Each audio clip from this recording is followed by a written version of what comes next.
잡아내고 이어지는 3대2 구도에서 질 것 같지가 않은 팀입니다. 자, 니키아델라 조합이 지금 얼마나 재밌을까요? 진짜 방해 요소가 1도 없어요. 그렇습니다. 이어진 동해까지 잡아내면요. 13킬인 상태에서 마지막 헤드벗을 만나러 가겠죠. 자, 침착한 가운데 이제 최종 안전지대에서의 두 팀 다시 한번 만나게 됩니다. 인사이터 그리고 헤드벗 들어가는 니키 비영 선수. 근데 이게 못 들어갔어요. 안 닿았어요. 네. 자, 하지만 다시 한 번 더. 자, 나이트 포크 이어지고 체크메이트. 길로 한번 밀어보자. 그렇습니다. 자, 일단 먼저 한 명 잡아내고 현우는 잡히지 않았거든요. 자, 근데 오디세이 밀어볼만 하거든요. 수아니까. 자, 그런데 그럼에도 불구하고 이러면 엘레나 수아는 더블 격치 앞에 있는데 자, 오디세이 맘의 양식. 자, 스피드를 잘하거든요, 여기는. 더블 격치. 자, 오디세이. 근데 이러면요. 되죠? 힐링 스프레이에다가 레니의 이 쉴드까지 있기 때문에 네. 그런데 막나인 선수가 그냥 시간 승리 생각을 하고 있는 거예요. 그렇죠. 굳이 쫓아가지 지금 않습니다. 여기에서 쫓아가지 않고서 시간 승리를 이기려는 잠시만요. 근데 현우 살아나면 이러면 다른데요? 3대1은요. 3대1은요. 막나인 선수의 시간이 중요할 것 같은데 이러면요. 어렵죠. 네. 아니 오늘 뭐 첫 번째 라운드랑 두 번째 라운드 굉장히 흥미진진한데요. 일단 서로는 시간을 모르기 때문에 각 팀들은 걸어본 거죠. 그런데 그렇죠. 불구하고 3대1은요 쉽지가 않습니다. 헤드벗 다시 한 번 더. 있고요. 자, 그리고 이쪽 위클라인을 보고 두 팀 대치하고 있습니다. 오토 암조와 경기 이네이트. 자, 이거 너무 깊어지면 안 돼요. 그렇습니다. 그렇죠. 자, 일단 먼저 아이템은 진호 선수가 챙겼고요. 자, 그러면 그다음 교전은요. 치유드론 교전 터진 에스텔. 오, 진호 들어갑니다. 적절하게 딱 거리가 유지됐을 때 와. 들어가서 한번 빨아들이는 플레이. 자, 이거 터미네이트 사실까지? 각 나올 수 있겠는데. 자, 하늘날이 잘 타고 도망갔습니다. 다행히도요. 그런데 경기니트는 쫓아가는데요. 이러면요 터미네이트. 사출 아니었나? 이게 4일차인데. 그렇습니다. 물론 6점의 킬 포인트를 가져간 건 좋은 일이지만 지금 레그 포인트가 아예 없는 상태에서 마무리가 됐고요. 이반 쪽 제대로 긁어줬는데. 자, 먼저 치밤에 나치를 잡아내고 준라가스 살아갑니다. 하지만 뭔가 터미네이트 순식간에 만들어내는 건 오요비 나와 있는 오요잉여 선수는 확실하게 많은 딜각을 볼 수 있는 능력을 가지고 있고요. 왕민이 자신 있다라는 생각인데요. 오! 데미지 왜 이래요? 데미지가! 와, 저게 뭔가요? 수화였는데요. 그렇죠. 아니, 지금 알고 자, 있어요. 자, 살립니다. 근데 막나이 좀 늦을 살립니다. 것 같은데요. 자, 일단 먼저 살리고 다시 고. 그렇죠. 하지만 나이트 포크를 한번 견제내고요. 자, 이거 근데 막나이 들어가면 살린 안 뒤에. 되는 게 비앙카의 궁극기가 아직 없거든요. 아니요, 잠시만요. 자, 그래도 세비 들어가서 자, 체크메이트가 빠지는데 체크메이트가 여기서 빠집니다. 자, 이어서 자, 이거 한번 밀었어요. 자, 교환은 됐는데 자, 진조의 글립 들어가는 와커는 비앙카. 하지만 막나이 버티고 있고요. 이러면 럼프레벤스 기회를 잡았습니다. 그쪽으로 이동합니다.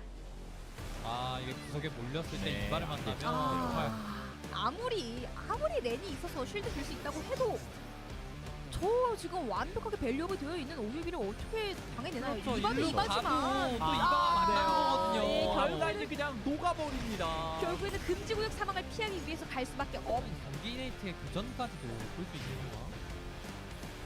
그러면 이 두 팀을 지면 나머지 팀은 갑자기 1대1. 오 1대1 그렇죠. 갑자기 솔로모드. 자, 그리고 왼쪽에서의 교전은 이미 걸렸습니다. 그렇습니다. 그렇죠. 자, 깊게 파고들었던 동해 선수를 진호 선수가 파이팅해 주면서 시간이 많이 없어요. 깎아놨고요. 뿅. 자, 세비 선수가 결국엔 잡아냈고요. 이쪽은 다시 한번 3대3의 데몬드라이프와 경기 네이트. 자, 안전적으로 일단 확보를 해준 거는 데몬드라이브이기는 한데 이거 여기 피킹이 너무 세요. 그렇죠. 금주격이 너무 좁기 때문에 아르다에서 피하기도 힘들고요. 자, 여기서 빈틈 먼저 잡아내는 경기 네이트. 이어서 실비아 잡아내고 깔끔한 터미네이트 순식간에 만들어냅니다. 이제 피스메이커 안에서 버티고 터렛 체력이 깎여있는 상황에서 프리아의 쉴드로 체력을 생성하는 그런 조합의 컨셉이다 보니까요. 쉽지 않습니다. 배치가 되었을 경우에는 프리아마저도 계속 원거리 포킹에 가담을 해줄 수 있다 보니까 이거 쉽지가 않습니다. 자, 계속해서 네. 포킹 싸움 벌이고 있는 두 팀. 자, 여기서 그래서? 인구가 먼저 한번 들어가 보고요. 체력이 너무 아파요. 자, 이게 플리저 할 수 있는 게 앞에 없어요. 할 수 있는 게 없어요. 너무 그렇죠. 단단합니다. 조합의 힘이 너무 강력하기 때문에 경기 네이트 좀 답이 안 보이는데요. 자, 게다가 프리아가 쉴드까지 주고 있는 상태에서 일단 먼저 블링크가 사용이 되고요. 아르다 잡아내는 오유비. 터뜨렸어요. 그리고 그렇죠. 피스메이커 끝난 타이밍에 프로토콜 위반과 대제 메아리. 깔끔합니다. 오유비 남아있는 에스텔까지 잡아내고 일단 변이 늑대라도 먹어보자인데 그것마저도 올라옵니다. 럭스레베스. 아 이거 쌤 선수가 보고 있는데요. 먹었어요. 헤드버스. 엘레나가 먹었는데 먹긴 했는데 가져갈 수 있나요? 살아나갈 수 있나요? 네. 자, 오히려 현우가 등장하면서 이러면 킬까지 먹는데요. 잠시만요. 이러면 나쁘지 않아졌어요. 그렇죠. 그러면 잡히게 됩니다. 자 그리고 오토 함저의 헤드버스의 추가 교전인데 체력 상태가 원래 안 좋았거든요. 자 그래서 먼저 현우가 잡히고 이거 태경 선수 못 잡을 것 같은데 될까요? 레슈 한번 보령을 승격으로 들어갑니다. 와우. 이거는 킬 교환을 하고 와. 싶다 얘기한 거죠. 자 해놓고 바로 또 이제 스파이럴이라는 엘레나 이 스킬로 빠져나갑니다만은 그래도 자 하트도 플랜저라는 스킬이 있긴 하거든요. 러브에 그렇죠. 맞춰놓고 쫓아갑니다. 자 아, 마무리. 이거 헤드버스. 완전히 마무리. 레나가 어디서 커비네이트인데요? 줬죠? 그렇죠. 오 가는데요. 네. 끝까지 갈 오디세이. 텐데요. 자 오디세이 진짜 잘 피했거든요. 정말 잘 피했지만 일단은 두 선수의 지금 금지구역 시간 소모가 계속되고 있습니다. 그렇죠. 자 오른쪽에 이거 맞았어요. 인사이터 그리고 데몬 드라이버인데 이거 병 인사이드 선수가 잠시만요. 잠시만요. 사출? 타무니트 각이 나왔습니다. 지금 나왔습니다. 1등이었거든요. 네, 아. 인사이더도 마무리되면서 1, 2등이 사출을 당했습니다. 이러면 선회에서 가고 있고요. 자 경민이 계속해서 아이템 밸류업하고 있습니다. 이거 오히려 한번 타서 교정각 보려는 것 같거든요. 자 럼프레베스 타고 탔습니다. 내려왔어요. 자 엘텍 궁극기 없으니까 그냥 네. 걸어본 건데 일단 2대2 교환구도. 자 그리고 베어 선수가 수화를 가지고 있기 때문에요. 자 승전보 받아주고요. 자.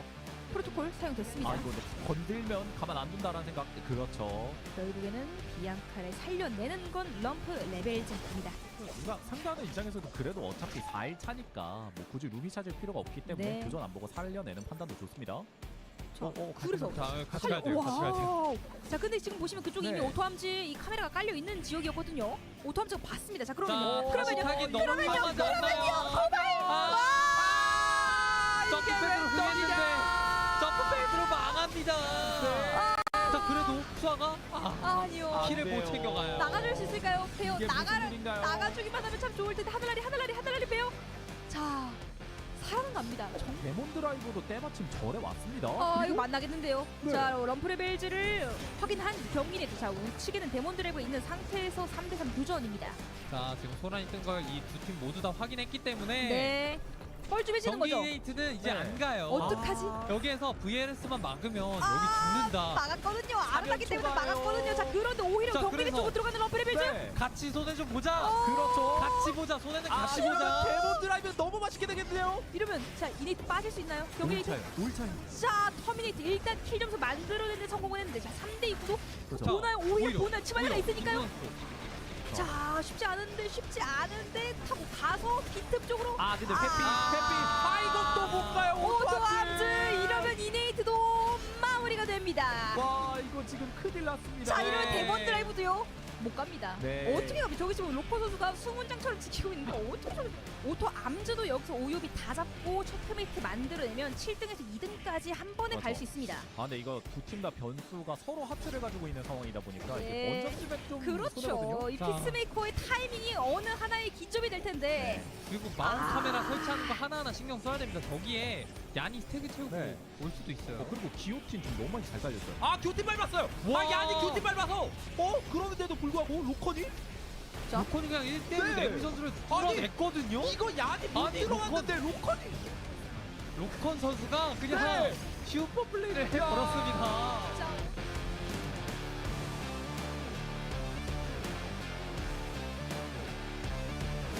이 위에서 오다 보니까 3파전이 지금 벌어질 상황인 것 같고요. 자 캡3 계속 그리고 만났어요. 카르텔. 자 교전 이어지고 있습니다. 묘지 곧 있으면 생명의 나무 나오는 지역이기 때문에 뒤쪽 보시면 프레이아도 있고요.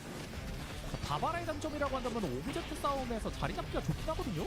그런데 한 팀이 더 온다면 네. 그 자리 잡은 것도 위험해질 수밖에 없습니다. 저 카르텔 잠시만요. 카르텔. 이거 잡 NCB 잡히면요. 잠시만요 이거. 제발. 회복 받고. NCB 살아가죠. 멧돼지가? 무조건. 이거 너무 피했어요. 근데 하늘나리까지. NCB 하늘나리까지. 살아가야 합니다. 아니 근데 왜 이렇게 도구 오래 파이트, 가죠? 도구 파이트. 왜 이렇게? 그렇죠. 패스. 이러면 나왔을 것 같긴 한데 지금 살아났을까요? 살아났을 것 같은데요? 다행입니다. 근데 중간에 3 같은 경우에도 지금 크레딧 턴을 빠르게 보면서 부전각을 누르는 것 같습니다. 네, 힐링 스프레이 받아가면서 지속 교전을 한번 꾀해주고 있는데 카르텔은 지금 지속 교전 자체는 좋아하거든요. 네. 그렇죠. 프레이아가 있는 조합이기 때문에 볼 수 있을 것 같긴 한데 자 프레이아도 자 지금 꽃이 없는 타이밍. 프레이 한번 보나요? 자, W, RW면서 체력 퍼센트 20% 빼버렸고요. 자 천천히 서로의 스킬 교환하는 과정에서 네. 선방 필승 제대로 들어갔지만 자 여기서 먼저 현우를 잡아냈기 때문에요. 이어서 팽선수 쪽 바라보고 있는 자 프레이아. 그렇죠. 라인 안쪽으로 이러면 팽선수까지 마무리가 됐는데 프레이아 같은 경우에는 룸이 털어집니다. 가고요.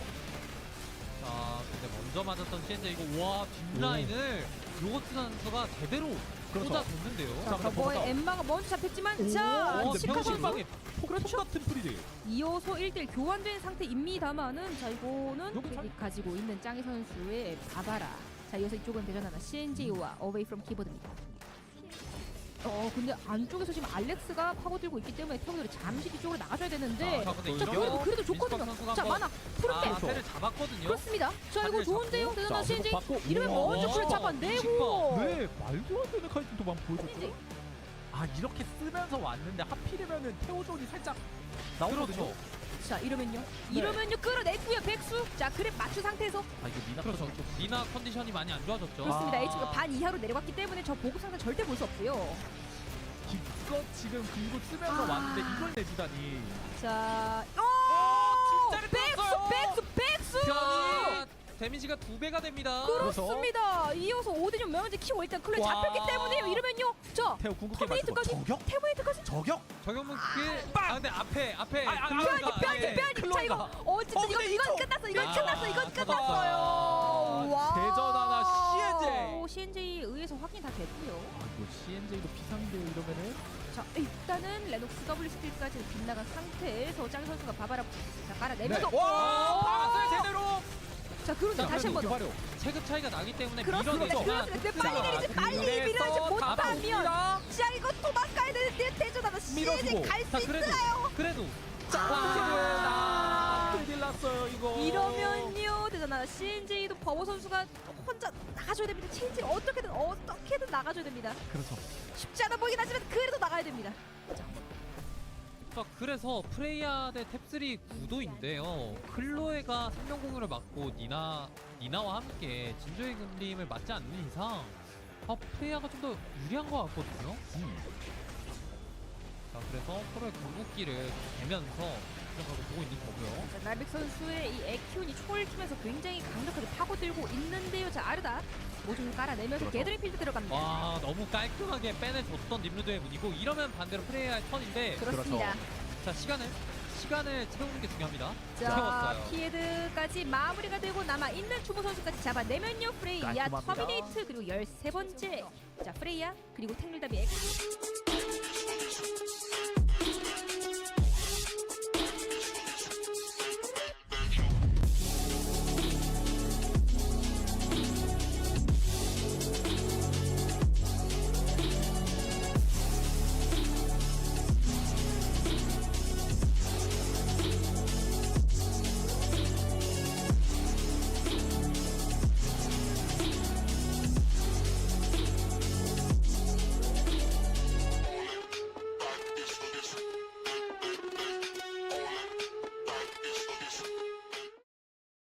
Ladies and gentlemen, welcome back to yet another day of Eternal Return Masters Season 6 Phase number 2. We are now at day number 3. The group stages are over. We are heading into the knockout stages. Thank you so much for joining us here today. My name is Shuvi. I'm still here. I'm still in the basement. Don't worry about that, guys. I'm not going anywhere anytime soon. And of course, joining me in the basement, in this little cubby that we have now, is going to be Superior back again today too. Yeah, I'm here again. I'm very excited for the knockout stages. You know what that means. That means these teams, they need to make it into the top 4 or they're going to be out for the count. And fortunately, their tournament run will come to an end. So going to have to see which teams are going to be able to qualify. And it is going to introduce an interesting dynamic for some of these teams as well. So any team that did end up making it into an odd number for the knockout stage, so 1, 3, and 5, they're gonna have to play about 8 games every time they qualify, because after they qualify out of knockout stage 1, they're gonna have to jump straight into knockout stage 2 right after. Indeed. It's going to be a rough one for a lot of these teams. Let's actually take a look at who's going to be playing today. We have Knockout Stage 1 and Knockout Stage 2 today. Over on the left side is what we're going to be watching for the first set of 4 games.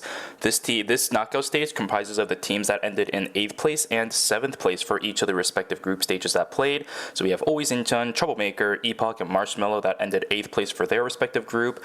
DX, Neo Nunchi, Specialist, Demon Drive, and Away from Keyboard that ended 7th place in their specific group stage. The top 4 is going to move on into Knockout Stage 2 afterwards, which we'll also see today. And they'll be joined by Team Egoism, Bracket Busters, Rump Rebels, as well as Every Time, as they play for yet another set of 4 games to move on into Knockout Stage number 3. Yeah, I mean, these teams are still pretty good. Like, we have Demon Drive, who ended up making it to the finals for the previous phase. Always Incheon, a sponsor team. Unfortunately, they just didn't have a good running yesterday in the 4 games. 4-game group stages, they're really volatile.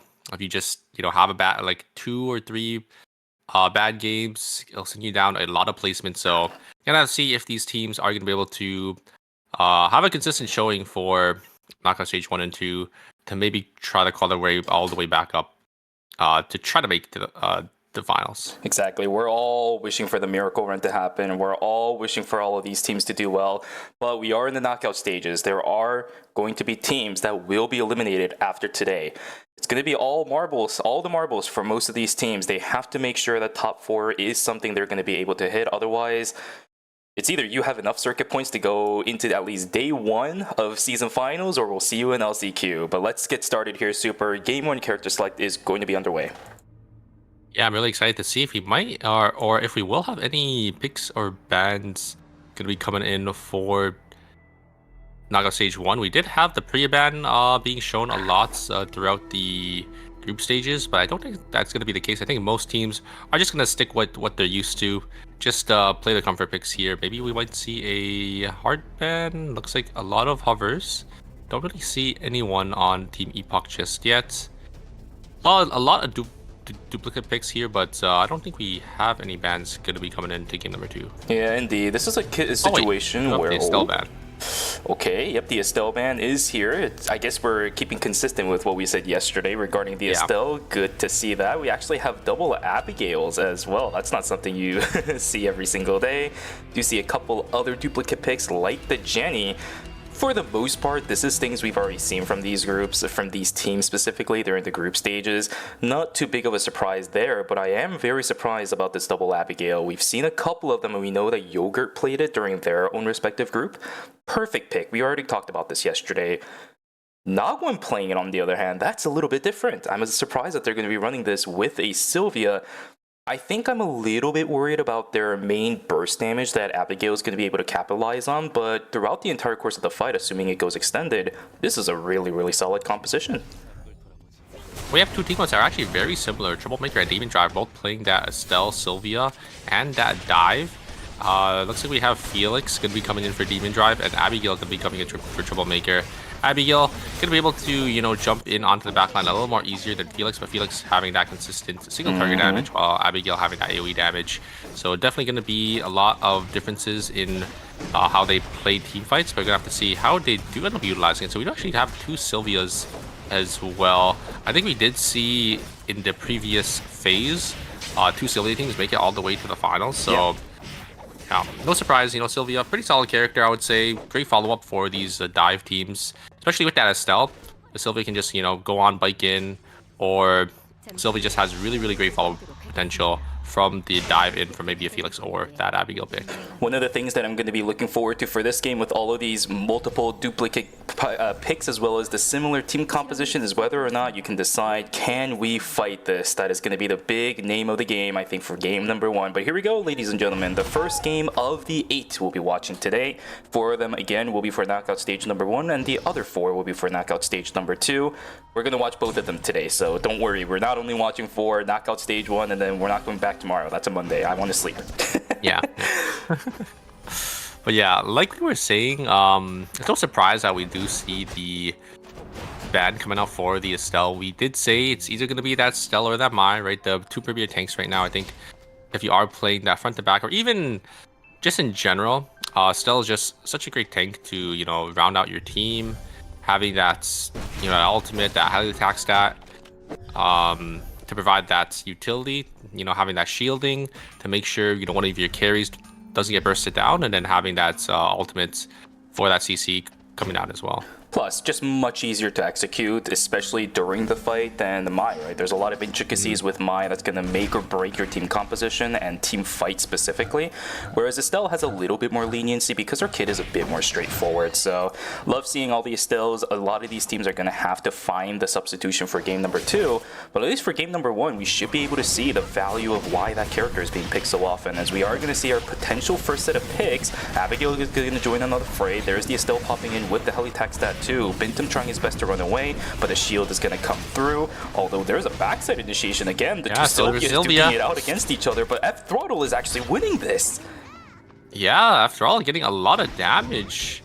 Getting that DM shot as well is just way too much damage for the other Sylvia to handle there. JBSP going to be forced to blink away, and looks like Always Inshan going to be able to pick up a kill as well. Always Inshan going to be sticking on that hyper Shuichi carry with that Estelle and that Lenny. So Estelle, being there to probably keep that Shuichi alive here. Looks like Luminal is going to try finding an angle here. Going to get a lot of damage onto the Kennen. The Kennen didn't proc D-Shard. It's not going to be enough, and they are going to pick another 2 kills for themselves here. On top side, it will be Marshmallow to be able to get the better of Team Specialists here.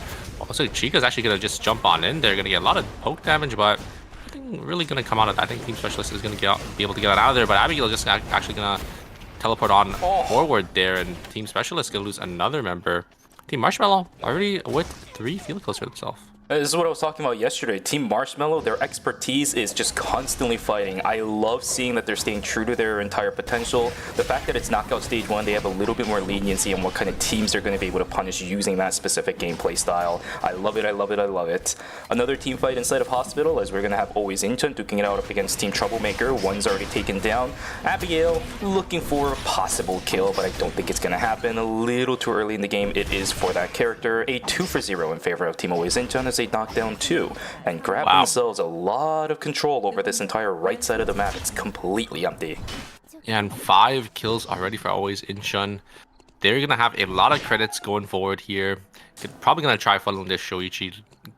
Gonna be able to get Lumina online, and once he gets these 4-star items, he is going to be quite the menace. I don't think we don't really have too many Priyas or too many teams that have lockdown CC to stop the Shoichi. So I think Luminal just is definitely going to be able to have free reign over this lobby here.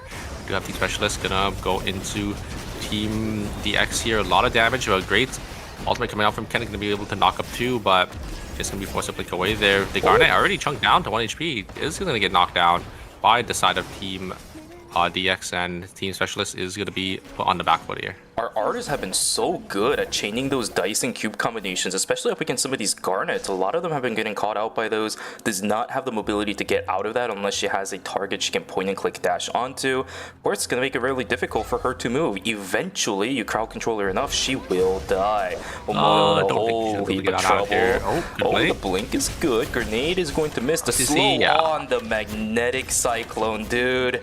I swear, that's the second time we've seen that big of an impact from the Magnetic Cyclone this entire tournament. That is amazing. Yeah, and Team Specialists, unfortunately, they're just getting staggered over and over again.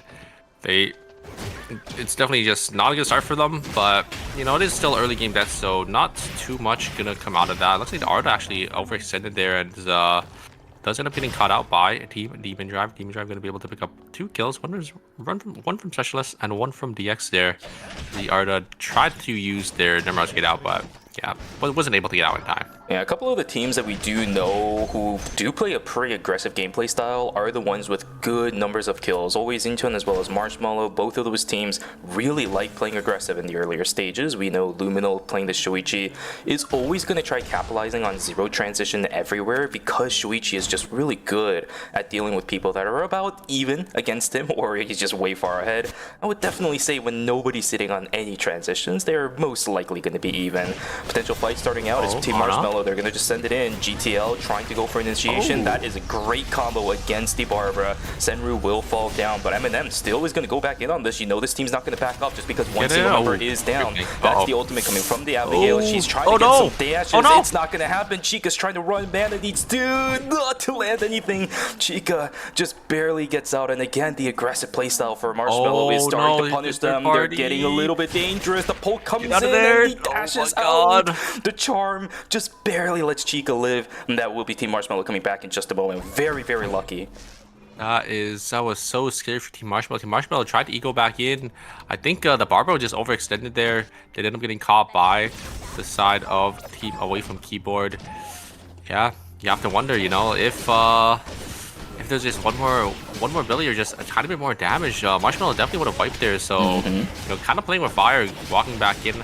I saw the angle though. They tried timing Jenny coming out of her play dead, but the Jenny just having Blink able to use that instantly, able to get them to safety. So yeah, a little scary for Team Marshmallow, but they could breathe a sigh of relief there as they do end up not full wiping so early on in game number 1. Do have a lot of damage coming out from Abigail onto the side of Team M&M there. A lot of poke damage and a great combo coming out from the Hyejin. Going to be able to chunk down the auto down to 1 HP, but a great return coming down from the side of M&M. Going to be able to lock up Yogurt there, as the Abigail will be the one to fall. Another Abigail. Hello, look at that. Okay, Victor just trying to get himself out, but that one is so far ahead. She already has the Revenant. Down goes most of the HP bars of those teammates, so that means Alpha's going to go into the hands of a team. Which one is that one? I don't even see the Abigail. What am I looking at? Troublemaker. There we go. I finally found her little cool hairpin. Yeah, Troublemaker is going to be able to get a lot of value out of night number 2, and this is really good for that team. As you saw, Revenant already up and online. I don't know if Team Marshmallow had it for that fight, because look at their credit counts. They're just calling things in. Yeah, I'm pretty sure Team Marshmallow, they did not have their 4-score buys. They just were slightly off rotation. So again, if you're not tempering out correctly, you're not getting these buy-ins before these objectives contests, you're going to be playing down maybe about 1,000 worth of credits in items there, because I think Team Troublemaker, they had the triple 4-score buy-ins, so it's about 1,050 credits in total worth of items, and it's just a little too much combat power that you are losing out on. We do have a box that these two teams are fighting for. Looks like both frontliners are going to get traded down there, Abigail and Kenneth. Rez is going to try being started here by the Priya. A lot of damage going to go in onto the Priya here from the Estelle. Both members are taking the 1v1s here. A lot of damage from the Sylvia, but the Arda just has the heal plant, is just going to keep them alive long enough, as Straddle is going to be forced to back away, and it's going to be Team DX going to be able to steal this box. I don't know if they were the ones who called it in. I think they were, because Kenneth is on the 40 credits, so they were able to defend their box successfully, as Hisaki is going to be able to kill the Sylvia as well. Rubbing salt on the wound there from the Perio. Well played. It's going to be a 2-for-0, or a 2-for-1, I suppose, in favor of New Neo Nunchi. Getting a pretty good start at the mid-stage of the game. It's going to be a fight for the Tree of Life, spawning in 2 seconds. Lumino trying to get the damage down, but he doesn't have the resets just yet. Team Marshmallow investing quite a lot. The 5 Omens is gone. The Amp Drone is gone. Team Always Intense just waiting around a little bit. There's the Spring Trap coming in. Senru in the whole heap of trouble. Shoichi. Oh my goodness, the damage insane. Lumino just barely doesn't get the E onto Yogurt. That would have probably killed. Senru just stuck in the middle of everything. What a great Spring Trap again from Seraphine. This player, man, can do no wrong when it's on the line. Yeah, I think Senru got a little too hasty. They're blinking forward to try to look for some damage, or maybe to try to get that stun off with the stun grenade, but just ended up immediately paying the price for it. A great punish from the Lenny to immediately spring trap the Barbara forward, and great follow-up from the side of Always Enchant to be able to just kill the Barbara down there. There's the Abigail, and oh my god, look at the AoE damage coming out. Able to completely zone off the 2 backliners, but wait a second. Focus down onto the Abigail, and Abigail is just going to fall there. The Maiden's Embrace is going to be used, and the Guardian's going to be able to live for so long with the damage reduction on that W, and it will be Team Specialist going to be the one to come out on top in that fight, despite the great start they had. The Abigail jumping on in, you know, chunking both the backliners down to half HP, but a great response from Team Specialist, just able to kite back so well. It looked so good until it didn't. The Maiden's Embrace will embrace yet another in Lumia Island today. A great fight from the side of Team Specialist. We're going to continue on into yet another fight that Team Marshmallow is looking to get started. Dongye trying to run away. Chica also using the charm back in. How he tags that out to get himself out.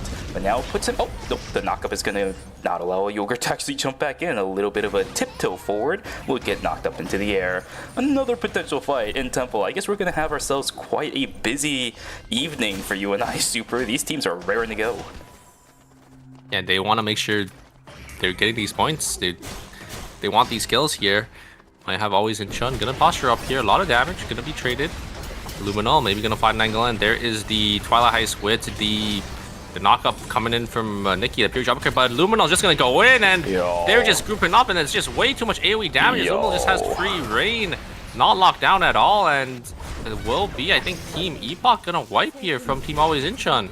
I mean, you can't do that, especially against Luminol. And you know who the Shoichi is going to be. There is no other Shoichis outside of Luminol right now in ERM. Grouping up like that is a death sentence, and exactly is what we saw. Epoch just getting shredded and ripped to pieces. Yeah, they tried getting the chain CC, but they just didn't have enough damage to kill Luminol because of that protocol and that heal win.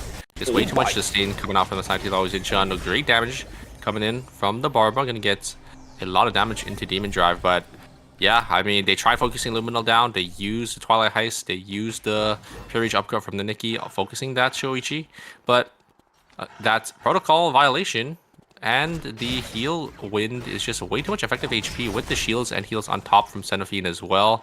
And they do have that Estelle ult to boot too, so yeah, it's gonna be really hard to kill the Shoichi. You're gonna need a lot of burst damage to knock him down here. But this is one of the rare moments where we do see all the support from Xenophine is actually enough to keep Luminol alive, right? I think they're in the group stages. One of the reasons why they're here is because despite having a really good setup, despite having a really good set of items on Luminol, he always dies, but while in the animation of the Ruthless. So the fact that he's able to stay alive is a good thing. A very aggressive initiation from Na1. He's gonna get taken down. It is a night number 3 death, so minus 200 going for Team Troublemakers.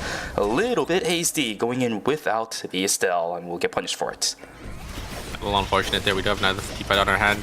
Team drives both protocols. You see the Augment coming down once again. Oh my god, a great 3-man knockout from the Felix. Was that going to be enough? Looks like the Sylvia did end up getting pork chop back in, and Luminol is going to be able to immediately punish him. Bintum going to be able to trade the Estelle down here, but Luminol, he has these 4 score items. He's so strong here. I don't think they want to take this fight any longer, as Luminol will be able to pick up back up the Estelle, and it will be a 1-for-1 trade for Team Always Inchun. But Team Demon Drive going to be the one losing their member there, so minus 200 for them. You can see how scared Demon Drive is against Luminol, man. I mean, that right there, if it was any other Shuichi, maybe they would have stayed for it, because Bintum is also an extremely good Felix, but it's just the fact that it's Luminol. He is so good on this character. It was a 1-for-1 in the end, but minus 200, unfortunately, going into the hands of Team Demon Drive. They will be able to recover as the Sylvia is now back up. Another potential fight inside of Fire Station. Team away from Keyboard looking to fight it out up against Demon Drive. They are going to be able to pull the Estelle back in. A lot of good setup. The red carpet just not being utilized. The damage is there to kill Bintum though, and look at the health bars on everybody else on the front side. GTL is healthy. And a double taunt with the double agent. He is still going in, and the dead drop is also going to get the Estelle pushed in. GTL is playing like an absolute madman. What a play from the Alex. Oh my god, the Alex, yeah, he's just playing so well there. He's able to get so much value for his team, getting the taunt, getting the damage down as well, and add the finish onto the Sylvia. Demon Drive will be the ones to follow their way from Keyboard. Wow, gonna come out on top with a clean wipe there. 3-for-0, 7 kills for themselves there. Gonna set up for the Wick line coming as well. Looks like in Fire Station. Don't know if any of these teams will be gonna go down to contest here. Looks like we do have a lot of teams congesting on the top side here. 3 teams in school. Don't think any of these teams are gonna be coming down for this Wick line though. So might be team away from Keyboard's game to close out here. This is amazing. Some of the teams that we really couldn't get to see them pop off during the group stages is now doing so. They're actually being provided a situation where they can, and I love this right now. New Neonuchi potentially looking to fight for the red box, not going to be given the opportunity. The Adrian in that tight of corridor, not going to work out. Whereas AFK, they will be rewarded with a beautiful fight in Fire Station as they pick up the 3 kills and the Wick line for themselves. It is the blood And they're sample going for and the meteorites. the gamma there, and I think that's a gamma key card, so they're just gonna get so much tempo there. Looks like Team Marshmallow got the better of Team Specialist. That Abigail dive with the follow-up from the Barbara and the Hyejin is proving a little too strong for some of these teams to deal with. Team Specialist could lose another member. Look at their credit counts. They're not going to be able to get the res off, I don't think, in time. Actually, they might be able to get it off, but it's going to be another minus 200 for that team. Looks like Team Away from Keyboard going to be able to pick up this Gamma. Let's see what they get here off the Gamma. Obviously, you're guaranteed to get attack skill, and I think it was going to be a meteorite. So probably going to maybe buy a tree here. The Alex does have about 400 credits to the name, so they could probably turn this into a 4-score. Maybe they buy their own 4-score. Going to be that plasma sword. I don't know. It looks like I think they're buying the tree to probably finish that headpiece. And they also got the tactical as well. It's such high value for, I think, Away from Keyboard and night number 4. And, you know, it's obvious, right? Because they do get both the Wick line as well as the Gamma. But I think it's just the fact that their credits were also in line. A lot of times when teams go into that Gamma loop, their credits are just really wonky. So I actually can't make use of the console inside of there. For Away from Keyboard, they had all the credits in the world to set that up. It is beautiful how they're macroing this game right now. Yeah, was that lower read going to be picked up from that Alex? So Away from Keyboard, they're going to be basically fully kitted out here with a couple blood to your name as well. So definitely going to be the team to look out for here. Team Always a Jun. I think they find Team Specialist in Pona. They probably want to take this fight because I don't think Team Specialist is that strong. Since they lost a lot of credits just by getting the reses there. A 3-man knockup going to be hit from the human. So nothing going to be coming out of that just yet there. Away from Keyboard, they're taking the fight there. Marshmallow going to get a lot of poke damage onto the side of Team Away from Keyboard, but yeah, it looks like both teams are just going to back away there. We do have a fight here. It is going to be Team Troublemaker. Going to be able to just instantly kill and find the angle onto the human. Great dive there coming in from Team Troublemaker. So it is going to be the Adriana, going to be the force, going to be the one to be ratting, and oh my god, 1 second of timer, was able to just get barely back in time with that White Lily. That's really unfortunate. Mayo has not been able to deal with any of the Abigails in this game so far. It is really difficult for Yumin to, of course, immediately jump away from the Abigail. His mobility is definitely limited. Oh, Marshmallow in a whole heap of trouble. Oh. That's the EMP barrage going in. It will just completely split apart the entire fight. Luckily, Yogurt walking towards the bottom side is going to be able to get out of there. Ike also taking a lot of damage too. So when it comes to the damage exchange between these two teams, it's about even. But Away from Keyboard sitting with the Wickle line, and they're actually kind of cornering the members of Team Marshmallow. They might be forced to fight this, especially if Yogurt, well, I say forced to fight, but I think they want to fight. Yeah, I think they want to look for, I mean, if they definitely want to take the fight here, they still have that Wick line buff, and they're playing some mages, and Chica already chunked down to 1 HP. Dallas is taking the 1v1 into the Abigail as well. It will be the Jenny going to be able to pick that one up. Abigail, I don't think there's really much that they could do. There's not enough HP for Yogurt. Yogurt is going to be able to kill the Alex. Going to try to look for some more. It's not going to be enough. There is the playdead still available for Ike, and it will be Team AFK going to be able to claim a nice 3-0 over to the side of Team Marshmallows. Team Troublemaker, they don't want to really fight Team Always in Shun, so they're just going to walk on out of there. Look at the items on Team Troublemaker. It looks like they are pretty down bad. I think the Sylvia not full build just yet. I think the Estelle was 0 items as well, so definitely don't want to be taking any fights into some of these teams that are really, really strong right now, like Team Always in Sean. Sylvia having 4 items is great and all, but that's not your main source of damage, right? It's a great extended fight source of damage, but it's not going to be the main one. Abigail has to be the big prio here. Estelle also needs to be there to join up with the Abigail. We'll see how Team Troublemaker is able to get that going. You can see the fight beginning as Knock One will use the ultimate, trying to get something done, but a lot of knockups all over the place. Down goes Knock One, and down goes F Throttle. It will be Goisol trying to get himself out of the fight. He will be able to as the Estelle, but that's the only remaining of Team Troublemaker. Troublemakers indeed, but it's just for themselves. Yeah, it was a great attempt there from Team Troublemaker. I think they just had to make something work. They tried to have... They basically forced to engage there. Unfortunately, I think it was just too big of an item disparity from Team Troublemaker to Away from Keyboard. Well, Away from Keyboard, they were the team that got work. They got the Gamma, so they're basically sitting on 15 gold plus a couple bloods. And Troublemaker, you can see the Estelle. They don't really have anything to their name right now, and unfortunately, it just didn't work out for them. Do have... looks like the Age runner from Team Specialist here gonna get cut off from Team Always Inchon. Always Inchon are gonna be able to pick up these rats. And Xenophine gonna be able to get that nice spring trap there. I don't know if the Adriana can go, and it's gonna be the Lenny gonna be the one to finish Adriana down there. What's that Q, and yeah. Oh, wait a second. Echoes of the Earth is actually gonna be invested onto the side of Team DX a little too early there. There comes the free last. A lot of damage gonna be exchanged. But Glenn is gone from both of these teams. They're trying to fight it out. EMP Broad is actually going to push the members of Team Nucci out. That means timer advantage actually goes in favor of Team AFK.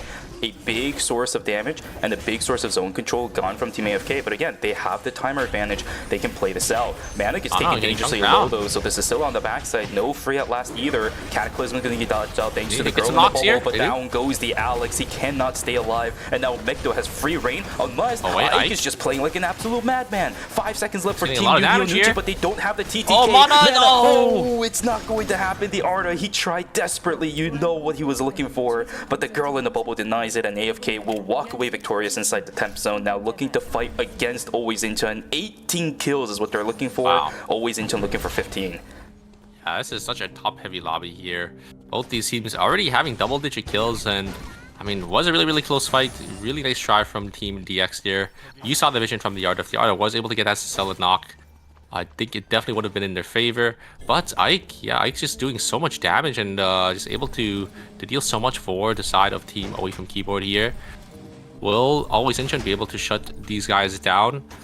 They do have enough, I think, enough lock-on potential to maybe look for the Shoichi. A lot of poke coming out from Mana and Ike here. Gotta watch out for that Shoichi. The Shoichi can look for these angles to try to knock down the Cicella and the Jenny, but the Jenny does have that play dead going for them. I think the big player here is going to be GTL. How much of a nuisance can he be up against Team Always Inchon? If this Alex is able to get a lot done, then he will have a ton of impact. EMP Barrage is actually really good. It keeps Ike completely free from already down to half. Taking damage. He's no doubt. GTL's EMP Barrage seems to be the winning factor of at least this fight, but the battle is won. The war is not done just yet. Always Inchon is going to disengage. Again, the EMP Barrage is gone. A lot of ultimates actually invested from Team Away from Keyboard. Look at the side of Always Inchon. They're actually holding on to the two main crucial ultimates. Spring Trap is still available. First one's going to be dodged out. There is no heli tag stat. Ike is trying his best to throw out auto attacks. Xenophine getting dunked down dangerously. The spring trap will keep but the him spring alive. trap is big. Mana is already dead too. Luminal. Oh my god, the combo is just perfect. The play that pops from the Jenny, and it will be a win for Always Inchon. 15 kills for our top two places, but in the end, Always Inchon wins out on top.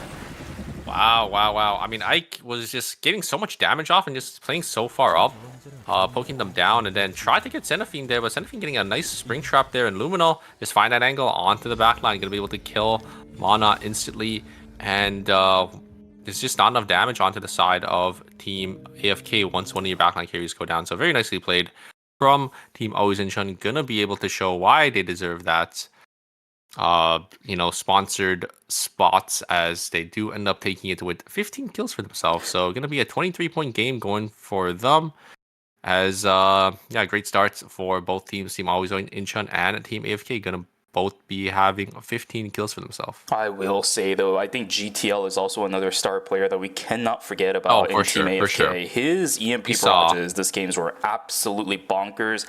I think every single one of his skills had so much more value than what you would normally see, especially in extended fights.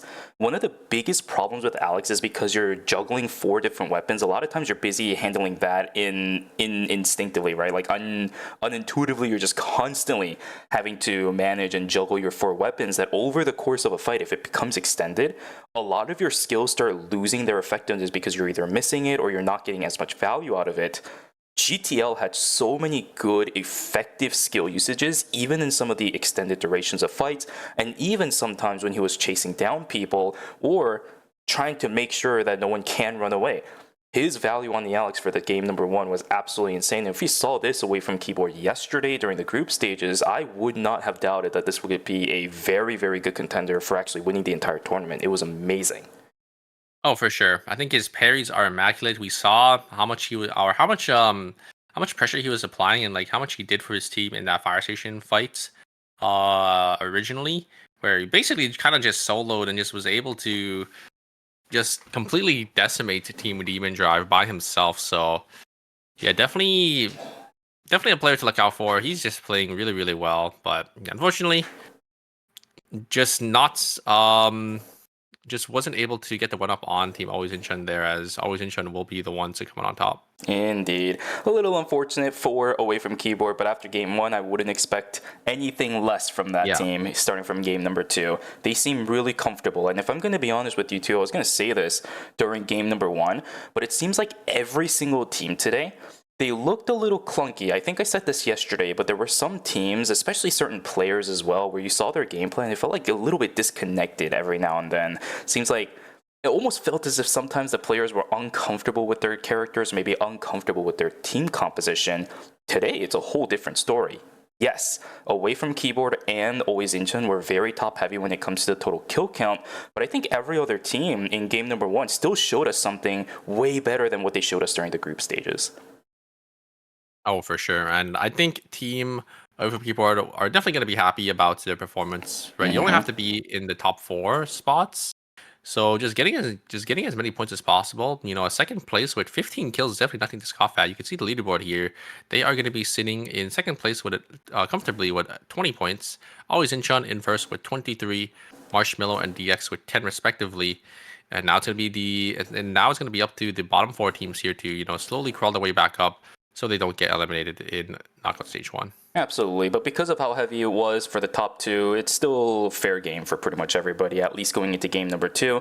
Just from the looks of it right now, game 2 will definitely set the boundaries, I have a feeling, because Always Incheon and Away from Keyboard, those are two teams that if they do consistent at the beginning, you know they're going to be pretty consistent, especially in the later stages of the series 2. And then for Always Incheon specifically, they've gotten already to the point and the rhythm that they're going to be comfortable really fighting into almost any team here. You saw how aggressive Lumino was playing. Xenophine also going up towards the front side, looking for those Springtrap picks. Didn't really see that much of that during the group stages, but the fact that we're seeing it here, they're confident.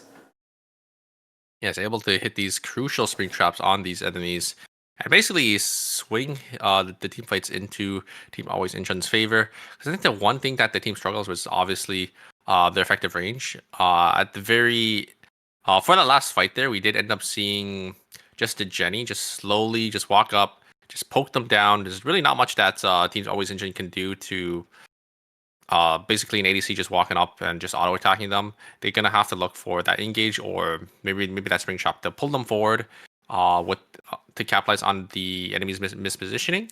But you know, if the enemy team just reacts to it and plays around that and just, you know, slowly starts poking you down, it's really hard to answer. But we are just gonna jump straight into round number 2. The Estelle is gonna be off the table here, so we're gonna have to see what tanks these teams are going to swap to, and it's no surprise it's going to be that my pick instead. I am seeing a Lennox pick up for Nagwon as well. This does completely swap around the character dynamics that Team Troublemaker is going to run. We're going to have a standard front to mid to back with the Haze and ISO joining the Lennox on that side of things, whereas on the side of the top of our screen, New Neo Nunchi, this is a classic for this team. McDonuts being on Ekion felt a little bit weird for game number 1, but he's going to go right back where he is comfortable with. The Sidewinder Ekion for that alongside Adriana for Hikasi. Yeah, 2 Adrianas, but we will have that my man going to be coming through, so I guess there might be that rotation. Maya and Estelle, both 2 premier tanks right now in the meta, probably going to be rotating in the bans, but we're going to have to see, because it was, I think, Team Epoch swapping up their entire team comp to that typical front to back as well. They need something. Epoch, We definitely saw them struggling there during their group stages, and game 1 also didn't go too well. I think it was a fast 8th for this team during that time.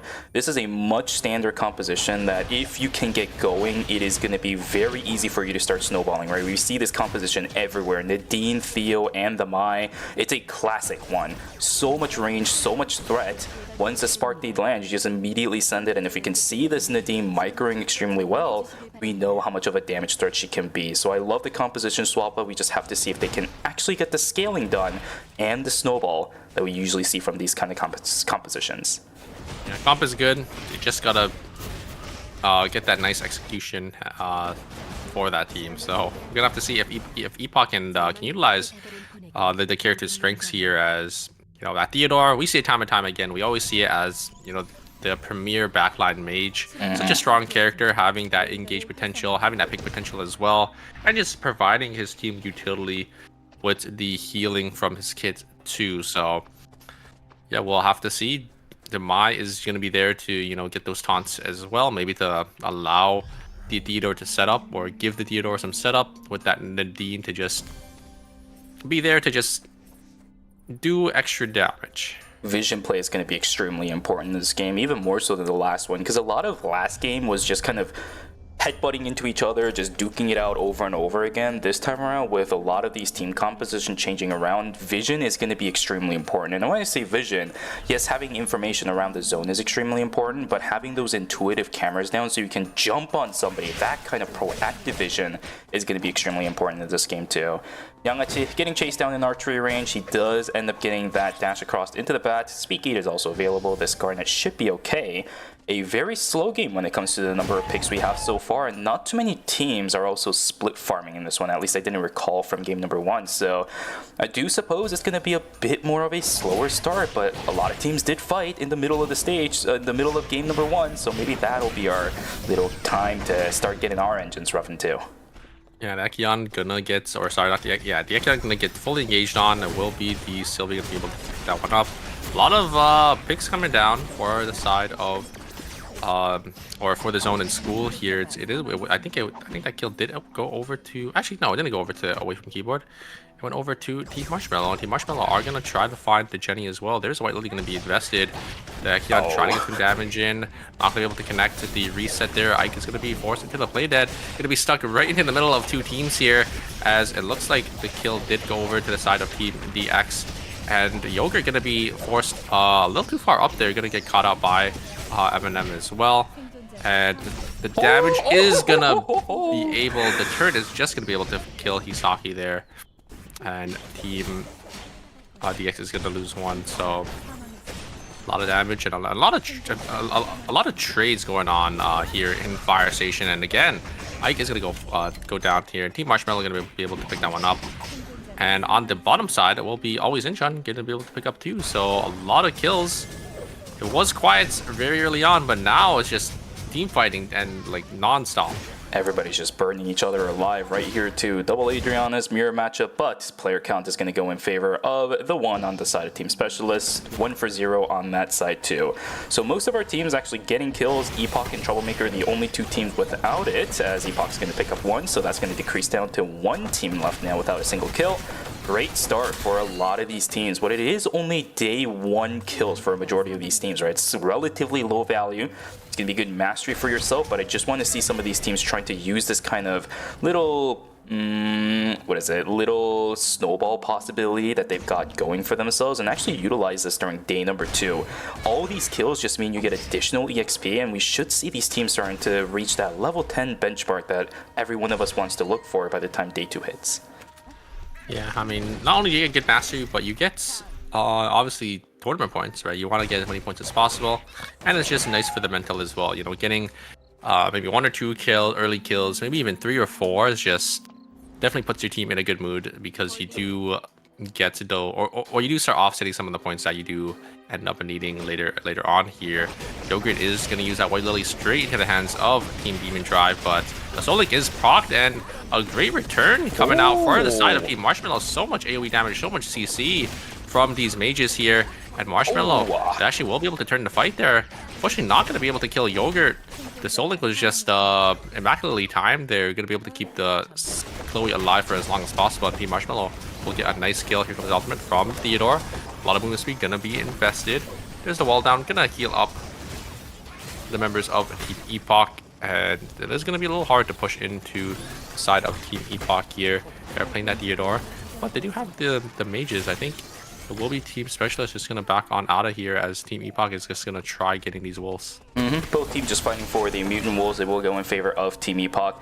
Surprised that Team Specialist is actually looking to reinitiate on this, but it's simply because the fact that the Theo doesn't have the energy blast field. It was a level 1, so the cooldown is quite long. Specialist still looking for this. The Maiden's Embrace mark was already sent. Oh, over then to Denise Weed. actually It's gonna gonna jump on end very board. soon. Natsune just fully sending it forward. The ultimate from Oh, the no, human they is also get going to killed. miss. Is The it exclusive exclusive? is Oh, amazing, but the no. human's able to snipe that down. That's the early death for the Nadine. She is going to get taken down too. Executioner's bonus going on the way. Weed is going to try to finish somebody off, but the problem is there is no Theo behind him. He will take the fall. 2 for 0 for Team Specialist. So their decision to go back in archery range absolutely pays off.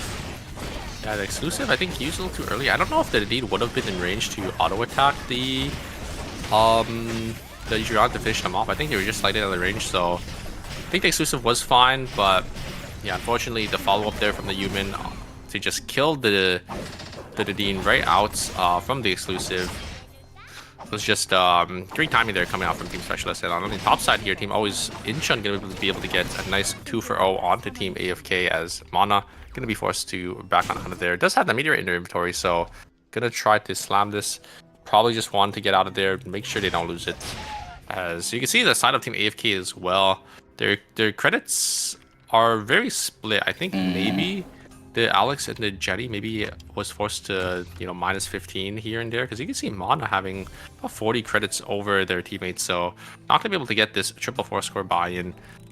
And you can slowly start to see these teams get their 4 scores here, as you can see their credit counts going down. Definitely want to get that 4 score rotation, or just getting your buys in before this next objective contest. Indeed. We know though, still more fights happening as Weed is just completely isolated away from the rest of his team. That is a Shoichi, my friend. That's a drink tank. You will die to it. Goodbye, my friend. Weed is going to be down for the next foreseeable future as the fight's going to begin inside of Stream. Wow. Bintum gets access to the backside. There's the Shadow Stab pushing Chica further back. He will take the fall. Senru trying to do whatever he can, sitting on the backside, trying to get the damage with the turrets. Not going to happen. Yogurt trying his best to run away. Bintum is just chasing this down. Solink is available. He will actually end up popping a Yogurt, will keep themselves alive, but now the Sylvia's on the chase. No more fuel though. Will not be able to get the chase down. So Marshmallow, it looked a little bit close, but Bintum with a beautiful reinitiation and the Shadow Stab to push Chica back. That was just icing on the cake. Yeah, it is. Like I did say it's an ADC versus Felix, but it is Chloe, you know, that has a lot of AoE damage and a lot of separation. And oh my god, I kept trying to go in there, but just not able to connect on to anything, and gonna get immediately punished. Great response from Specialist, gonna be able to immediately kill the Ekion on their engage. And on the top side here, it's going to be Team Always Incheon gonna be able to get 2 kills. Looks like from Team Epoch. Actually, I think Wade is going to be able to get on over with the White Lily. Yes, a great taunt there, and going to be able to use that White Lily to get on out in Hotel. But yeah, I want to talk about the other fight there. From this side of Team Demon Drive. The Felix did have a really good engage, and they were able to find that angle, but I think what set that whole fight up was the Mai. The Mai getting that beautiful exclusive on basically all of the burst damage from Marshmallow. Marshmallow ended up using the full Hyejin combo and the Barbara stun grenade using their ultimates onto the Mai, but the Mai just popped exclusive on the perfect time, blocked all of that damage, and then there's just not much Marshmallow has left in the tank to kind of deny the Felix from getting in there. Exactly, because 2 of their players are relying on the amp drone damage in order to make sure they can get the burst going, but if you just exclusive somebody out of where all the mainstay damage is going to be, well, even if they rotate through their cooldowns, you're not going to have that bonus damage from amp drone anymore. So you're absolutely correct.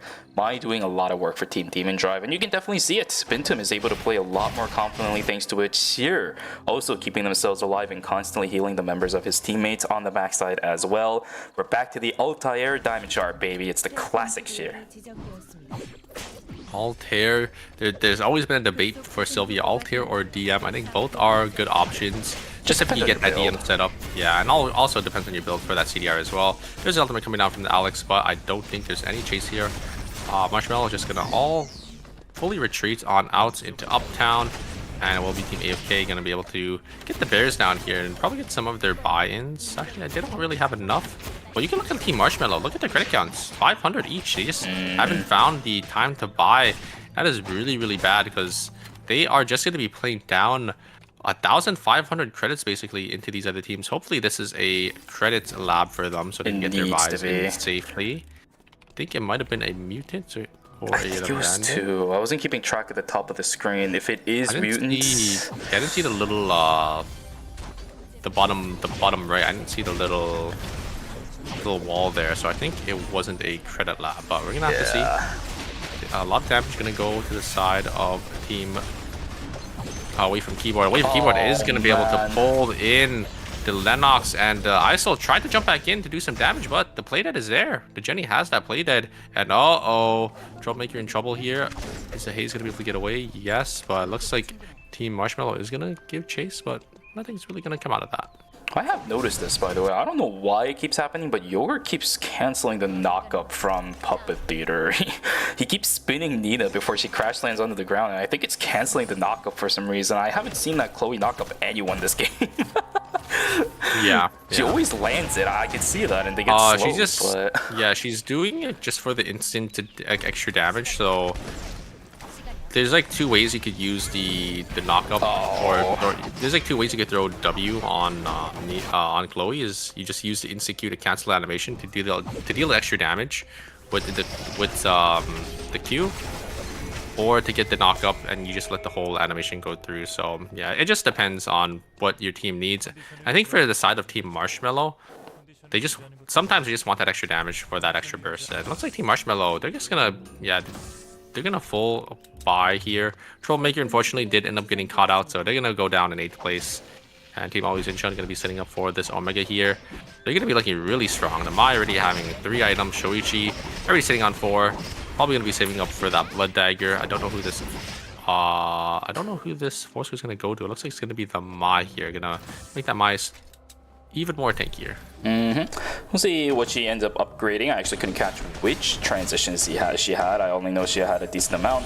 Wild Walker is also built up for the Lenny. That's additional healing reduction, especially from the little teddy bear, right? That's one of the things that Mai is really good for, utilizing all of her additional bonus item passives, that's the word, in order to afflict them when your teammates are actually doing things. That's one of the benefits of running a character like this. We will be able to get the additional healing reduction and the bonus cooldown reduction on that item for the Lenny, as tactical skill also going to be upgraded for the Shuichi. False Oath is going to be even better for the time being. Yeah, I like this angle from Team Marshmallow here. Do they see them? A great response. Very nicely played from Xenophine, but the Mai is getting so much damage on the backline, chucking the enemy's backline down to half HP with just the Quake and just a couple of Qs there. Illuminal gonna get focused down, gonna be forced to get on out of there. Yogurt already down to 1 HP. It's nothing's really gonna come out of that. The Team Demon Drive, they're looking for more. They want to get this Human, and a great blink engage coming out from SSR. Gonna be able to kill the human here, as Adrian's gonna be the last one alive from Team Socialist.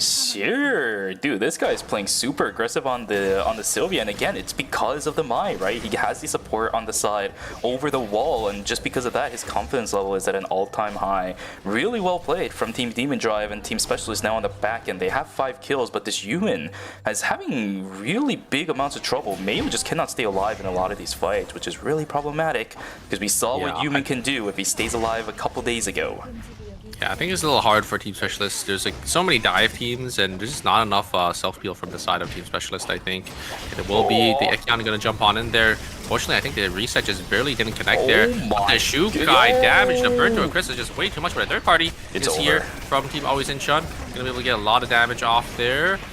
Unfortunately, Team Epoch is gonna be the one to wipe, but the X just barely getting out. Ekyan will be able to get out of there. Ekyan, a very, very slippery character. Yogurt gonna get that knock up. Finally. Damage down. But looks like Team Yogurt going to have their full reset here. Gonna regroup back up with their team, as Wickline is going to be spawning into school here. So a lot of teams gonna posture up. We did see Marshmallow already in school. Team Always Incheon up there as well. see if these teams do end up contesting for this big priority objective. And oh my god, a great engage and a great punish from Sylvia. And another double knockup. Gonna be able to find the angles here. Immediately recognizing that the Cicella, they use a girl in a bubble way too early. And the Sylvia just immediately there to punish the Sylvia. And oh my god, did end up hitting that tower as well to get that extra fuel. And I don't think the Alex is going to be able to get out of there.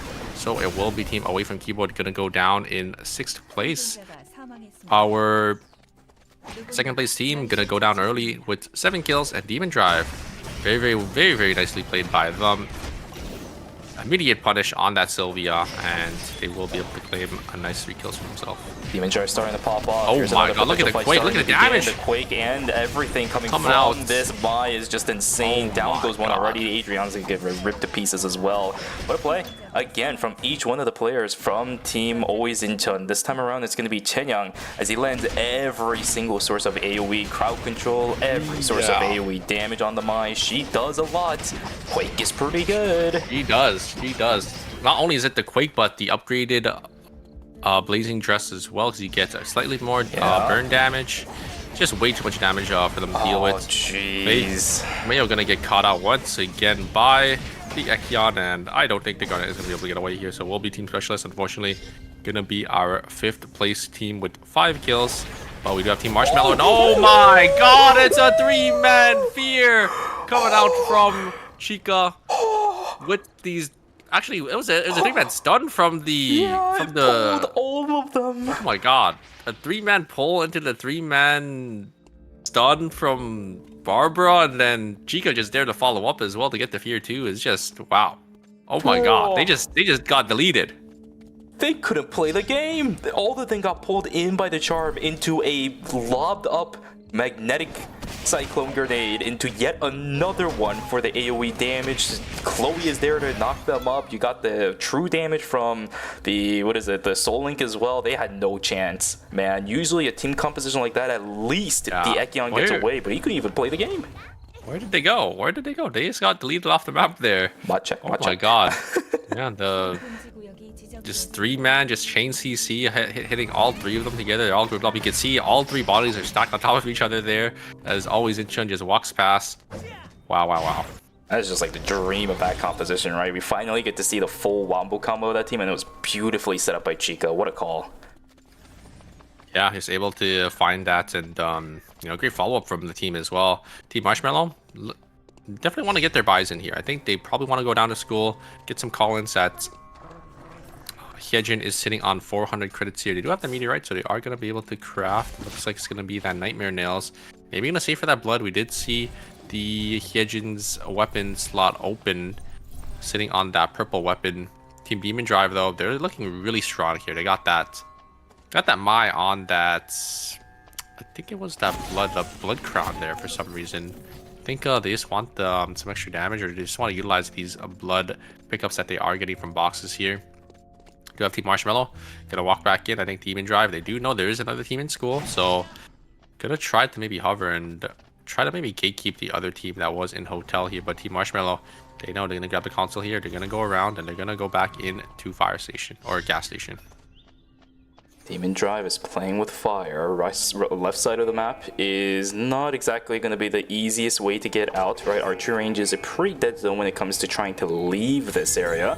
So Marshmallow and both Team Demon Drive, they're going to be walking into the zone. Yeah, Marshmallow is going to have to immediately leave. I love this macro play from Team Always Incheon. They have vision everywhere behind them. There's nowhere that they don't have information on. Yogurt is in trouble. They gotta go. He'll have about 2 seconds. He's going to try to hyperloop to the north side of the map. The only logical decision, of course, when you look at the macro. That's kind of bad, because now Yogurt, now it's Chica. I think Chica was on 2 seconds. They're not going to have enough to buy their blood here. So they're just going to be sitting on 500 credits, and yeah, would you look at that? They're just going to start calling in traps, start calling in cameras here. Not even going to worry about getting that blood call-in. I think they were trying to greed for that blood call-in because they wanted to get that blood probably on the Yejin there sitting only on that purple weapon. Marshmallow's But overthinking it. Marshmallow is gonna get caught here. God. There's a Soul Link that's gonna be prompt. Wait a second, but the damage, the AoE damage is gonna be is huge from Marshmallow. He's gonna be able to turn into two, but Luminal's gonna go in, and the third party is here. Oh no, it's gonna be Team Demon Drive gonna be able to get to Team Marshmallow, gonna be able to pick that one up there. But Team Marshmallow, they lost their Chloe, and now it's all up to Team Demon Drive to deny the res coming through. That was so big. The Chloe overextended because they just walked into Always Inchun because of the nighttime vision, and then Team Marshmallow just responded so well with their backline mages. There's so much burst damage coming out from the side of Team Marshmallow. Dude, everybody is landing some of these long-range damaging, long-range crowd control skills down to a T. They're landing all of them. It is incredible how so many of these teams are just constantly being able to play that. There's the VLS popping out. Ooh, Wait, wait, no. What is that? Senra needs to TP from Temple. I think he needs like to drop vision down here, then try looking for that TP, but unless he gets the one shot. Okay, I just lobbed a little bit. 8 seconds left to go. Senru, if he gets out. Wait. 5 seconds to go. Get the rest. Yeah. Oh my god. Get it. 2, No. 1. No. Oh, no. He missed it. He missed it. There's the wooden. And there's the wooden on him. That's so sad. That's so sad. It's the right play, but he just didn't have the movement speed. He got locked out. No. He was right there. He just needed one extra step. If only Barbara had a longer stride, she would have been able to make it. But no, we are down to the 1v3. Unfortunately, this does mean that for Demon Drive, they're not going to be able to pick up 2 additional points, but that'll be made up with the placement. It is a great time to be alive for Team Demon Drive. That's so sad. He just face planted into the wall. He was right there. He was right there. But yeah, unfortunately, just barely not gonna make it. Barbara gonna try getting some damage. No, it's not gonna happen. And Team Demon Drive will be able to get the win out here with 11 kills for himself. But Team Marshmallow sitting with 13 as well. So both teams definitely a respectable amount of points to go around there. So it's definitely gonna shape up the leaderboard going into game number 3 here. And yeah, wow, what a turn there from Marshmallow onto Team Always Inchun. The amount of damage that Team Comp has is that triple backline with the 2 mages is just way too much. Yeah, we're gonna have to put Barbara on the running machine, man. She needs to get her little movement speed going up a little bit more. GG's overall to Demon Drive, though. I think their gameplay has seemed a lot more confident. Game number 1 was a great representation of what this comp is able to do, but at the same time, in game number 2, it actually worked out. That's the beauty of a composition for Team Demon Drive. If it works, it looks amazing. So many opportunities to be able to lock people down in crowd control. You have the Felix, you have the Mai, you have the Sylvia. One small misstep is an easy punish that Team Demon Drive is able to get done. They haven't been able to find that so far throughout the group stages in game number 1, but in game number 2, they found a ton of them and capitalized on it. They did. Really, really good game. Yeah. Wow. It was. I'm still in shock. You know, like if they just maybe pathed in like slightly in a more optimal way, but I think it's just not really on the Barbara there. It's that's just unlucky. Yeah, it's just unlucky. I mean, maybe the Barbara could have went for like a TP play from Temple, but you know, hindsight's kind of 50-50, right? It is kind of hard to make those plays, especially in those high volatility scenarios, because maybe you just don't expect them to come over and contest your zone, because it is a little risky, right? If 1 or 2 of them came in, but Demon Drive having that heads up macro play, they know that the Barb is solo. They're just gonna walk on in and deny that risk. If Chica was also alive by the end of it, then maybe there was a chance that they could have at least dissuaded the entirety of Demon Drive from pushing in, or at least play together and maybe make a bit better of a decision. But when there's only one person left on the other side, it's a lot easier of a choice for the team with 3 to say, hey, let's run this team down. And especially also, by the way, it's a Barbara. She has no mobility skills that she can get out of. You saw how easy it was for Seer to just immediately jump on top of the Barbara there. It's just the nature of that character. So really brutal for team, for team Marshmallow. They'll be fine though. They got a good amount of kills this game anyways. This composition is also working out, which is the thing that I want to emphasize there. It's only game number 2. You still have 2 more games to go. You know that this composition works. So for now, although it pains me to say this, let's not bring out the Abigail. Let's just stick with what works. Yeah, got to see how it changes up the leaderboard as well. Demon Drive, I don't think they had a good game number 1, but coming out and winning with 11 kills for themselves, they're definitely going to be sitting comfortably in the top 4 now. Marshmallow, I think they had a pretty consistent a pretty consistent showing already, so they're going to be up there. We are just going to jump straight into the leaderboards here, and it will be Team Always Incheon going to be in first place. They did end up winning the last one, and then they did have a lot of kills going into game number 2 there, so they're going to be in first place, sitting comfortably with 39 points already. Marshmallow with 28, Away from Keyboard with 28 as well, Demon Drive with 22, and Neon Nunchi with 17. So it's looking pretty top heavy here for a top 4, and the gap is just widening bigger and bigger for these teams. So yeah, the bottom 4 teams, they definitely need to look for something here, especially Team Epoch. It looks like they are pretty far down with only 4 points. Luckily, though, it doesn't seem like at least the next 3 after Always Incheon is an impossibility to get for any of the teams in the bottom 4 just yet. We'll have to see what ends up happening. Because, guys, once again, that was game number 2. And you guys know what that means. I know what that means. It's time for us to go on a break. We need to rest our voices a little bit and maybe drink a little bit of water. So go grab some water, go grab some snacks for your guys' self, and go take a stretch. We'll see you guys back here for games 3 and 4 of Knockout Stage number 1.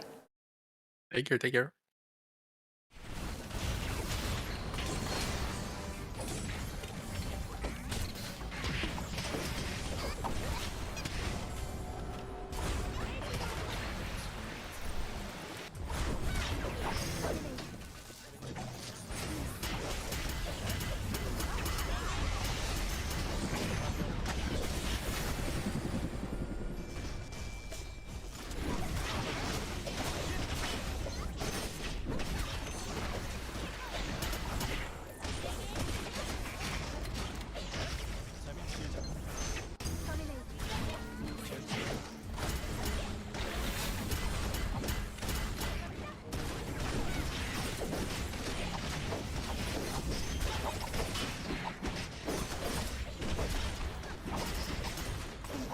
사망했습니다.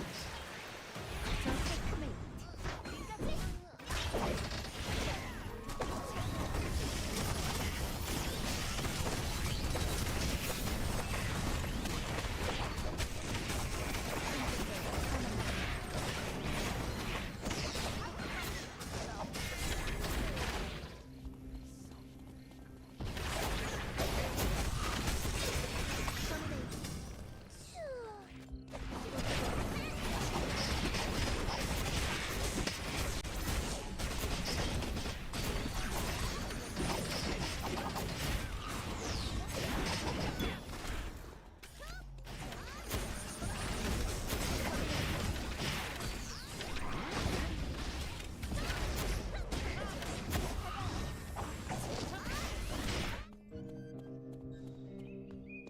임시 안전지대를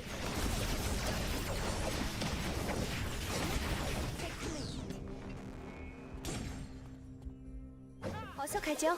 다음 스테이지로. 어느 자리에 있든 최선을 다한다고 말했죠? 지켜보세요. 제가 성장하는 모습을. 응원법은 숙지하고 왔죠? 사인 요청은 언제든지 환영이에요. 지금은 디자이너가 아닌 아이돌의 사인이에요. 빛나는 별이 되는 건 더 이상 꿈이 아니라고요. 사인이라도 해줄까요? 무대를 방해하는 사람은 용서 못해요. 팬이라면 용서해줄게요. 역시 전 이때가 제일 빛나는 것 같아요. 경호팀은 어디서 뭘 하는 건가요? 허락도 없이 사진 찍지 말라고 했잖아요. 동선이나 멘트는 미리 외워둬야겠죠. 오늘도 최고의 무대였죠?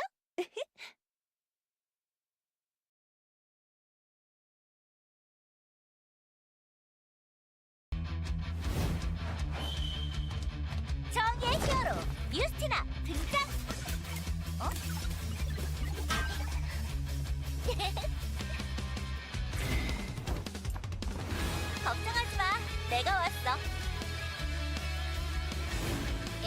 베이든, 내가 구하러 왔다. 정의의 이름으로 각오하라고. 에이전트 알렉스, 이제 괜찮다. 왜냐고? 내가 왔으니까. 역시 악당들의 냄새가 나는데. 집중 소격! 발사! 나를 누구라고 생각해? 포기하지 않는 게 바로 내 장점이야. 모두 집합! 강한 힘에는 강한 책임을 따르는 법이야. 내 이름은 유스티나. 사람들의 소중한 일상을 지킬 수 있는 최고의 히어로가 되겠어. 아스트라 버스트!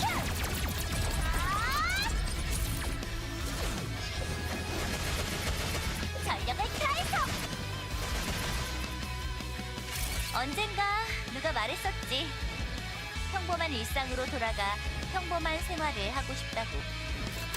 그럼 난 그 평범한 일상을 지킬 수 있는 최고의 히어로가 되겠어.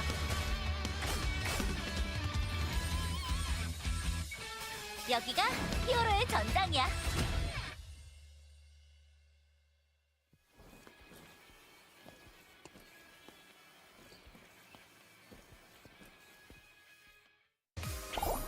오늘은 새로운 걸 준비해봤어.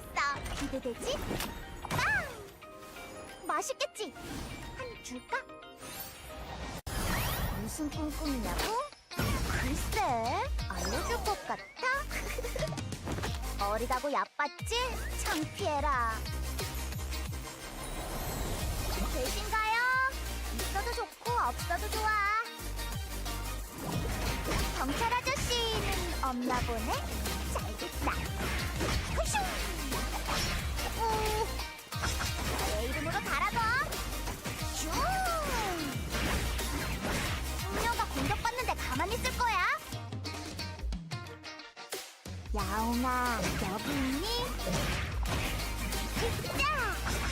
오늘은 여기까지. 다음에 또 놀자. 안녕!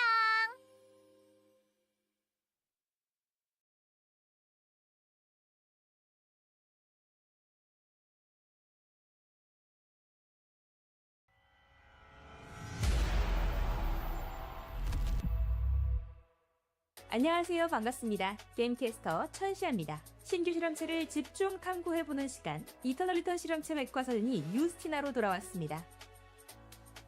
석궁을 사용하는 실험체 유스티나는 이동하면서 스킬을 사용할 수 있기 때문에 기동성이 상당히 뛰어난 실험체입니다. 유스티나는 꾸준한 거리 조절과 게이지 컨트롤을 통한 스킬 활용이 굉장히 중요한 실험체입니다. 먼저 유스티나의 스킬 구성을 알아보겠습니다. 유스티나의 스킬 구성은 Q 스킬 연속 포격, 그리고 선멸 포격, W 스킬 집중 포격, E 스킬 부스트 대쉬, 궁극기 아스트라 버스트, 그리고 패시브 스킬인 아스트라 에너지로 구성되어 있습니다. Alright, ladies and gentlemen, welcome back to Eternal Return Masters Season 6 Phase Number 2. We just finished Games 1 and 2 for Knockout Stage Number 1, which means now we have Games 3 and 4, and that right there, ladies and gentlemen, is enough math for me. That's a lot of numbers that I just said. I don't need to say any more for the time being, at least until the next break. So, I'm a little bit free now. Glad to see it. Super, how are you doing? How are the games so far for you? I'm more worried about the bottom four teams here. They have a lots of room to catch up here because top four teams, they're basically running away with this lobby. If these teams do not want to get eliminated today, they're gonna have to show what they're made of. As yeah, there's I think about maybe like a 15-point difference between 8th place and 4th place already. It's singing a little doom for Team Epoch. But hopefully they're going to be able to lock in for game number 3 and 4. We are going to be having that Mai ban going to be coming in. And I wonder if we're going to have that ban rotation with that Mai, and that is still going to go back and forth. But we're going to have to see going into the game here. The fun thing about those Mai and Estelle bans is that I think one team from each of the two picks that came through for the bans were different teams. So one team picked Estelle, the other team picked Mai, but two of them stayed consistent. So it all really comes down to what the other two teams are going to pick, right? Are we going to go back to the Estelle with the original team in game 1 that ran the Estelle, or are they going to start thinking things around? Because after game number 1, we actually had a few other teams finding success with the team composition they changed over to. So if that starts going a little bit more consistently into game number 3, there is a possibility we don't get an Estelle ban. And if that does happen, a lot of teams are going to be able to play their comfort picks going into the next game. If that happens, though, right? That's the big word. Yeah. If. Yeah.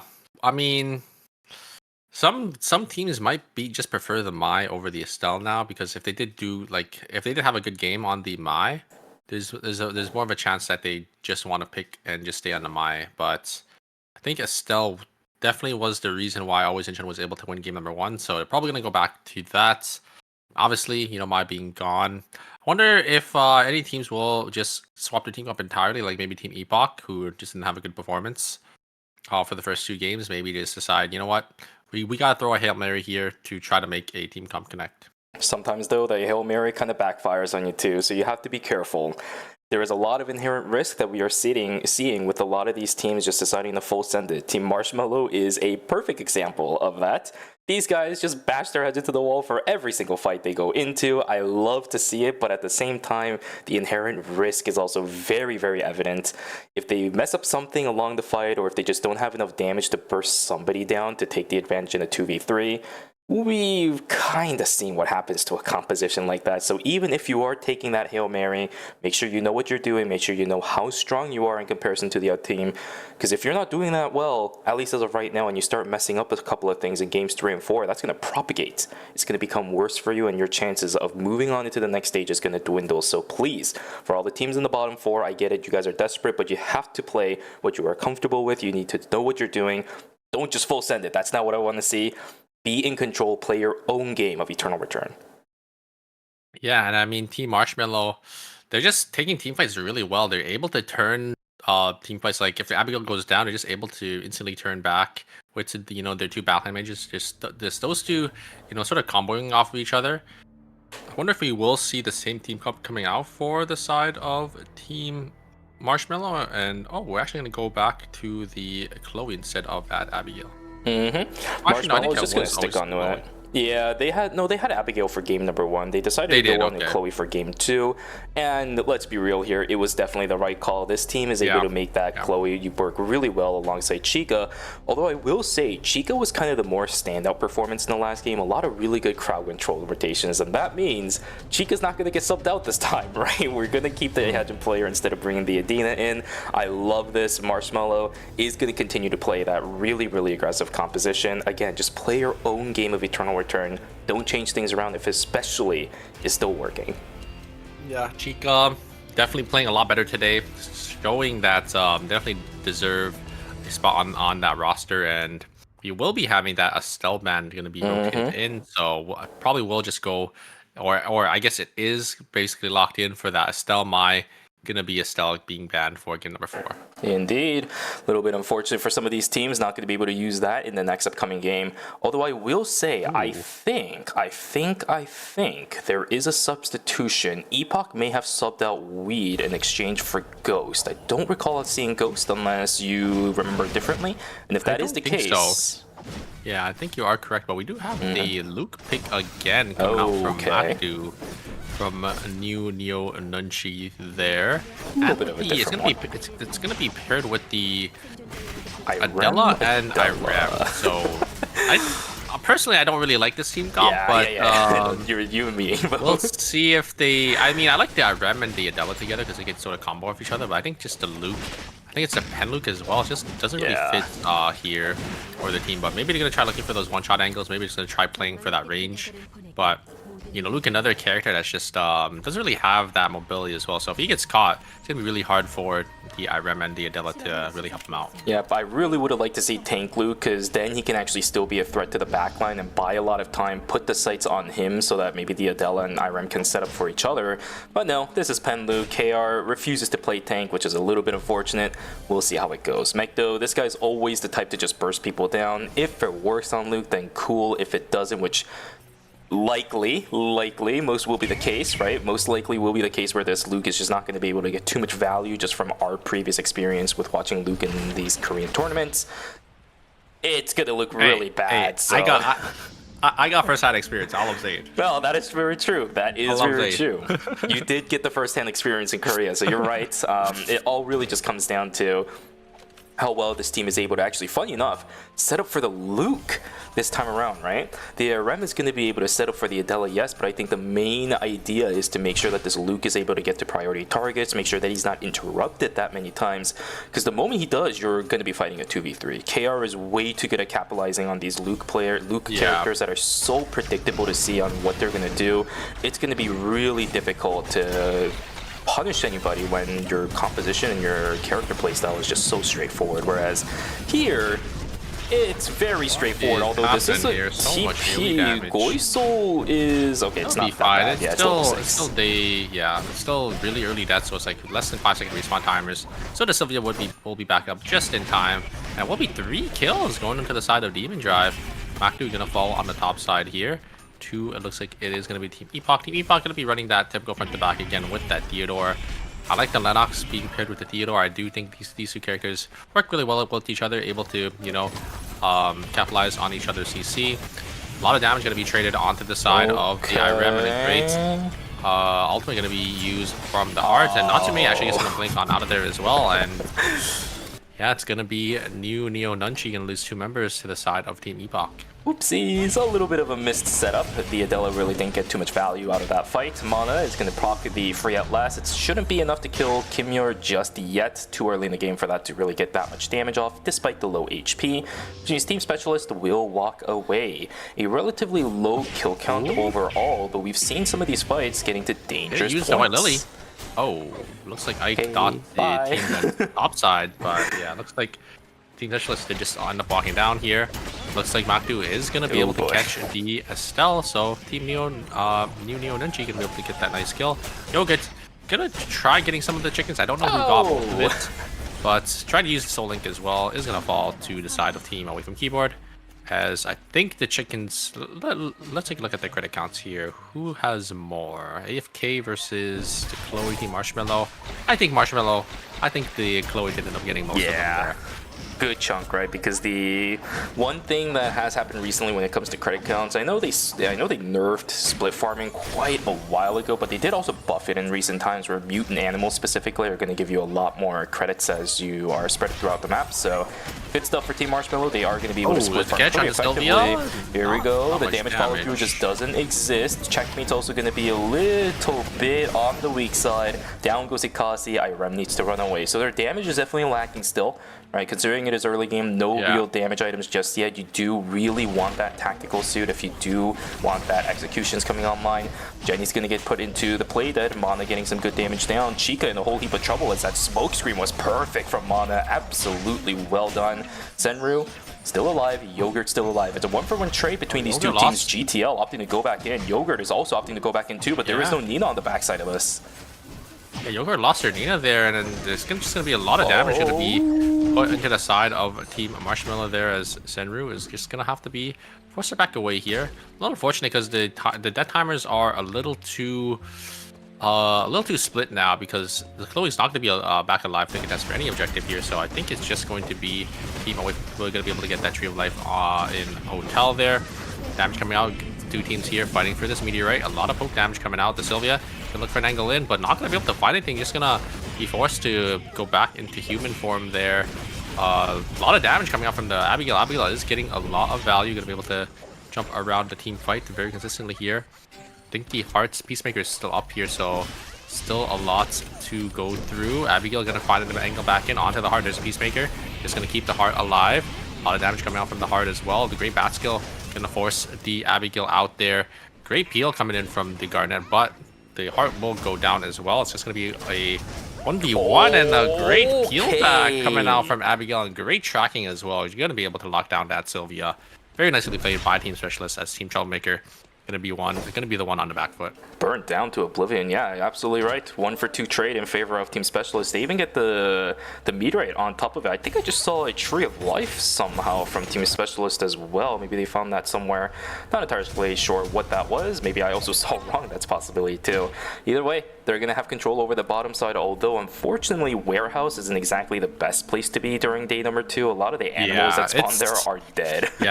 Yeah, the bottom side is not where you want to be when you are contesting for the first objective, just because all the bottom side is for the night rotation, the night 1 rotation with the bears, the mutant packs. Every animal is going to be gone there, so there's really no farm, and the only other place you could go is uptown, and if another team already farmed uptown and killed those wolves, then you're just down a lot of mastery. But you do have that transition going for you, so it's not the end of the world. But you know, being down your rotation for farm and for animals and for credits is kind of sucks, I would say. Do have Team Troublemaker. You see, they didn't really get their buys in just yet. Team Nunchi, they didn't get their buys in, so they are going to be a lot stronger than Team Troublemaker if they do want to take a fight. There's the Queen combo onto the Sylvia, but a great blink away, going to be able to dodge on the checkmate. Sylvia's going to go back in, going to be able to get a lot of damage. Return onto the Adela here, but not going to be able to finish them off. Estelle is getting a lot of value here, able to tank up a lot of damage. Sylvia bike is going to be invested, just going to get some distance. HP advantage is going to go to the side of Team Troublemaker here. I think they're playing this fight a lot better. The Luke is not able to really find anything, not really providing much value for the team here, but a third party is going to come through. Team Specialist is going to be able to claim all the kills here. Going to claim almost 5 kills, or I would say, I think that was like 3 out of the 4 kills there. And they will be able to get that alpha as well. That wasn't it. I think this Luke value is just already showing it to be really, really lackluster. You didn't land a single clean sweep until the end of the fight, really, and pretty much to the Abigail, he healed her because of the dimensional cleave barrier. Yeah, and like Neo Nunchi, they're playing up maybe 3 or 4 items onto the side of Team Troublemaker. Team Troublemaker is just playing the fight just better than them, because I think it's also just, you know, again, it comes down to like the team comp issue. I don't think there's really much value. Like the Adela gets the Queen. Adela hit a nice Queen combo. There's no follow-up. The Adela basically had to try to kill the Sylvia by themselves, but just wasn't able to really connect it there. Adela gonna be able to get 2 wild dogs there from the mutant pack, so not too bad for them with the checkmate. As on the other side, the Luke does get even caught from team away from keyboard. So Team Neo Nunchi, they're just completely getting staggered. As I mean, I guess the Adela and the Luke did die at the same time for this rotation, so they should be back up and running going into day number 3. I don't know what the game plan is for that team anymore. Dying at night number 2, yeah, they're dying at a time where all the animals are already farmed, so you're starting to prepare yourself for day number 3. But being dead is still not going to do you any favors, especially with a team composition like this where you do need to snowball. And again, we've already seen this team struggle when it comes to the DPS output. They're not playing together so far. I want to see that change. Vision play is really good. Backside access is not really going to work out. Chica's going to die! Jumped on and down goes the Hedgen. It's a night 2 death, but how much more can Team Specialist get out of this? Senru still trying their best to run away, but there is the Maiden's Embrace. There is the lockdown. Pulling is not going to happen, but in the end, down goes yet another. Yogurt still getting chased down by Honmono, but with the miss on that Oil Slick, should be able to get themselves out. Again, night 2 death. Everybody will come back, but that is not the greatest start to day 3. Yeah, it's a good vision play from Marshmallow, you know, because when you're playing the triple mage comp, you kind of have to, or if you have like 3 different angles, it's going to be really hard for your team to, or another team to really play into it. But a great response there coming in from the heart from Team Specialist, just instantly recognizing that the Hyejin was just completely isolated, a little too far up, and just immediately turned on them, was able to get the kill and win the team fight there. There's going to be Team Epoch, going to be fighting Team AFK. Ultimately, it was invested by the Alex here. They're just going to have to fully kite back. A lot of damage being traded back, though, from the heart. There's ultimately coming in from the Theodore. On already cut down to half HP. There's the Blue Viper going to be invested onto the Alex. Just not enough damage. There's a play dead. Mana is actually going to go down here from the Theodore. Oh, the Peacemaker is going to go through, and look at HP bars. It's so close. Who's going to be able to get the kills there? And it's going to be the Jenny. actually gonna get the 1-up onto the Hearts, who had the heal from the Peacemaker. And I don't think the Theodore can take this 1v2 anymore, because both the members of Team AFK are just gonna res here. Gonna try getting the revive, maybe buyback in school, but there is an Alex that's gonna try to stop them. Oh, this shouldn't be allowed to happen, but at least gets one res. The Heart gets backed and they're up. gonna run away. And the Lennox will not be able to, at least for the time being. Goodbye. Okay, there we go. Loop all the way out. I don't know which one it is again. I think it's the Mutant, because usually it just kind of goes in order a little bit here and there.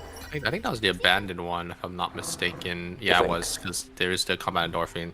Yeah, you could tell because of the layout of where the boxes are and everything, because there wouldn't be any boxes there if it was the Mutant lab.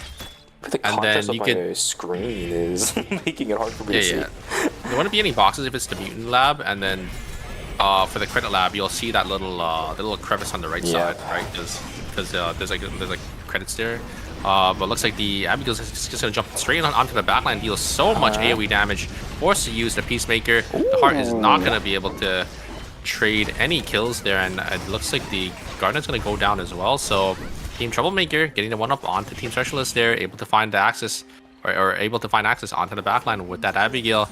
The Abigail, if you do get hit that dimensional cleave, you get the teleport reset for free, so you're just able to sort of taxi off of the frontliner there. So very nicely played by the Abigail, able to find that angle, and they will be able to claim that Omega for themselves as well down in factory. And Team Epoch, they try to get the res here. Luminal just doing so much damage. Wait a second, Luminal's down to 1 HP. If they get somehow kill Luminal here, and they actually do, the Heart is actually going to be able to trade and kill the Lenny as well. So it's going to be the Estelle going to be the one to force, going to be the one to be forced to run away there, as Team Epoch is going to be able to get the 1-up on the Team Always in Chuck. Okay, good attempt from GTL. He almost managed to pick up one, but unfortunately Kasi had the castling set up over the wall, so he was able to teleport out, which means 2 additional kills into the hands of Team New Neo Nunchi. They do have items now, as we are cresting to the point of day number 4. You would hope that they have items at this point.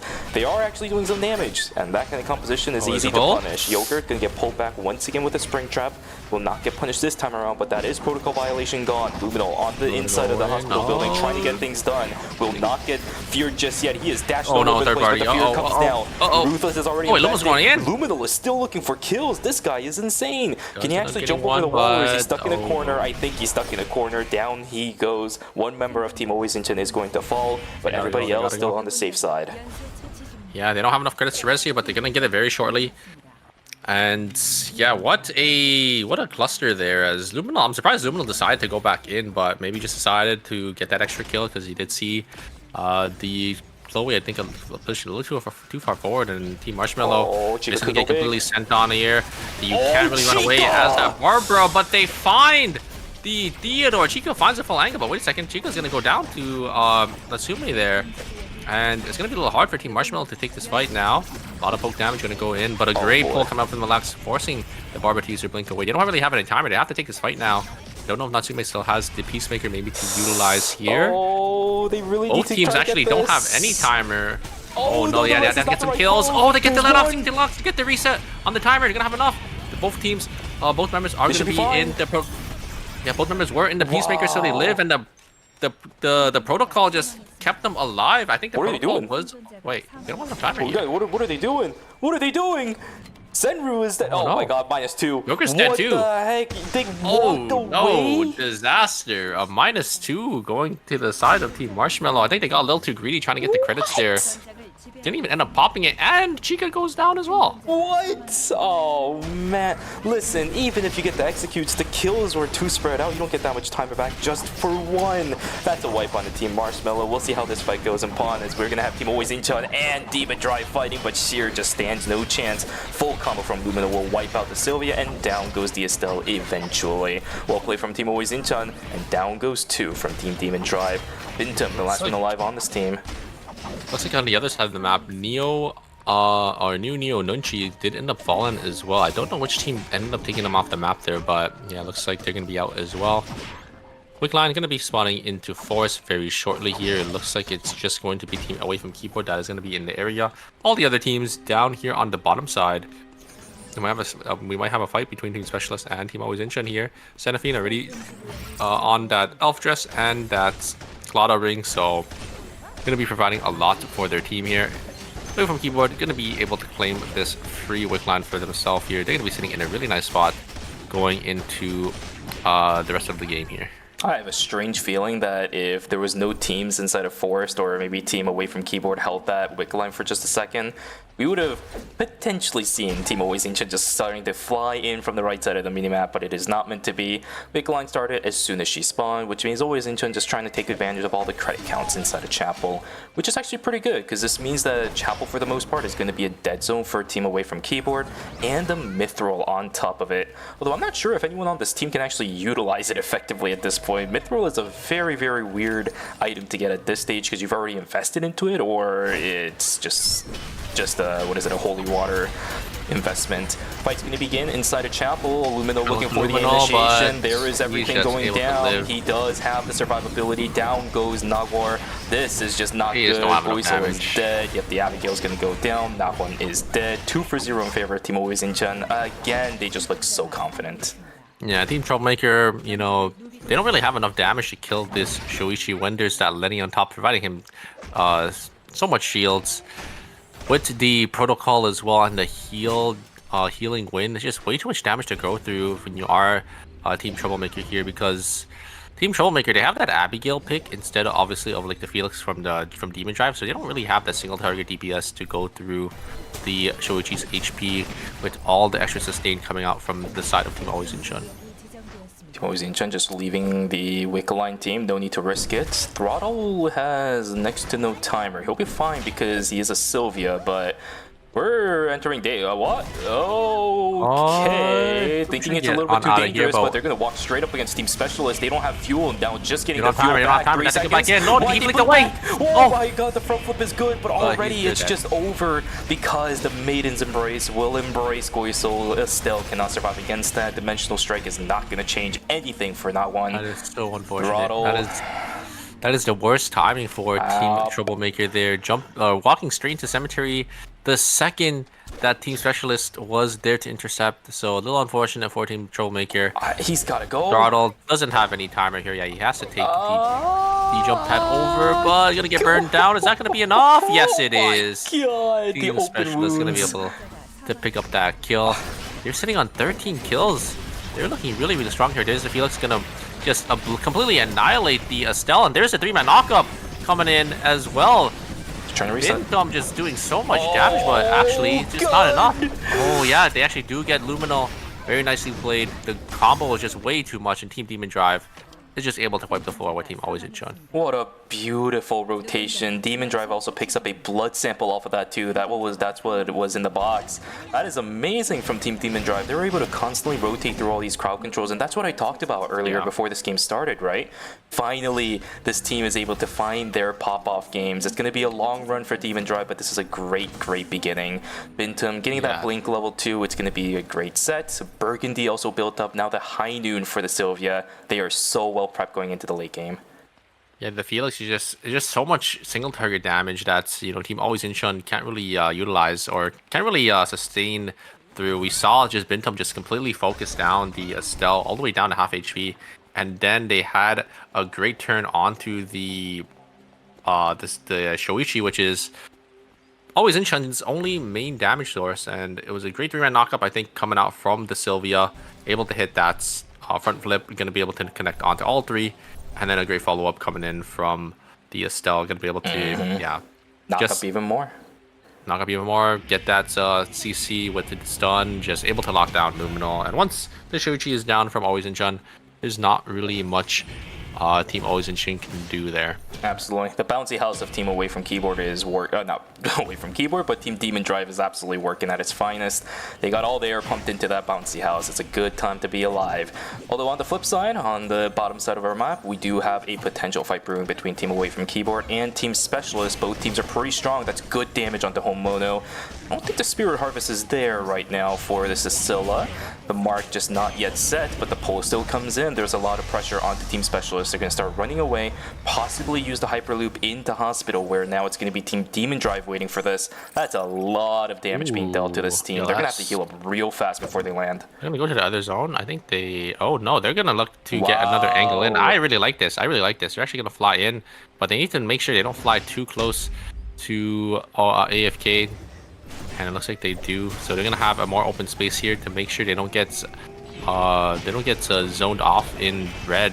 I think Adriana's gonna get a lot of poke damage here. Mana gonna shield themselves to get some poke back. Mana can't get good value pulls like they did earlier. That's another good pull onto Home Mono. Half HP is going to be this Adriana. Free at Last is probably available in just a few seconds too, and the dogs are just constantly punching the members of Team Specialists. The healing is starting to get reduced every now and then. Not the greatest of time. Timers are going to be on the side of Team AFK. A lot of poke damage, and Soul Stealer is going to be invested, but a great turn from the Alex. Great lockdown from them. Going to be able to get that taunt, and I think that's going to be it. The Peacemaker is going to be invested. They're going to try to get some damage here. Maybe if they can follow up on the Peacemaker pop, but it's not going to be enough. Ike still having that play dead as well, and yeah, we'll just be a team away from Kibo going to be able to win that one out. To be fair, Team Specialist was at a disadvantage, right? That's just a team RPS, the team composition RPS. You do have a lot of better range and much more consistent poke from this Asilla than you will have as an Adriana. Well played from Team Away from Keyboard, positioned perfectly, and we are down to 2 teams once again. The Jenny didn't have their play dead there. It's actually still on cooldown as well, so probably gonna have to wait, because if Team Demon Drive recognizes this and just fully sends on the window that it's down, you should be able to capitalize, but it should be back up in 10 seconds here for the final zone. Team Demon Drive gonna have the zone control here, but it's not gonna be too much of a advantage because they are playing that basically like a triple melee team looking for that dive in. Mana has to get a lot of poke down. These tight quarters are not going to be easy for Team Away from Keyboard to walk through either, because the threat of the Felix is always going to be there. Ike pushing forward a little bit, taken down to about 2/3 HP. Bintum not pushing it too aggressive. I like that play. Pulled is going to be the Felix though, also taken down to about 2/3 of their HP. So looking good from both of the teams. Damage exchanges are actually looking pretty even between them. Dongye is starting to push a little bit forward though. He's a bit isolated. Sheer's the only one to support this. Backing away is going to be the members of Team Demon Drive. Final zone control is still into the hands of Team Away from Keyboard. That's a blink in. That is a beautiful red carpet from Ike. What a play. Bintum is going to get taken down. Seer is not there to support that either. What a play from Ike. GTL just needs to live. Seer's on the chase. He really wants this. The quick spin is actually not that bad, but there is the radar gun. We will be able to lock down the Alex. We're down to a 2v2, and Ike gets slammed by a tire as well. Oh, and they don't get the body. And the body does a bunch of HP damage, so it's going to be forced. Demon Drive's going to be forced to just take more time and rest up here. But the time advantage is going to go to the side of Team AFK. The Sylvia just needs to find an angle, maybe onto the Bella here. Because the play that is still going to be up for the Jenny. Gonna get some poke damage. Just way too much damage from Ike.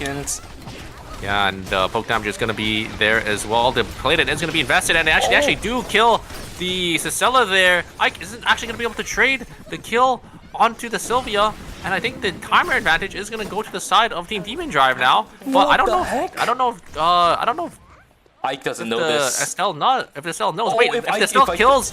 Oh no! What? What just happened?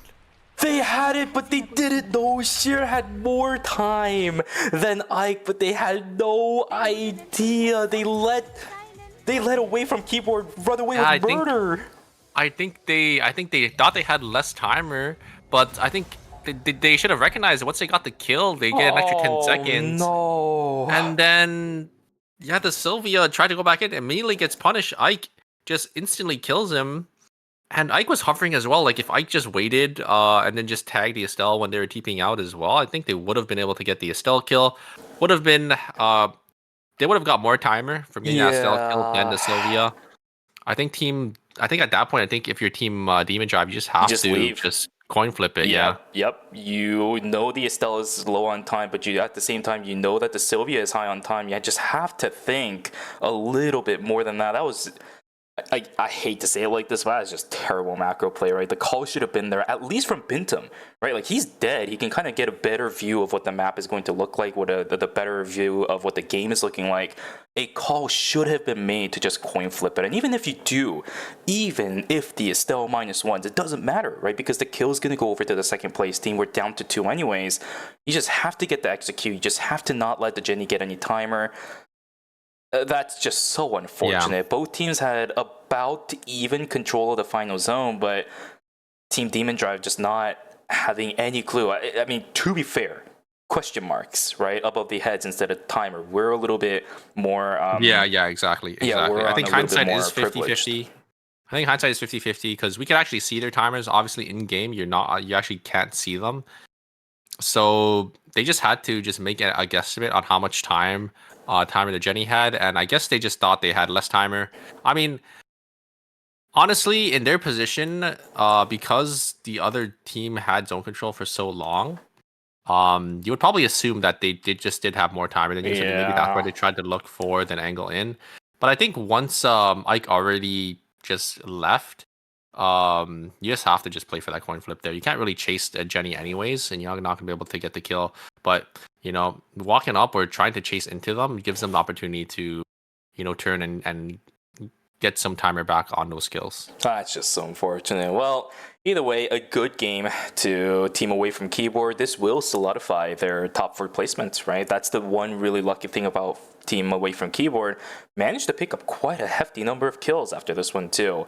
Wouldn't be surprised if they're just kind of now fighting head-to-head against Team Always Intern for 1st and 2nd place, but of course that doesn't really matter. You're just looking for the top 4 spots. Just top 4. We'll see what the score sheet looks like. So basically, what that means now, Super, is we are going to have a fight for 3rd and 4th place. Let's take a look at what the score sheet looks like. It is indeed relatively close for the middle of the pack. 3rd and 4th place, definitely a possibility for Team Specialist and New Neo Nunchi. Troublemaker might be a bit difficult. 50 points away. Yeah. 15 And that's is a lot. assuming And Marshmallow Epoch doesn't get anything. And Epoch is 20. I think it might be a little cooked for our final 2 teams, 7 and 8. But I think the middle of the pack is definitely wiggle room here for these teams to make it in. Marshmallow, sitting only on 32. Specialist only 3 points behind, and New Neo Nunchi only 8 points behind as well. I think the top 2 spots are already locked in, away from keyboard and always in Shun. About 20 and 21 points respectively, sitting away from 5th place. So I think they just need to have just a couple kills in the last game, just not go 8th place. And I mean, even if they go 8th, they need about 4 or 3 other teams to pass them and just have pop-off games. I think that's a little too hard to ask, just because it's usually only 1 or 2 teams that is that can have that pop-off game. Exactly, and outside of away from keyboard and Team Always Incheon, we haven't really seen too many other teams getting real big pop-off games yet so far in the series. So to a certain degree, the 20-point difference they're going to have to at least even drop down below that 4th place spot the possibilities are definitely low. So they've done their work. All they have to do in game number 8 is just play consistently. Now maybe start strategizing for what you could do during knockout stage 2. There's a lot of things that always Incheon as well as away from keyboard can do in the upcoming game. We should still see them playing their comfort picks. That's not going to be a surprise to me.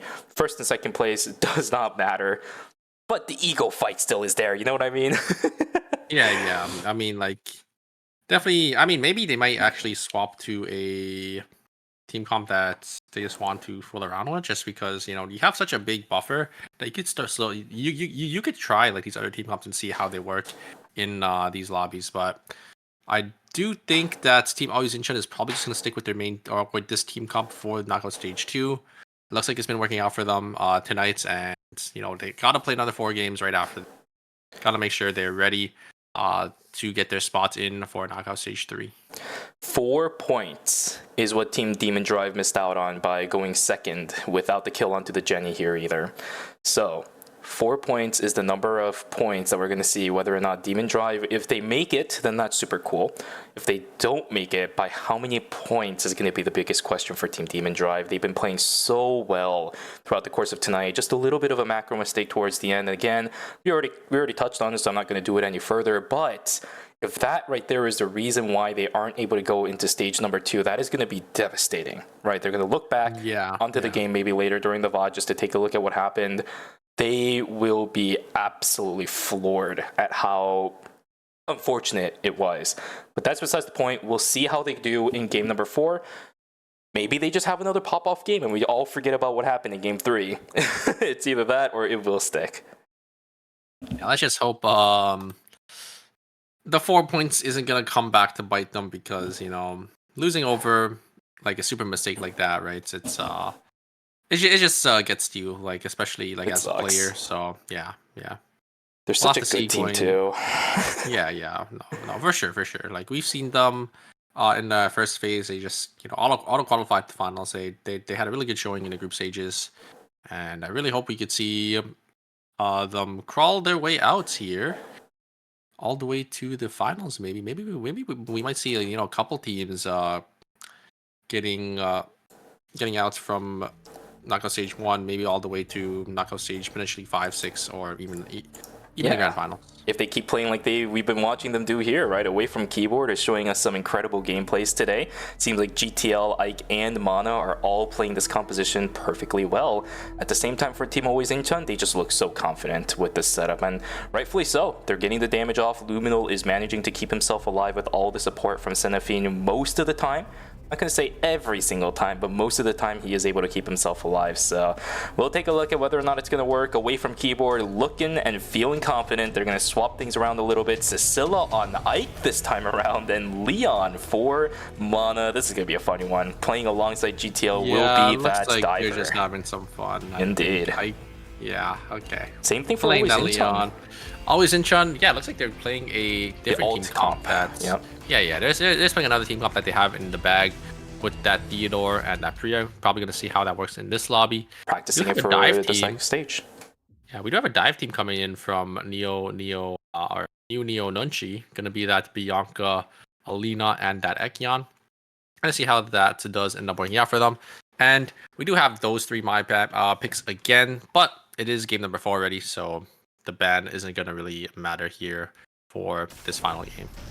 Indeed, will not matter. We also have a Tsubame coming in for Nachne. This character has been having some real standout performances so far in the phase number 2, and that's solely because a lot of the Hyunwoo compositions have a really tough time dealing with the Tsubame.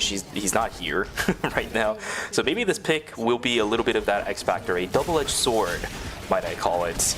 Very, very high DPS, but at the same time, once you catch her out, it's very difficult to get out of that situation as Tsubame, since a lot of her escape paths have to be kind of preset, and you have to be the one initiating into the fight because of the wooden totem placement being where you initially used your ultimate, right? So we'll take a look at what ends up happening. Game number 4, the final one of knockout stage number 1. After this, we'll determine the 4 teams that move on towards knockout stage number 2, and we'll determine also the 4 teams that's going to be eliminated from phase number 2 as well. Yeah, and you can see the points gonna be shown very shortly after the little ads here for the boxes that you could buy in game. WD Black. Yeah, and it will be I guess that's a GPU that you could buy as well, and a CPU there. But yeah, we will see the points very shortly. It will be our top 4 teams that are gonna move on to knockout 2, and they're just gonna be immediately put back in to play another 4 games. So that's why I was saying earlier that if you are in a odd number for the knockout stage, so 1 and 3, if you do start at 1 or 3, you're gonna have to play quite a amount of games, basically 8 games every day when you do qualify for the next stage, just because, you know, knockout stage 1 and 2 are gonna happen at the same time, 3 and 4 are gonna happen at the same time, 5 and 6, right, all gonna be on the same day. It looks like Neo Nunchi is gonna be able to get a kill from Team Troublemaker there. Abigail, I saw what happened. They were basically blocking the White Lily, and you see it way too often, right? It's really hard to hit that White Lily when there's 3 people on top. You actually just can't click it at all. So I didn't realize you were going to be able to do that when they first released, right? You and I were so hellbent and focused on trying to see what kind of plays teams were going to be able to make with it, but not against it. So the fact that we're seeing people just standing on top of the White Lilies now, that's actually really funny. And you're right, the plays of all of the teams across the board, pretty good. Abigail, a little bit unfortunate because she's not going to have the damage early on. Same thing for a lot of these other picks too. It's not something that we see too often in these games so far, but it's happening a lot in game number 4. Teams are getting desperate, split farming, everything that you need to get, small advantages here and there that can easily be punished, especially in the earlier stages by some of these teams that are grouped up. We're seeing it all over the place already. 4 kills, 5 kills now in day number 1. One of our faster paced day number 1s, I would say, throughout the series. Yeah, it looks like they are going to use the Bianca. Oh no, the Ike is actually going to get hit by the pork chop. They're going to be forced to go back in. Okay. And great capitalize on Makdu there. It's going to be a 1v1 between Alex and the Ekyan. And it will be the Ekyan going to be able to get the 1-up onto the Alex here. So Neo Nunji going to be on 3 kills already, and Specialist gonna have 2. We did see them get some early game picks as well. The Team Specialist, they're our 5th place team, so they're really closing the gap onto Team Marshmallow. Neo Nunchi also doing the same thing as well. They're 6th place, slowly but surely closing their distance on top of it. Away from keyboard, Mana on the Leon, trying to play a little aggressive, but up against this team combo, very difficult to do so, as the Elena is looking to be a bit of a threat. Speed gates there, the free skin's going to come through, Mana's locked down, crowd control rotated all over the place, but Mekdo is kind of low. He's trying to get the resets. He does have a dash in order for him to go in, but can't find an angle, especially with the Soul Stealer. Procking from team away from keyboard, but here we go. Reign of the Vampire Queen's going to come out. GTL is already obliterated, and down goes Mana as well. A 2-for-0 in favor. Never mind, Mana is away. So a 1-for-0. Demon Drive, Bintum and Dongye, they need to get out. They need to desperately get out. Luckily, the catwalk is there for Dongye. Mai will keep themselves alive. Same thing for Bintum, just using the Windscar over the wall will keep themselves alive too. But the danger levels in game number 4 is already on the rise, Super. This is a very dangerous set of waters to tread. Yeah, and Team Demon Drive, they're not in the safe works just yet. They're only sitting on 36 kills. They could easily get outplaced by the other 2 teams here, so they have to make sure they have a good, consistent game number 4 here. Neo Nunchi gonna look for an angle onto Ike here. Ike gonna blink over the wall. Sanguine Javelin not gonna connect there, but the ultimate is gonna come through from the Ekyan. Is Ike gonna be able to get away? No. That is the damage of the Pen Ekyan. It's gonna be enough here. The Reign of the Queen is actually gonna be invested onto Mana there. A lot of damage coming through. The Sanguine Javelin is unfortunately not gonna connect. The Alina is going to be in range here. Is going to get the quick cut with the Quake. Going to slow Mana down. So Stealer was invested as well. But it looks like don't think they're going to be able to chase the Alex and the Leon here. They have a little too much ability. Alex is going to get the knockback as well. But Neo Nunchi is just completely going to send it here. I think they just want kills because I think they desperately need it here. But a great turn from the Alex. Going to be able to immediately punish. But the... Yeah, it was the Coffin just able to keep the Bianca alive for so long, but the Leon did end up just jumping back in. Gonna be able to get that kill. Gonna trade 1-for-1 into Nunchi there, and it will be 1 kill going over to both teams. Pretty worth actually for Team AFK because they managed to pick up the tree on top of it. The cemetery one was actually quite free, whereas that was free. Yeah, whereas Nuni and Nunchi, they get nothing other than the 1 kill. Yeah, but I mean, if you are Nunchi, you desperately need kills, right? They are in 6th place. It looks like here with those 6 kills, I think they actually outscore Specialists. But Specialists also have 2, but you basically need kills. You kind of just have to look for any kills that you can get, and you're gonna try, or definitely gonna have to try to close out this game here. The profile was invested. A lot of damage going to the side of the Mai there. 3 turrets to be placed down from that Barber, so the turrets are just going ham and doing so much damage, and able to trade out for that Mai. Another fight inside a cemetery. Surfs up to try closing the distance. Natsume is going to get taken down, but Ike is going to be able to snipe that with the Wilson. Ghost needs to back away unless Junragus is looking for a little bit more. Will not be able to find anything, and as Mana starts to dive a little bit further close to the Theo, he's just going to run away. Ghost and Junragus leaving. Epoch in a whole heap of trouble themselves. 0 kills, loses a fight inside a cemetery. Their time is running out. Seer trying his best to keep himself alive too. The Sylvia is on out of there. Bintum sitting in the front of everybody will not be able to get anything done just yet. Too early in the game for this Felix. Down goes yet another Homono. Trying to chase down Seer, but I don't think that's going to happen. Junragus will eventually take the fall from from away from keyboard. Epoch once again in a whole heap of trouble. Their possibilities were low to begin with, but with those 2 deaths, I think it kinda solidifies it. Their death timers are stagnated. They're wasting a lot of time in this game now. I don't know what the chances really are. Ooh, we do have Marshmallow again with this complete split here. Abigail's gonna get on in, gonna deal so much damage, so much AoE damage, gonna be able to chunk them all down to half HP. And it's gonna be easy pickings here for Chica. Gonna be able to get a couple kills. Gonna be able to hit a couple charms there. That's gonna be it. Marshmallow gonna be able to get 2 kills. Will be Team Specialist, unfortunately, gonna be on the back foot here. Stage1 is gonna be forced to run away. Abigail got the base AoE set up with her, with her binary spin, as well as the, the Blade of Truth, there we go, on all 3 members of Team Specialist. Chunked down majority of those players down. Of course, not the Garnet, but the 2 priority targets of the Adriana and the Heart got chunked down at half HP before the fight even began. So running away was the only option they had for Team Specialist. Picking up the Alpha on top of it now for Team Marshmallow. They are starting to claw their way back into this game, but the fight's going to begin inside a school. Beautiful exclusive to pull Bintum out, but that's a resource that's not going to be there. Overcharge activated for Junragus. Bintum is pretty low, they found an angle! What the heck is that? God, if Niels is just gonna go in. Recover as best as he can. It's not gonna happen. Noxme is just so low, and the health bars is just not there. Down goes yet another Demon Drive in a whole heap of trouble. Dongye needs to get himself on out. Catwalk is there. Strut is out. We'll see if Demon Drive ends up losing their last member, but on the bottom side we have yet another fight. It's gonna be JBSP taken down, as this Bianca not gonna be able to stay alive any longer. Hikasi also just gonna take the fall, as they don't want to be dead for too long. Unfortunately, Demon Drive is not having enough items just yet, because the full combo was invested onto the it was the Suamin, but just wasn't enough here. We do have another fight here. A lot of poke damage going out, and it will be it's gonna be always Inchun gonna be forced to be on the back foot here. Lennox is gonna be able to get away, but yeah, the other fight for Team Demon Drive. They had the angle, they had the full combo onto the Tsubame, but the Tsubame just using their blink and their substitutes perfectly there, able to live with just barely on 1 HP. The combo was there, but just I think the items just wasn't there yet for Demon Drive. It is still the early game. Felix drives off having you know, all the crit items, you know, crit skills really nicely on the character. So gonna have to see how Demon Drive does end up sort of adjusting, just because they haven't been really winning any team fights in this game just yet, and they kind of need some kills, and they have to play for some placement here, because they are in 3rd place, but not really out of the woodworks yet.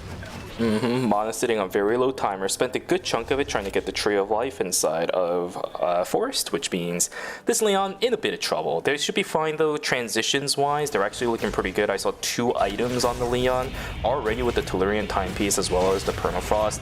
Leon's eaten pretty alright for a day number 3 setup on that character. We'll just see if they can actually make up that timer back, right? We did see Team Yunio Nunji blocking them from the entrance inside a chapel, which means walking back down to Uptown. This Leon had to eat even more timer. Away from keyboard, they have to fight into this. Will they check? Beautiful recon throw, but it might have been a little bit too late. Team Troublemaker trying to look for a fight back in. Ike is going to die. Troublemaker knocks down 1. Team away from keyboard, trying to recover from this. GTL on the backside, trying to run away. Mana, remember, has no timer. The further and further they walk into the yellow, the further and further away they get from the safety net. He's trying to turn things back. He wants to go back up towards the northern side of the map. Maybe he can take advantage of the fact that there's a little window. Throttle is on the chase, though. If this tire lands, it could be possible. Oh, here's the VLS. Doesn't land it. VLS to spin around. She wants to find... Where is she going? Yeah, Abigail just went straight to the teleporter. Tried to cut the off map. the Leon. I think they thought the Leon was going to go into red to TP, but Mana doesn't have any timer, and you're right. He has to go up. Right here. But he can't. He sees the buy-in here. Just going to probably stay in the bottom here. Wait a second. So Stella might be able to get the res here. I don't think so. Mai's gonna find it. Mai's gonna... Oh my god, the way. Oh Oh my god. But her timer is also relatively low too, right? It's a bit better than the Leon's. If they get the res on the Alex, there is a possibility. Mana needs to walk up. There is cameras Mana in has no here. timer. Jump over the wall. But there's a Oh camera no, in right there. in that zone. And Mana will go down. That's so unfortunate. And it will be. They Wait a gotta make the second. right call. They gotta make the right call, but he doesn't. He I guess no timer either. Oh, dude, team away from keyboard is in shambles. Ike is not gonna die to timer. GTO trying to get the res back. But Luminal sees this. The spread on the Spark Nade is there too. Mana, he's trying to get himself on now. The Energy Blast Field to try catching up, but they've made the distance. Cecilia is dead. Minus 600 within the time span of 30 seconds. Yeah, that is a disaster if you're a team away from keyboard. But I mean, they already secured their spot, so they don't really have anything to worry about. Yeah. They're kind of just playing for fun at this point. But oh no! What the hell, dude? Alex is gonna jump on it. It's Alex, gonna be away. No, they will end up going down, but He'll they're not be chasing, fine, so yeah. the self-res might come through here. What is going on? They're away just from they're just keyboard? giving kills left and right. You know, like everyone's getting some free kills off a team away from keyboard. Because looks like we might have a fight on our hands Another. here. Okay. Team Troublemaker. Abigail is gonna go in, but there's not enough damage on the side of Team Always Injured. They're just able to just out-sustain all their AoE damage. It's gonna be Team Troublemaker gonna be wiped off the map from Team Always Injured.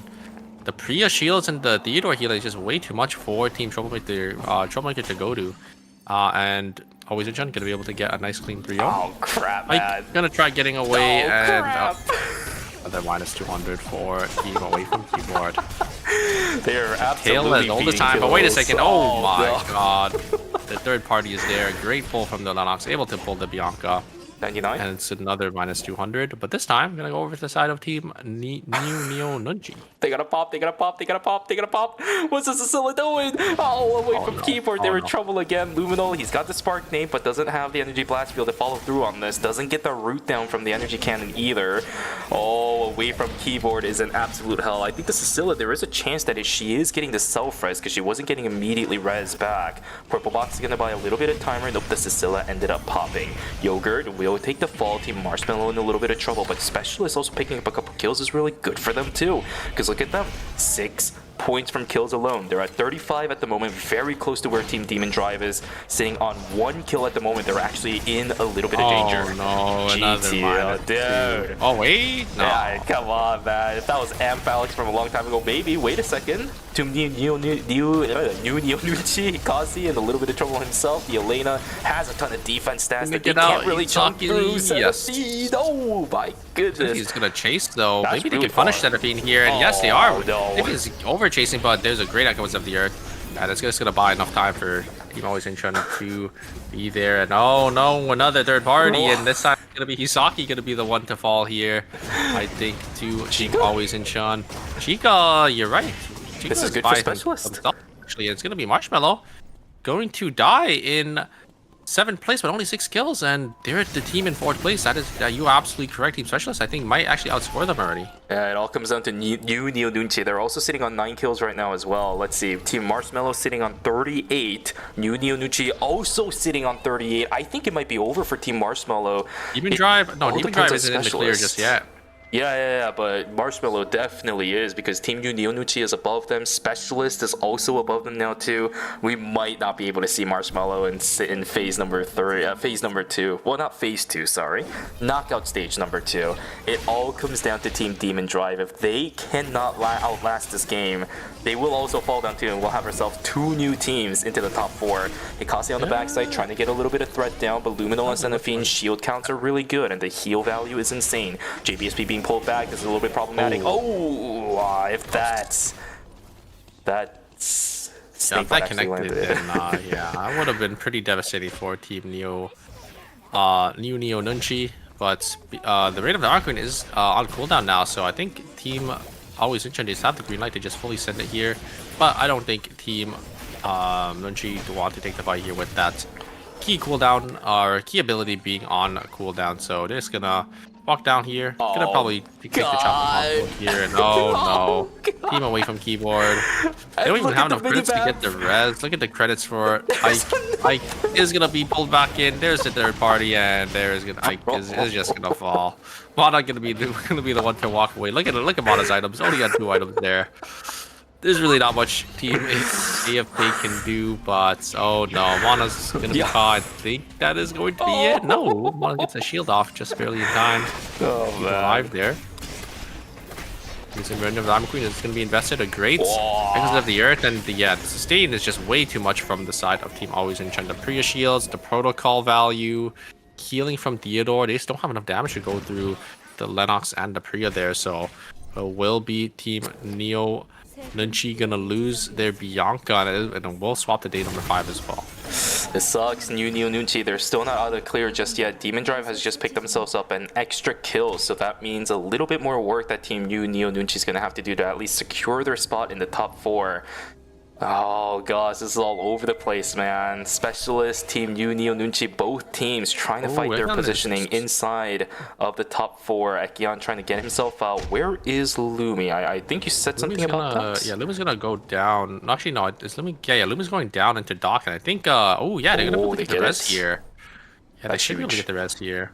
But the Alina's so far. The Alina's so far away, and yeah, they're gonna get contested right off the res here. Oh god, but they have to go in. They have to go in. Timer, 1 second. Yes, they do make it in, but Makdo is so far into the other end. But this Ekion is gonna be able to use the resets.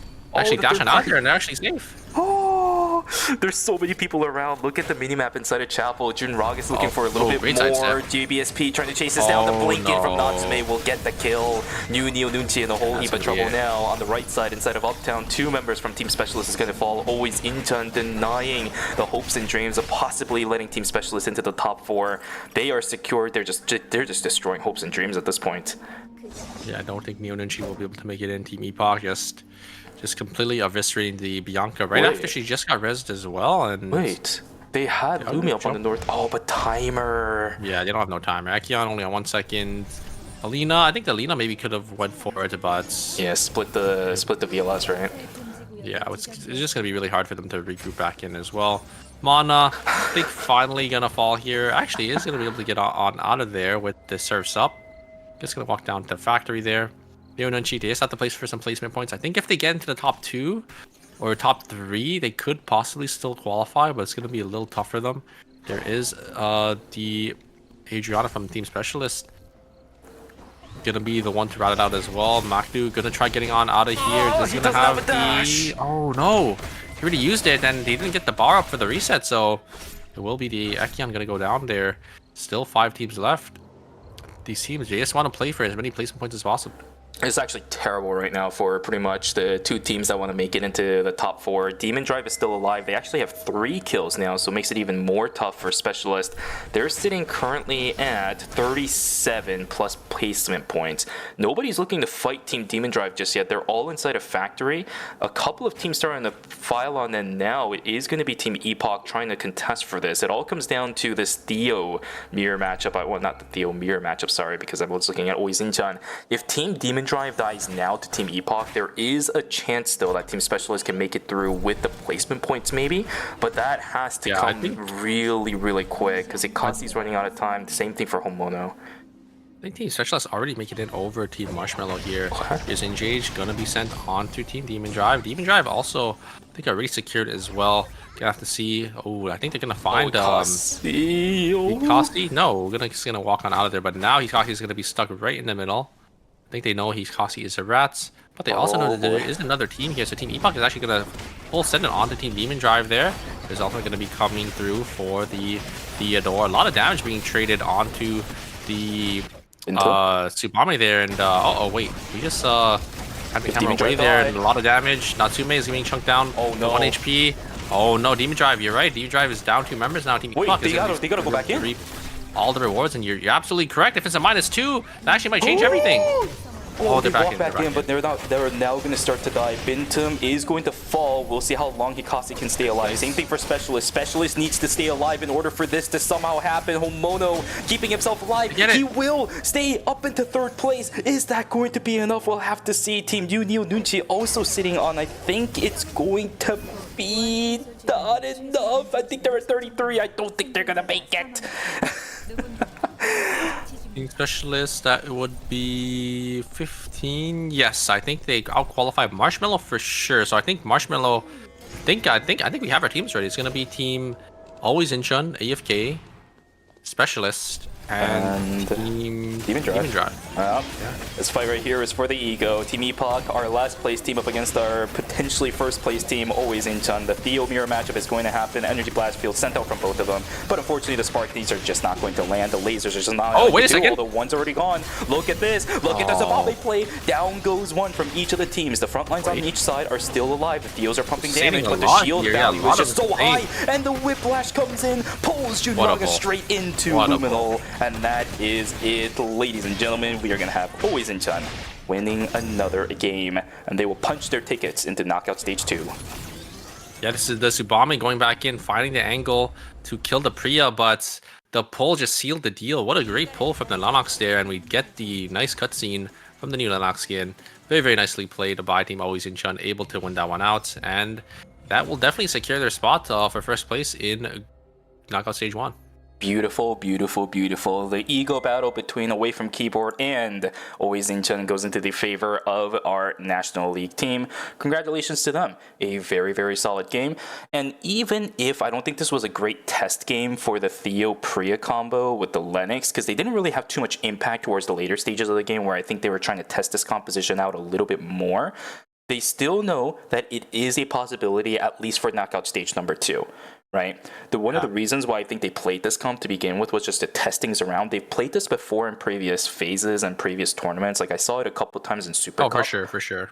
But they didn't get good results out of it. So I think this is a good baseline and a good test case to see if they could actually play it in Knockout Stage 2 in case they need to bring it in. Yeah, we've seen Luminal on the Theodore quite a bit. He actually ended up picking up the character just because Shoshi wasn't really in a good spots for a lot of the previous seasons.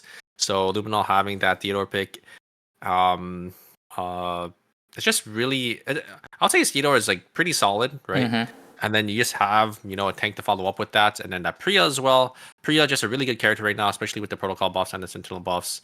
Just able to provide so much for their team, that shielding, that healing, and Priya also just does a decent amount of damage herself as well. So.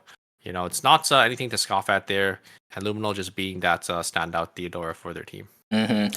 Good game, great series. I loved watching Knockout Stage number 1. Again, a lot of the teams that we watched struggled during the group stages, but in Knockout Stage 1, for every single team, it seemed like they found themselves a little bit of a new face. They all had some great fights here and there, a couple of one fights here and there too.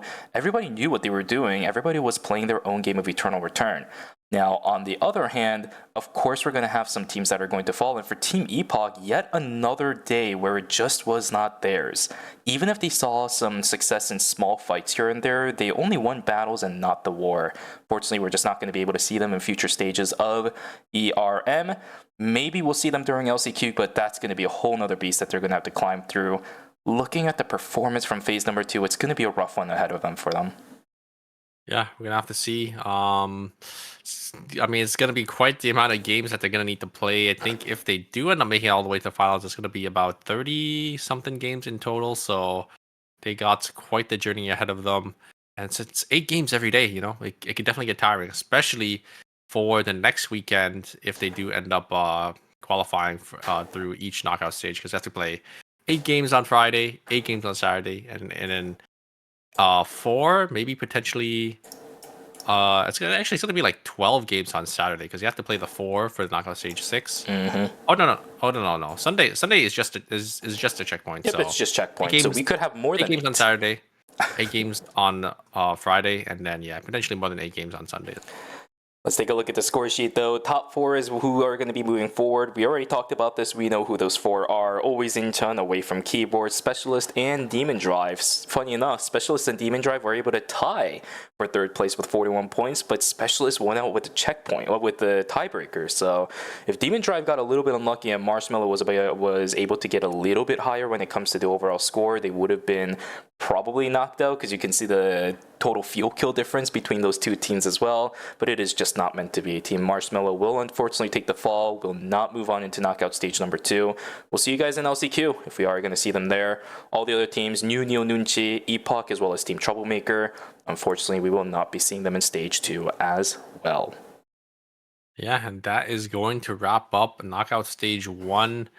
Our 7th to 8th place teams, only 4 of them will make it to knockout stage 2, and now we're gonna go up to our 6th place teams in the group stages, and you know the games are just gonna get better and better going into the later and later group stages. Indeed. Or We knockout actually, stages. yeah, exactly. We saw all the teams that were going to be playing in the next stage, but let me bring it up on the screen here for you guys just one more time so you can see it. Let's take a look. The 4 teams that are moving on will be joined by Team Egoism, Bracket Busters, Rump Rebels, and Every Time. So just because they get to move on, it's not going to become any easier. Very, very solid teams that the 4 teams that are moving on will have to deal with. Rump Rebels are knockout stage warriors. I want to see if they can make the run again.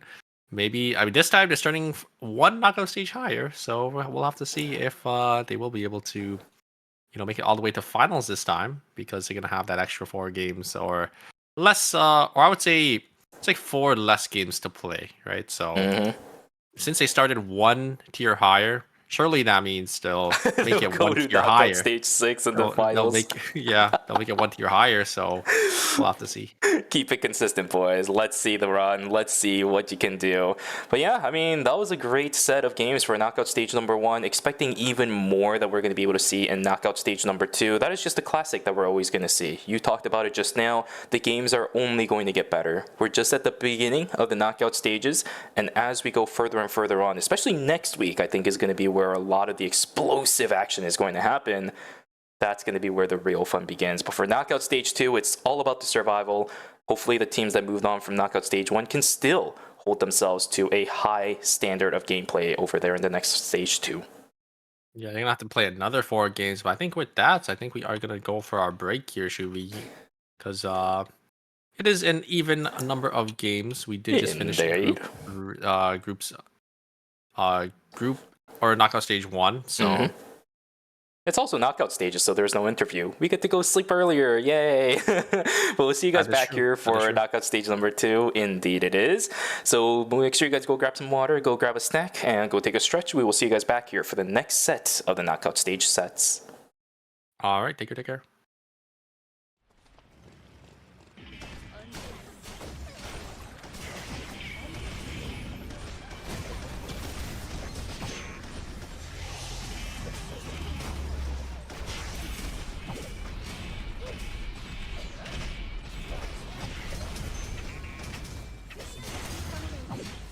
보안 콘솔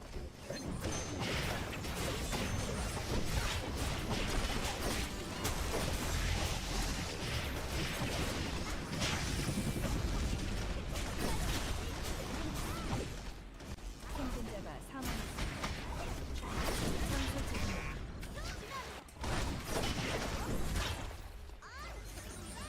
선수 책임.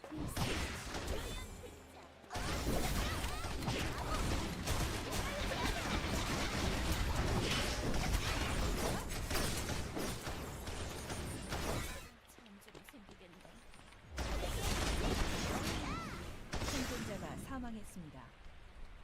전설이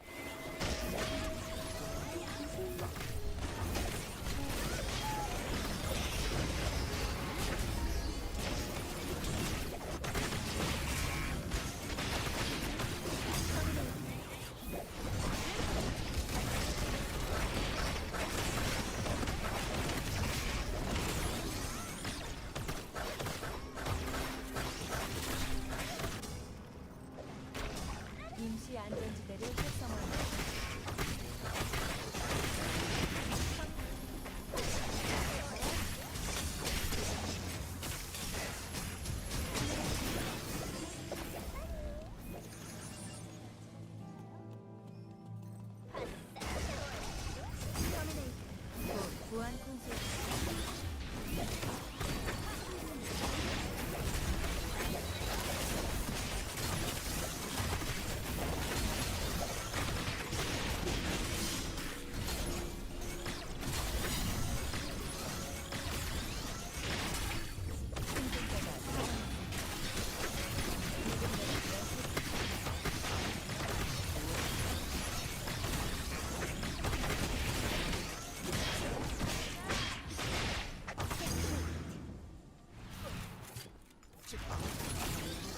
어서 가죠.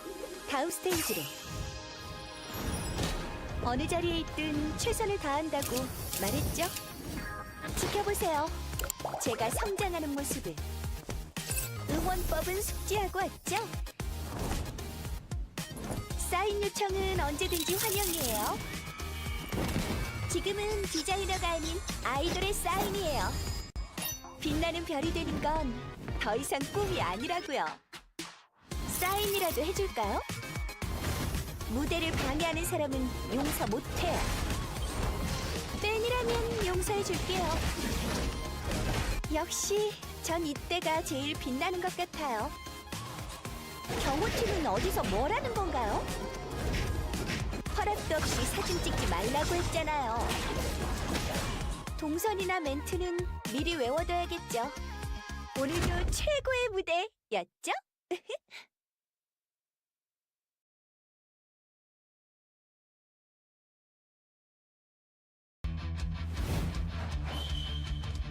정의의 히어로 유스티나 등장! 어?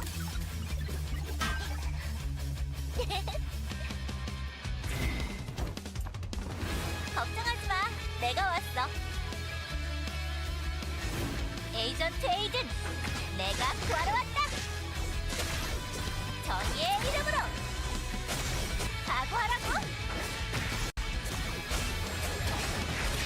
에이전트 알렉스, 이제 괜찮다. 왜냐고? 내가 왔으니까.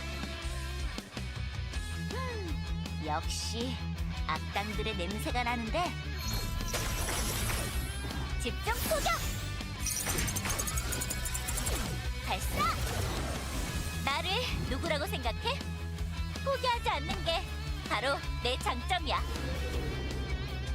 모두 집합!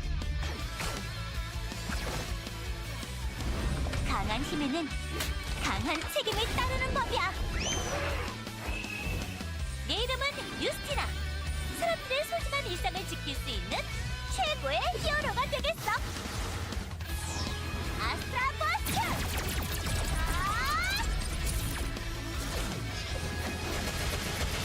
전력을 다해서!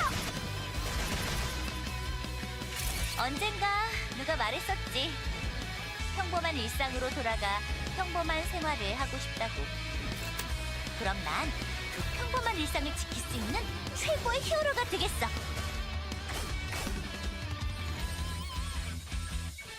여기가 히어로의 전장이야.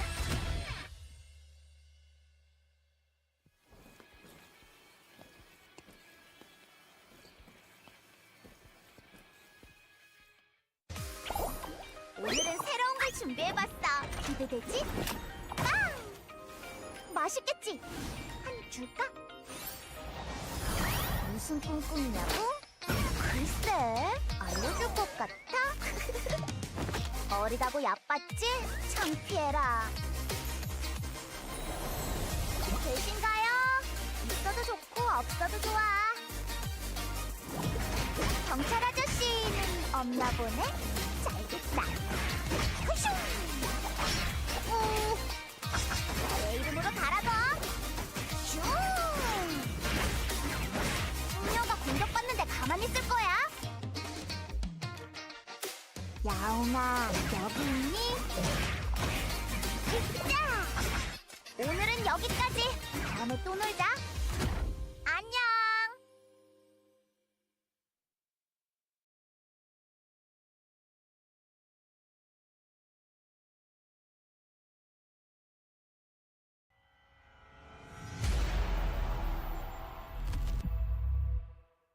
안녕하세요. 반갑습니다. 게임캐스터 천시아입니다. 신규 실험체를 집중 탐구해보는 시간, 이터널 리턴 실험체 백과사전이 유스티나로 돌아왔습니다. 석궁을 사용하는 실험체 유스티나는 이동하면서 스킬을 사용할 수 있기 때문에 기동성이 상당히 뛰어난 실험체입니다. 유스티나는 꾸준한 거리 조절과 게이지 컨트롤을 통한 스킬 활용이 굉장히 중요한 실험체입니다. 먼저 유스티나의 스킬 구성을 알아보겠습니다. 유스티나의 스킬 구성은 Q 스킬 연속 포격, 그리고 선멸 포격, W 스킬 집중 포격, E 스킬 부스트 대쉬, 궁극기 아스트라 버스트, 그리고 패시브 스킬인 아스트라 에너지로 구성되어 있습니다. 패시브 스킬 아스트라 에너지입니다. 유스티나는 특수한 에너지를 보유하고 있습니다. 이 에너지를 Q 스킬의 연속 포격 및 선별 포격, 그리고 이 스킬 부스트 대시 사용 시에 소모합니다. 유스티나는 일정 시간마다 특수한 에너지를 회복하는데 이 에너지가 특정 수치 미만으로 내려가면 재충전 상태에 돌입합니다. 재충전 상태에 돌입한 유스티나는 기본 스킬을 사용할 수 없으며 일정 시간에 걸쳐 에너지를 회복하며 이동 속도가 증가합니다. 아스트라 에너지의 두 번째 효과는 악당 처단입니다. 유스티나는 W 스킬 집중 포격으로 표식이 부여된 대상에게 스킬 피해를 입히면 이 표식을 소모하여 추가 스킬 피해를 입히고 주변 적들에게 피해를 전이시킵니다. 전이된 피해는 표식이 있는 대상에게는 추가 스킬 피해의 100%를 주고 표식이 없는 대상에게는 50%의 피해를 입힙니다. 악당 처단으로 표식이 제거될 때 유스티나는 에너지를 회복하지만 야생동물 상대로는 회복 효과가 감소합니다. 유스티나의 패시브 스킬 아스트라 에너지입니다. 유스티나는 특별한 에너지를 관리하며 스킬 사용하는 실험체입니다. 짧은 쿨다운의 스킬들로 구성되어 있기에 지속적인 교전 시 강력한 모습을 발휘하는 실험체지만 에너지 관리에 실패하여 재충전 상태가 되었을 때 취약해지기 때문에 악당 전환을 활용하여 효율적인 에너지 운용을 하는 것이 매우 중요합니다. 다음은 유스티나의 Q 스킬, 연속 포격, 그리고 선멸 포격입니다. 유스티나가 지정한 방향으로 에너지를 2번 발사하여 스킬 피해를 입힙니다. 연속 포격 사용 후 일정 시간 안에 선멸 포격으로 재사용할 수 있습니다. 재사용 시 지정한 방향으로 강력한 에너지를 발사하여 스킬 피해를 입히고 일정 시간 동안 이동 속도를 감소시킵니다. 이 스킬이 적에게 적중하면 집중 포격의 쿨다운이 감소합니다. 유스티나의 Q 스킬, 연속 포격, 그리고 선멸 포격입니다. 짧은 쿨타임을 가진 주력 딜링 기술로 1회 사용 시 연속 포격, 재사용 시 선멸 포격으로 변경되는 구조입니다. 선멸 포격의 경우 연속 포격에 비해 긴 사거리와 추가적인 둔화 효과를 입히는 스킬로 교전 시에 선멸 포격을 적중시켜주는 것이 굉장히 중요합니다. 다음은 유스티나의 W 스킬, 집중 포격입니다. 유스티나가 지정한 위치에 2차례 에너지 포격을 가하여 스킬 피해를 입히며 이동 속도를 감소시킵니다. 또한 적중한 대상에게 악당 처단 표식을 부여합니다. 유스티나의 W 스킬, 집중 포격입니다. 에너지 소모 없이 유스티나가 악당 처단 표식을 부여할 수 있는 유일한 스킬로 게이지 활용에 따라 스킬 사용 가능 횟수가 달라지는 유스티나에게 있어서 반드시 적중이 필요한 스킬입니다. 집중 포격의 경우 적을 2번 공격하는데 2번의 타격 모두 악당 처단 표식을 생성할 수 있기 때문에 연속 포격과 함께 이 콤보를 잘 활용하실 수 있다면 유스티나를 더욱 강력하게 활용하실 수 있을 겁니다. 유스티나의 E 스킬, 부스트 대시입니다. 유스티나가 지정한 방향으로 빠르게 이동하며 일정 시간 동안 다음 기본 공격이 강화됩니다. 강화된 기본 공격 피해는 추가 스킬 피해를 입히고 4초 이내에 부스트 대시를 재사용할 때마다 에너지 소모량이 증가합니다. 이때 추가 소모량은 최대 50까지 증가합니다. 재충전 상태가 되면 에너지 소모량이 초기화됩니다. 이 스킬은 연속 포격, 선멸 포격, 그리고 집중 포격 시전 중에도 사용할 수 있습니다. 유스티나의 E 스킬, 부스트 대시입니다.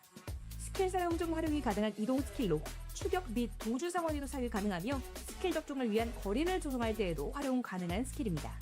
부스트 대시로 강화되는 기본 공격은 스킬 피해로 적용되기에 악당 전환 표식을 활용하는 데 사용할 수 있습니다. 이어서 유스티나의 R 스킬, 아스트라 버스트입니다. 유스티나가 대상 지정 불가 상태로 공중에 튀어올라 최대 화력으로 지정한 범위 내 적들에게 스킬 피해를 입힙니다. 시전 중 유스티나는 이동 속도가 크게 감소된 상태로 이동할 수 있으며 대상은 지정 불가 상태는 착지 시까지 유지됩니다. 유스티나의 R 스킬, 아스트라 버스트입니다. 일정 범위 적들에게 큰 피해를 입히는 스킬로 아군의 방해 효과와 연계하여 사용할 때 강력한 힘을 발휘할 수 있습니다. 아스트라 버스트는 유스티나가 재충전 상태에 돌입하였을 때도 사용이 가능합니다. 이 스킬을 사용하면 긴 시간 동안 유스티나가 대상 지정 불가 상태로 유지되는데요. 이 덕분에 재충전 상태에서의 약점을 보완하는 용도로 활용할 수 있는 중요한 스킬입니다. 루미아 섬에 찾아온 히어로가 되고 싶은 소녀 유스티나. 유스티나를 플레이하며 체크메이트를 만들어보는 건 어떨까요? 이상 실험체 백과사전 79번째 실험체 유스티나 팬이었습니다. 다음에 또 만나요.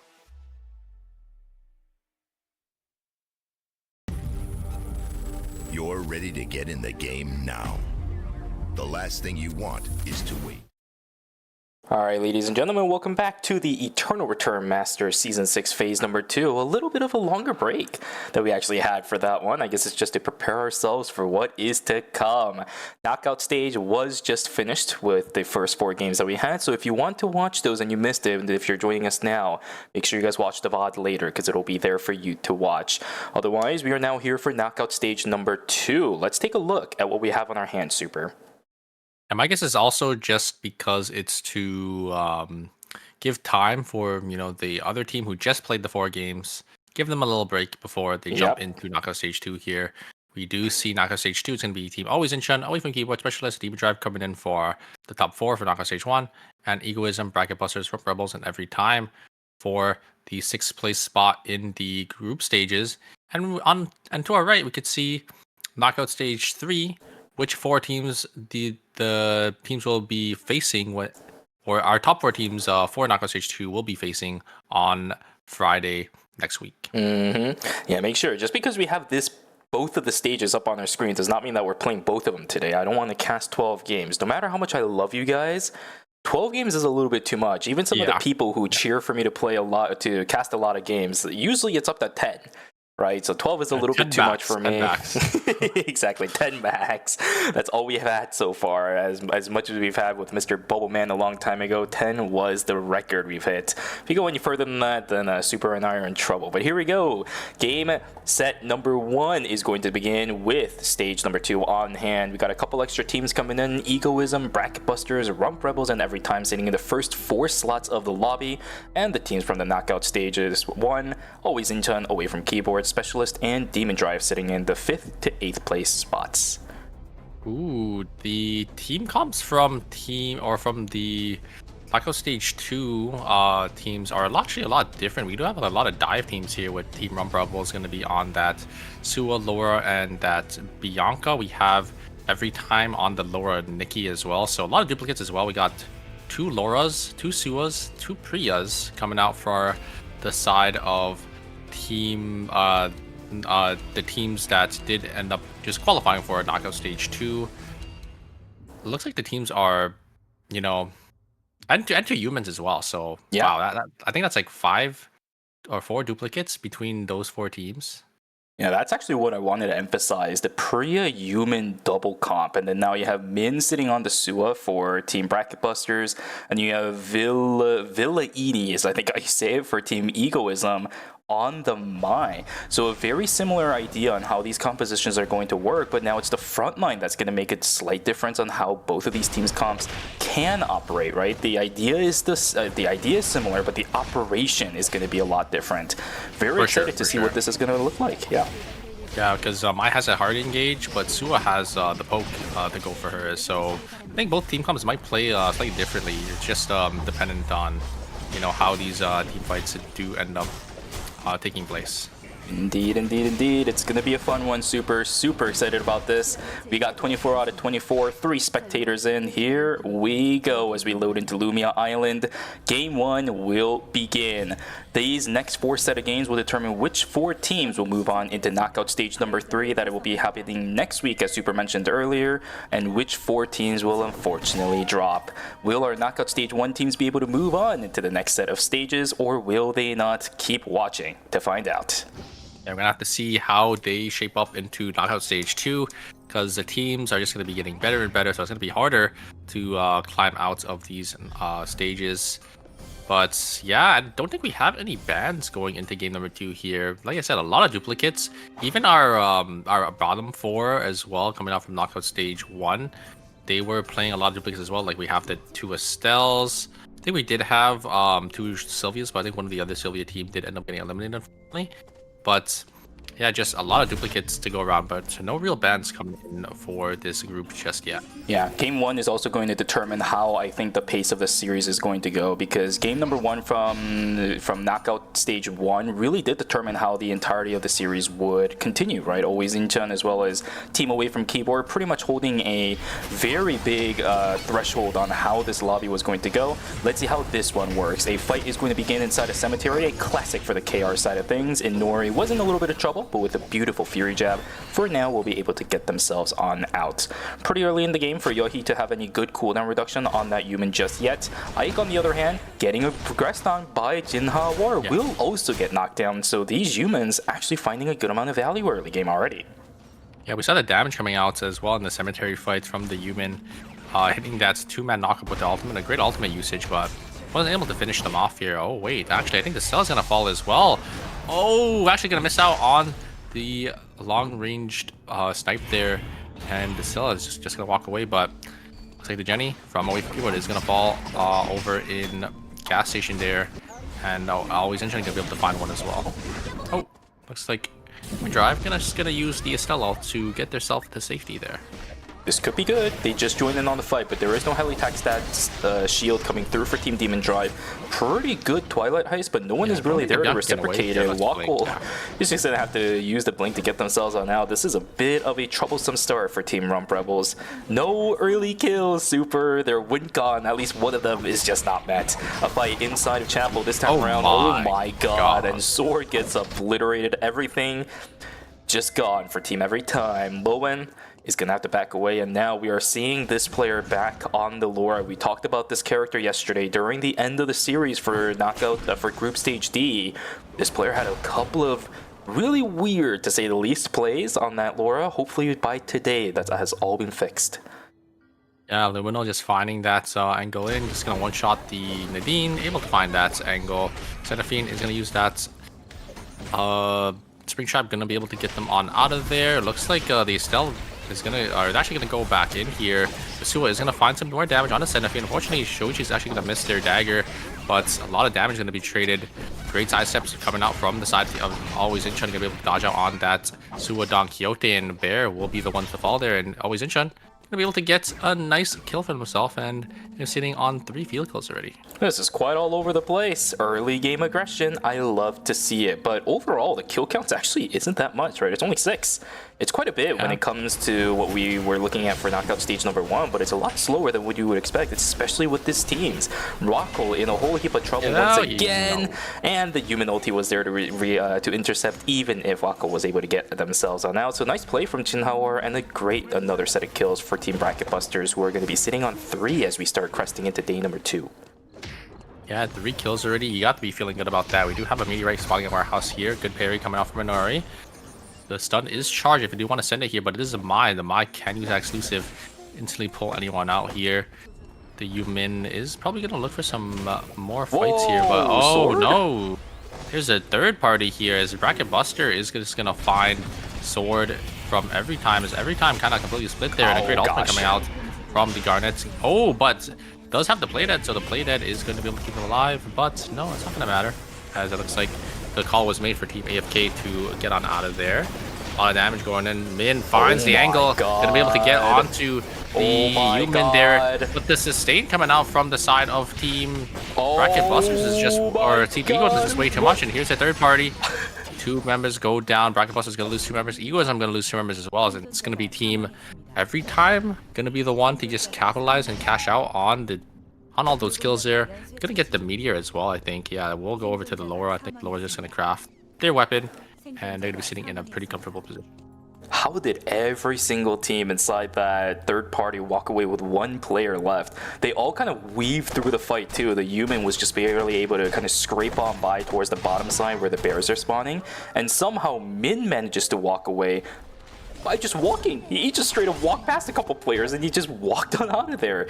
Each individual teams barely manages to make out. This is a really, really good and very lucky start for Team Bracket Busters and Egoism. 5 kills on the side of Bracket Busters, only 1 for Egoism, but they're both alive. That's good.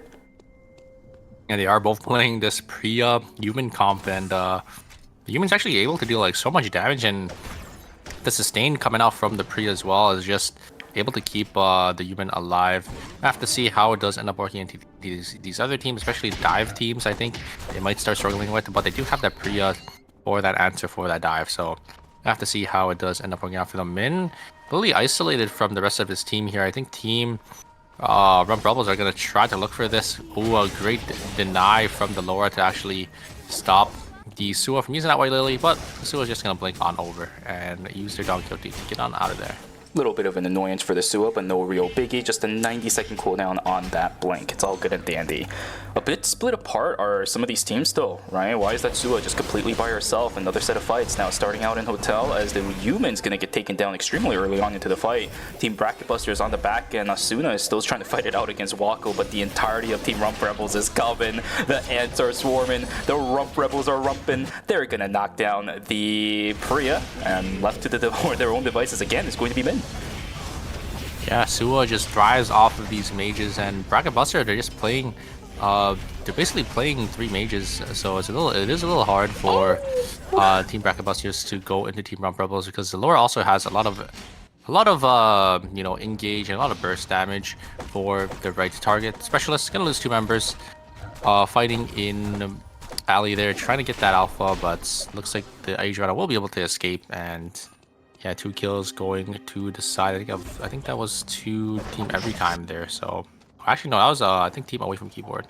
Yeah, a little tragic too, by the way, because I saw what the Heart was trying to do, try to at least pick up a kill on the GTL, but the execution bonus with the healing actually came through right as they were about to get the auto attack. It was actually flying through the air. It would have killed the Alex, but nope, the execution bonus coming perfectly in time. So well played from Team Away from Keyboard. We'll be able to secure a couple of those up on the northern side, as everybody else mostly on around the map. Right, I was about to say on the bottom side, but it's just these 2 teams. Bear looking for a little bit of a possibility, not gonna find it, as the cocktail party will just deny all the initiation attempts. Yohi on the Yumin, trying something, dashing over the wall. Team Egoism is starting to file on him. Yumin ultimate is gonna be invested. Double taunt not gonna go through, but that's a lot of AoE coming from the Yumin. The slows are there. EMP barrage not gonna be as effective as I think GTL wanted it to be. Echoes of the Earth also flying out. This Alex is just a no man's land. Parry is amazing. It's a 1-for-1 trade. Ike is still getting the damage down. Flowers on the ground will be traded out for the play dead, but down goes the Jenny, and unfortunately the Cecil over the wall is just not able to provide anything. A 2-for-1 in favor of Team Egoism, and that right there is the benefits of running the Human. We're looking really good despite the fact that we're only a night 2. Yeah, the Human just having so much sustained damage throughout these team fights as a mage, and also having some of that burst with the ultimate as well. And then you just have a lot of sustain just from his shields. You got the Priya shielding as well. So, you know, when you're taking extended fights, it's just really, really hard to kill this character. Yes, sir. Yes, sir. Day 3 hits. We have our next set of objectives popping up on the map, but at the same time, -200s will begin. So Team Matage in the chat, everybody. That's a line that some of you may have heard quite often, actually, now that I think about it. I wonder from where. But yeah, now it's going to be the beginning of -200 for some of these teams. Has to be a lot more careful with where they take fights and where some of their team members are going to die. Always Inchan moving themselves towards the bottom side of the map. As you mentioned too, by the way, no bans, right? Going into game 2. This is actually kind of fun. I like the fact that we're not seeing any of that. We don't have to deal with any nonsense. At least as far as I'm aware. The fight might begin. That's a good spring trap, good buffer. Yeah, on that Don Quixote. The only problem is, look at the timer on Bear. 10 seconds left. They should be able to make it into Uptown, but that's a lot invested from Rump Rebels already. Yeah, just gotta use the random back. We need to just dissuade any more chase from Always It looks like they don't want to take the fights. I think it is a pretty tough matchup. They have to try to look for the angle to one-shot the Shoichi, but if Luminol can just, you know, dodge out on the Sanguine Javelin and the random from Team Rump Rebels, or the engage from that Laura, the Shoichi can basically just 1v3 Team Rebels. Let's see how it goes. Specialist, Nyangati's completely split apart. That human ultimate was fantastic, but the damage reduction by going inside the coffin will keep Nyangati alive for the time being. There is no damage follow through from Egoism, so Nyangati barely manages to walk out. Well played from Team Egoism, just nothing really found. Yeah, it looks like Team Always in Chun gonna look for an angle onto Team Demon Drive, but Team Demon Drive needs a Soul Stealer, gonna walk away there. Definitely don't want to take that fight as well. Everyone's kind of scared of this Shoichi going in. I think the Shoichi is probably already almost fully kitted out there. They got some credits as well to look for another buy-in very shortly here. It will be Team Every Time gonna get some buy-ins in Hotel here. Maybe gonna play for this box coming up here. I think Team Rump Rebels also want to contest, as they are gonna walk up here. Laura is actually gonna get the catch onto Bear. Bear already getting chunked down half HP. There's engage from the Laura. Great spell shield though, but a great ultimate coming out from the Laura. They are just gonna lock down the Bianca, and Bear's gonna fall as well. Very nicely played from the Laura.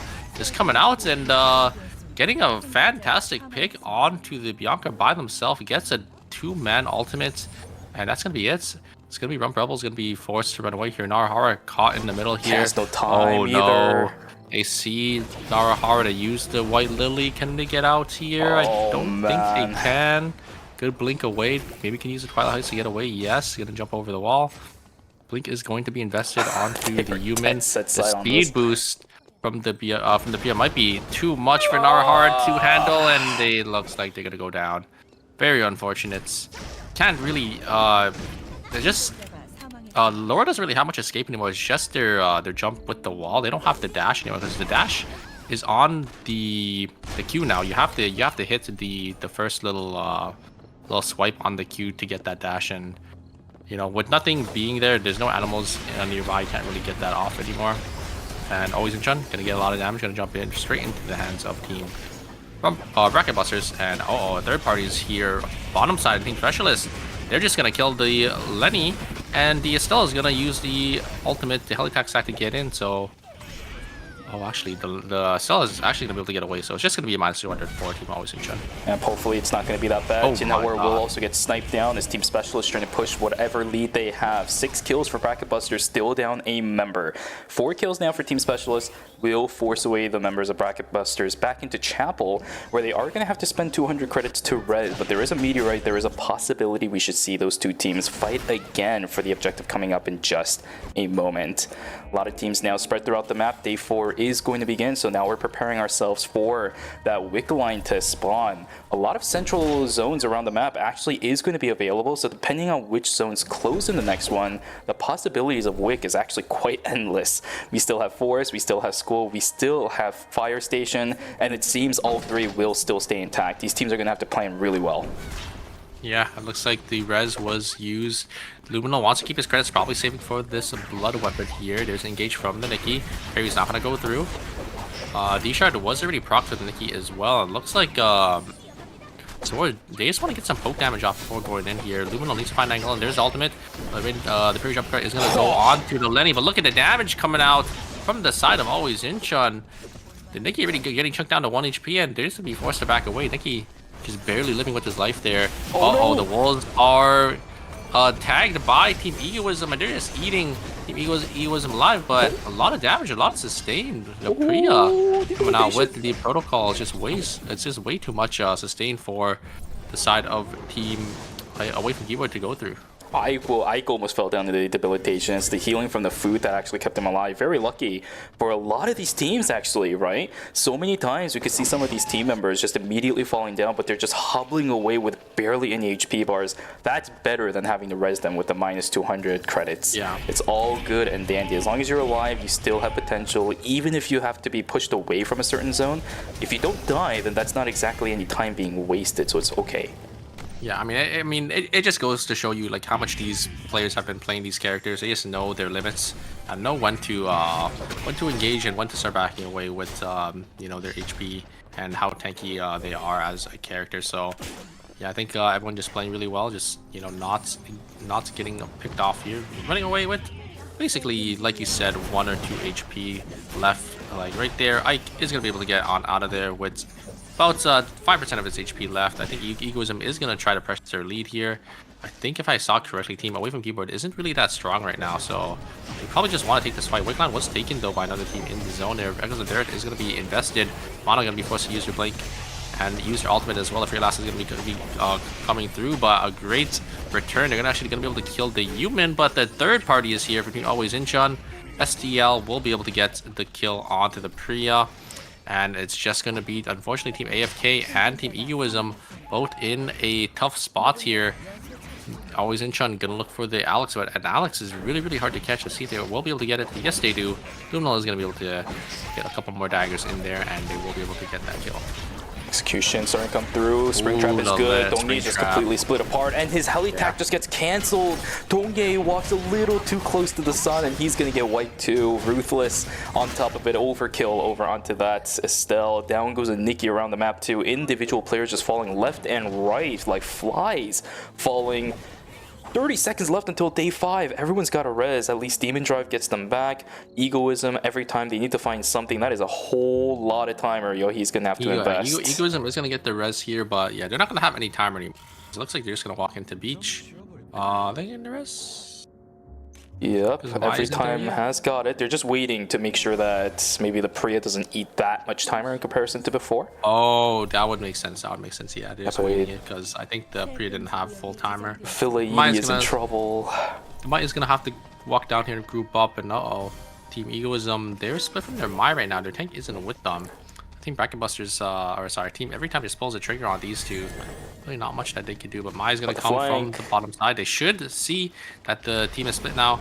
It looks like you're actually gonna take isolated 2v2s and 1v1s. A lot of damage gonna go down to onto the side of the Dean there, and the Nikki is already gonna get chunked down to 1 HP, and Dean is trying to do damage onto this Mai, but it's just not enough. There is the Shaw build. It's gonna block a lot of damage, and actually they will be able to slowly chip down onto the Mai.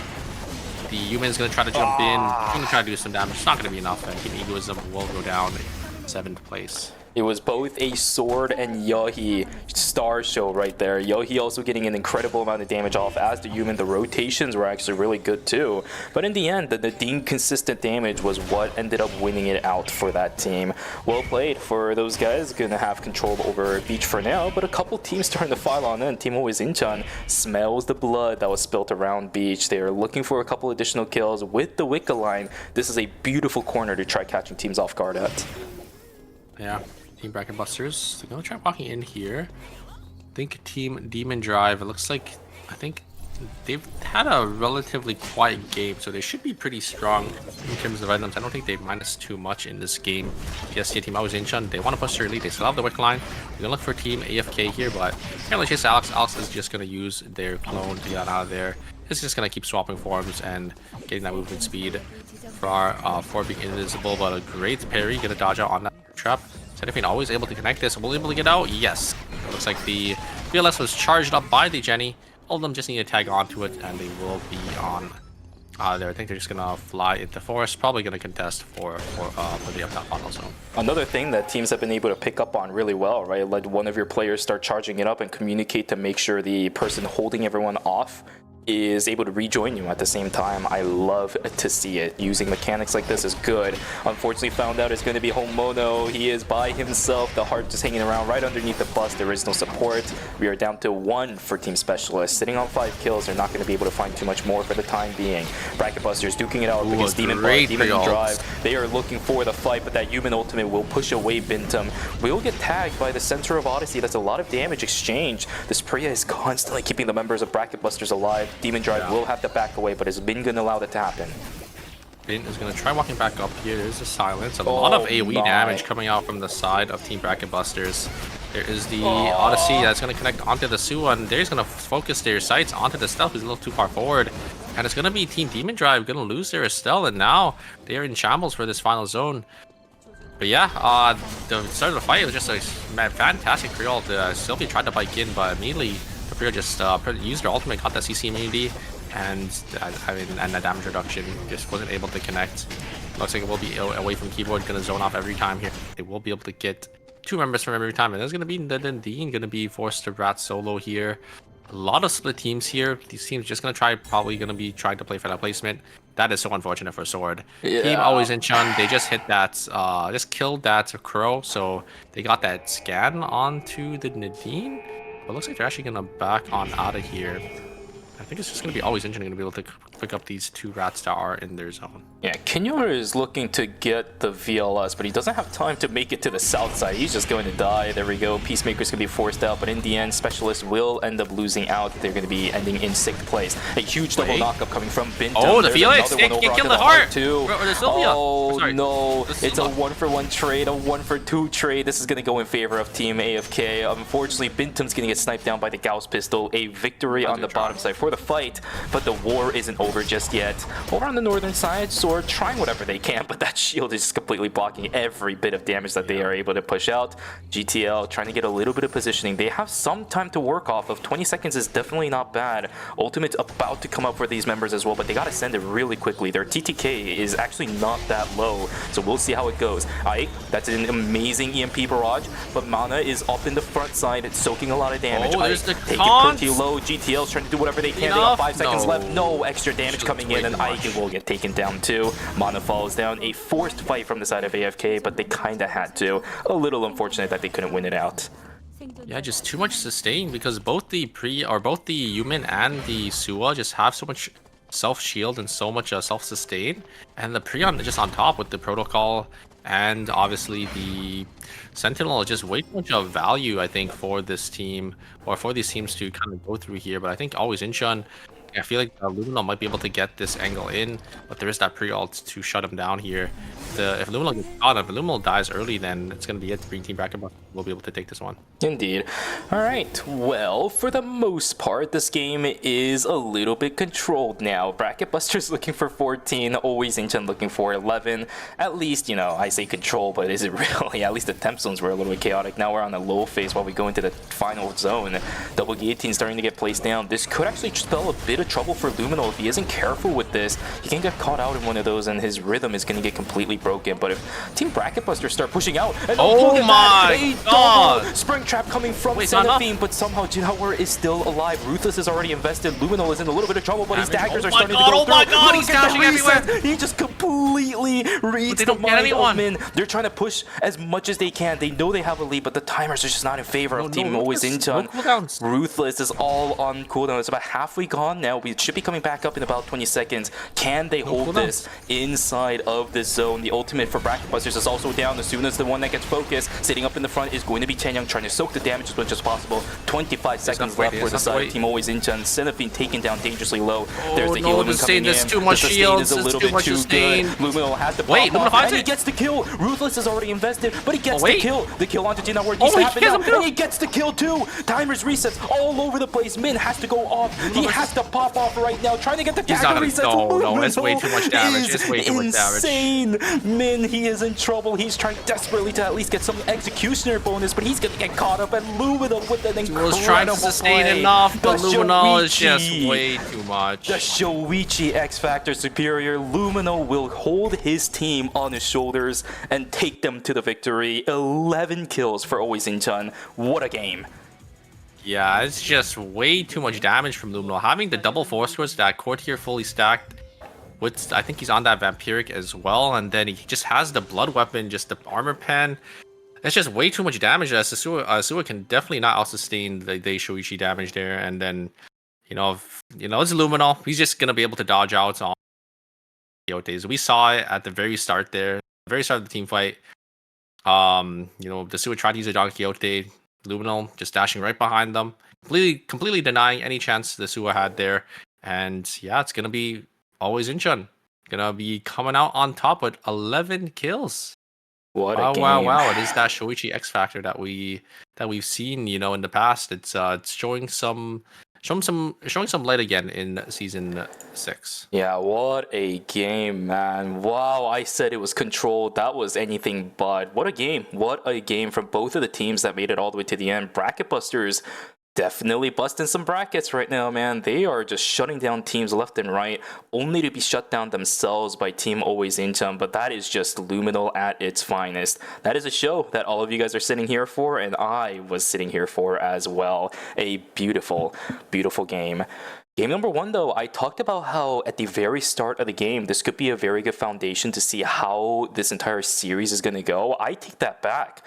A lot of teams that actually found real good success in the mid stage of the game couldn't continue that streak into the end, but they had some really good showings, right? And they wouldn't expect anything else from those teams going down the series. So the results of the scoreboard is not going to be determinant of how this series is going to go for the remainder of it. 100%.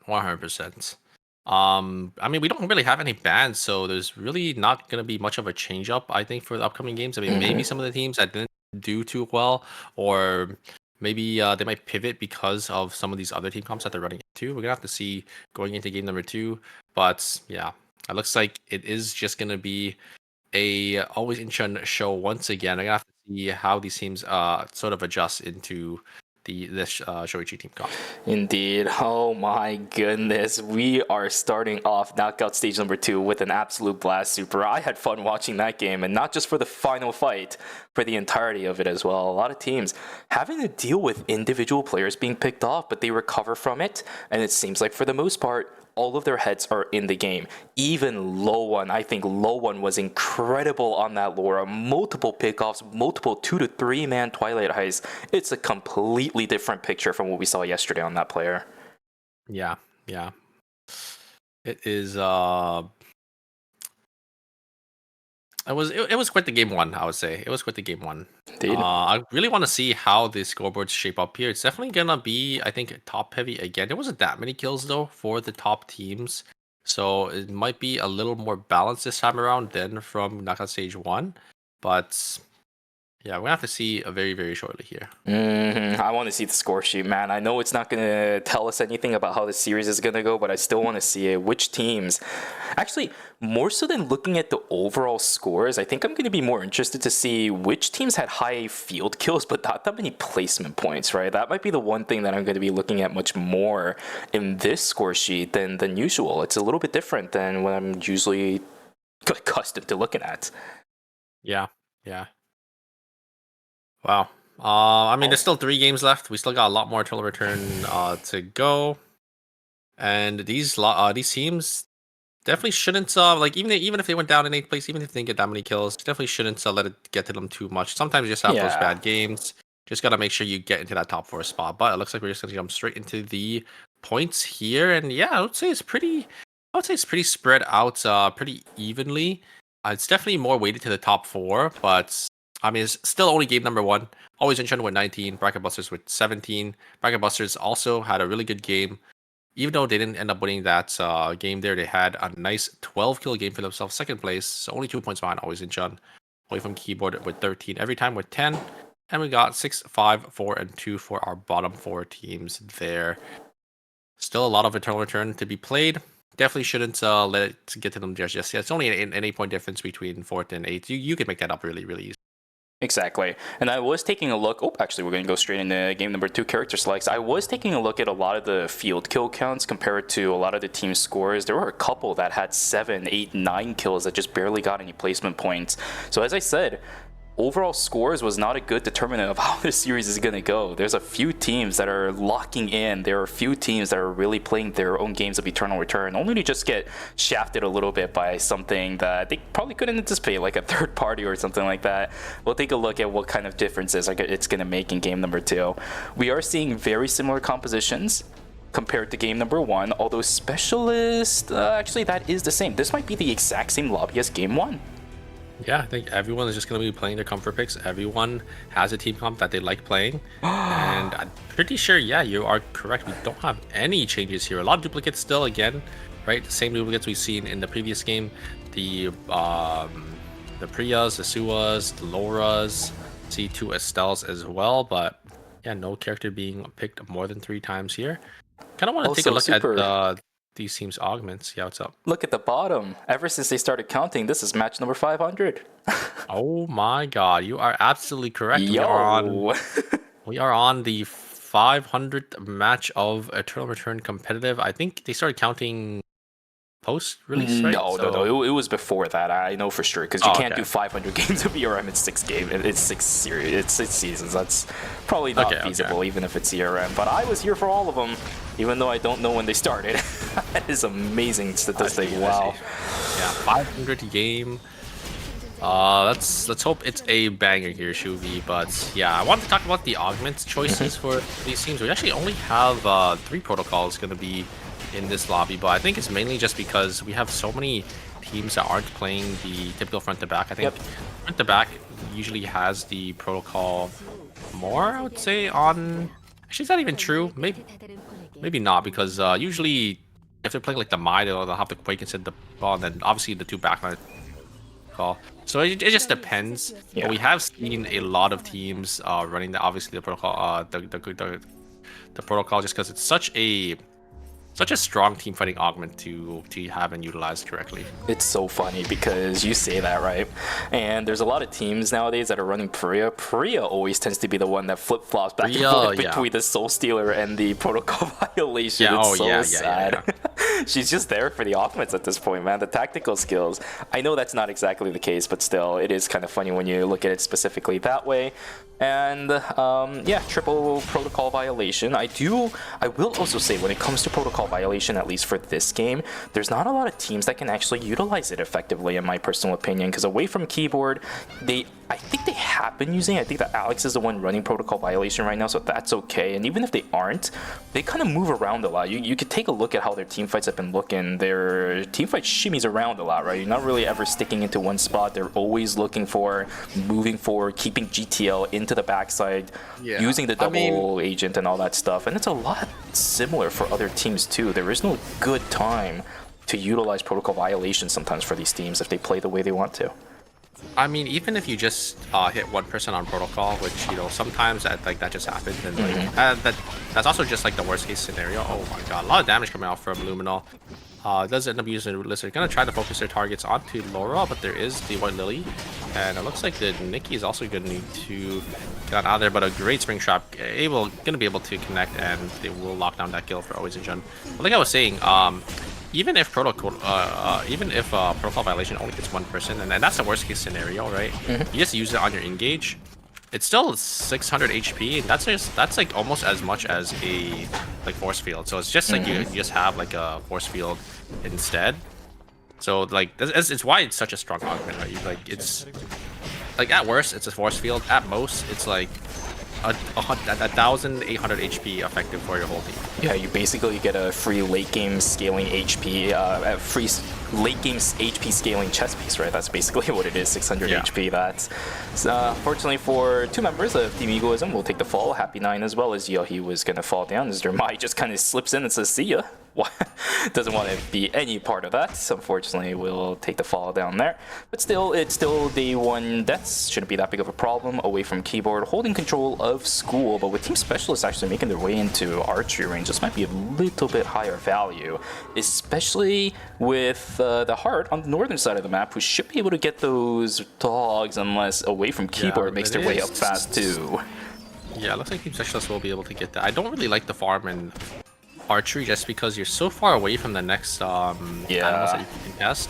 But because the Heart is going to be able to grab those dogs up there, it should be fine. They are going to lose their life for it. I think they did end up taking it because you can look at the critic counts.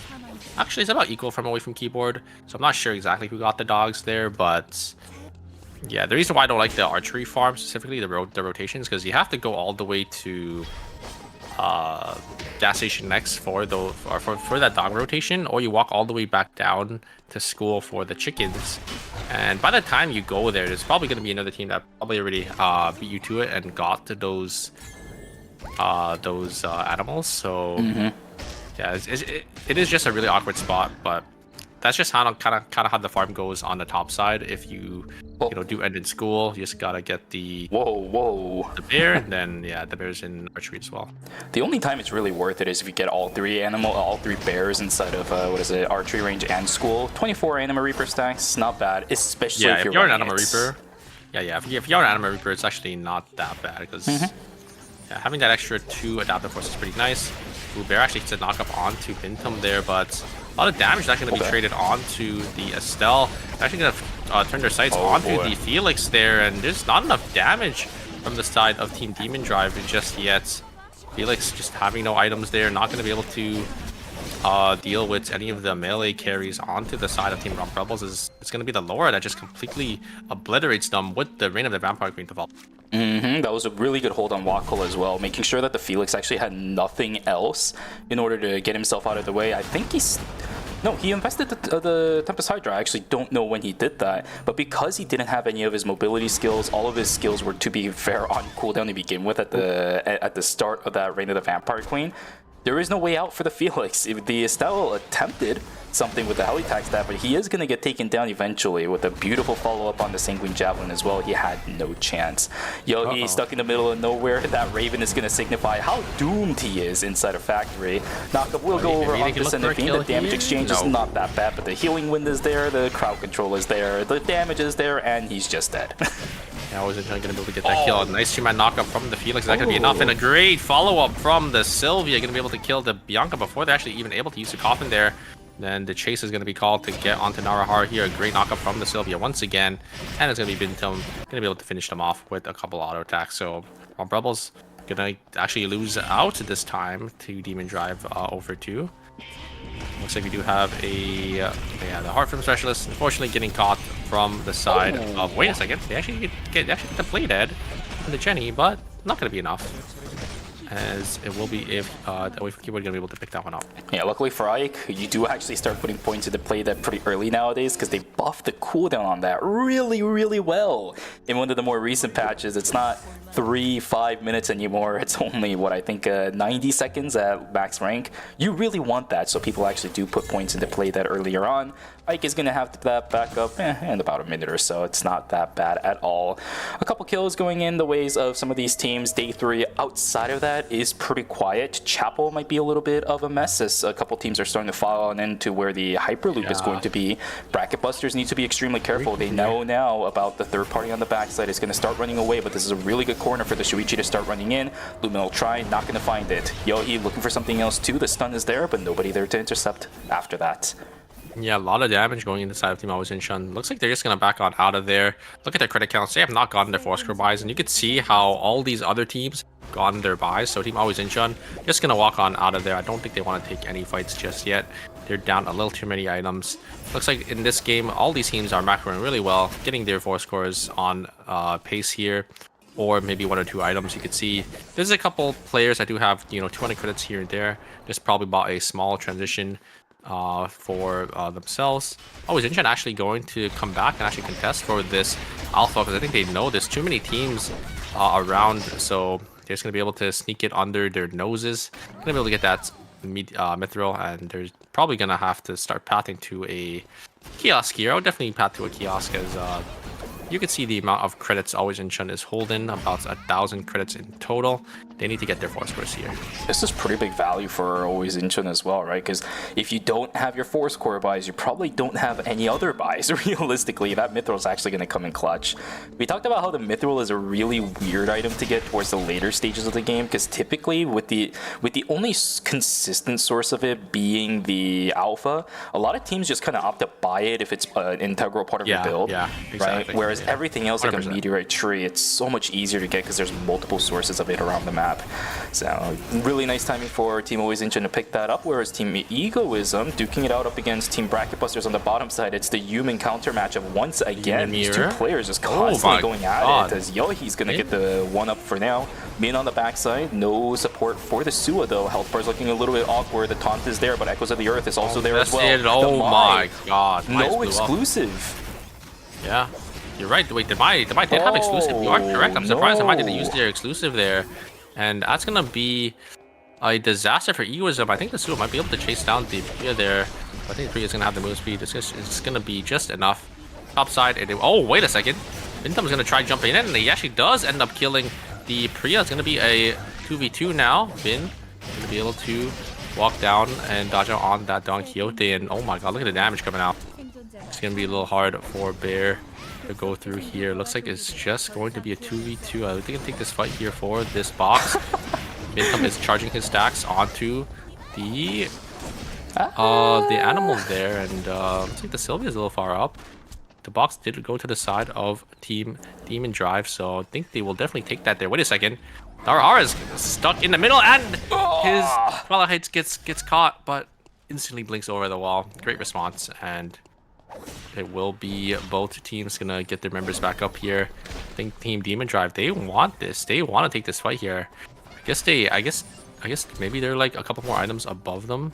They didn't get their buys. They do have enough credits to get their next buys in as well. And it looks like it's gonna be Team Rump Rebels gonna be using that mobile kiosk to get their buy. Yeah, the thing is, if they do fight again, though, they have to be pretty careful, since I think they might have been banking on the fact that Bianca didn't have Blink, maybe looking for the fight afterwards, but she did. She actually does have Blink now, so Sierra has to be extremely careful. Maybe catching out the Felix is going to be a little bit difficult, unless we see something similar to what we saw up in Temple earlier on in the game, but that Sylvia is definitely going to have to be a lot more careful up against that Bianca. You know she's just going to come out of nowhere and immediately lock you down inside the Reign of the Vampire Queen, so good stuff that they backed out. No real need to just jump into fights unless you know for sure you're going to be able to win it for now.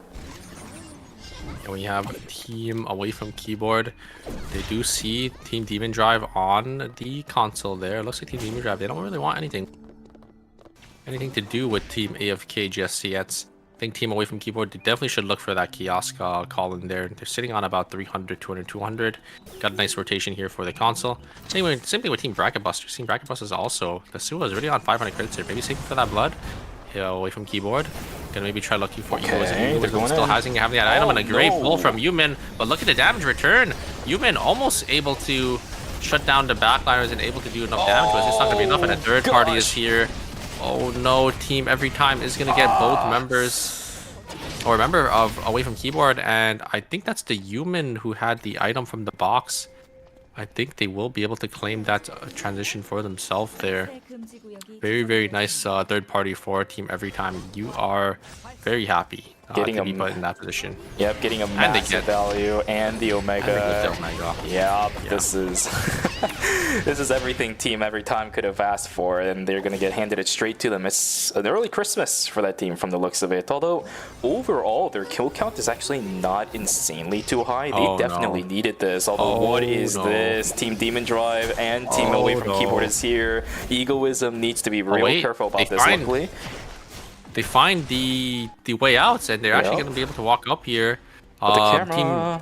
The camera is there. They're going to try getting the res down. They're just going to focus their sights onto the Estelle here. Get the comms, you got to go in.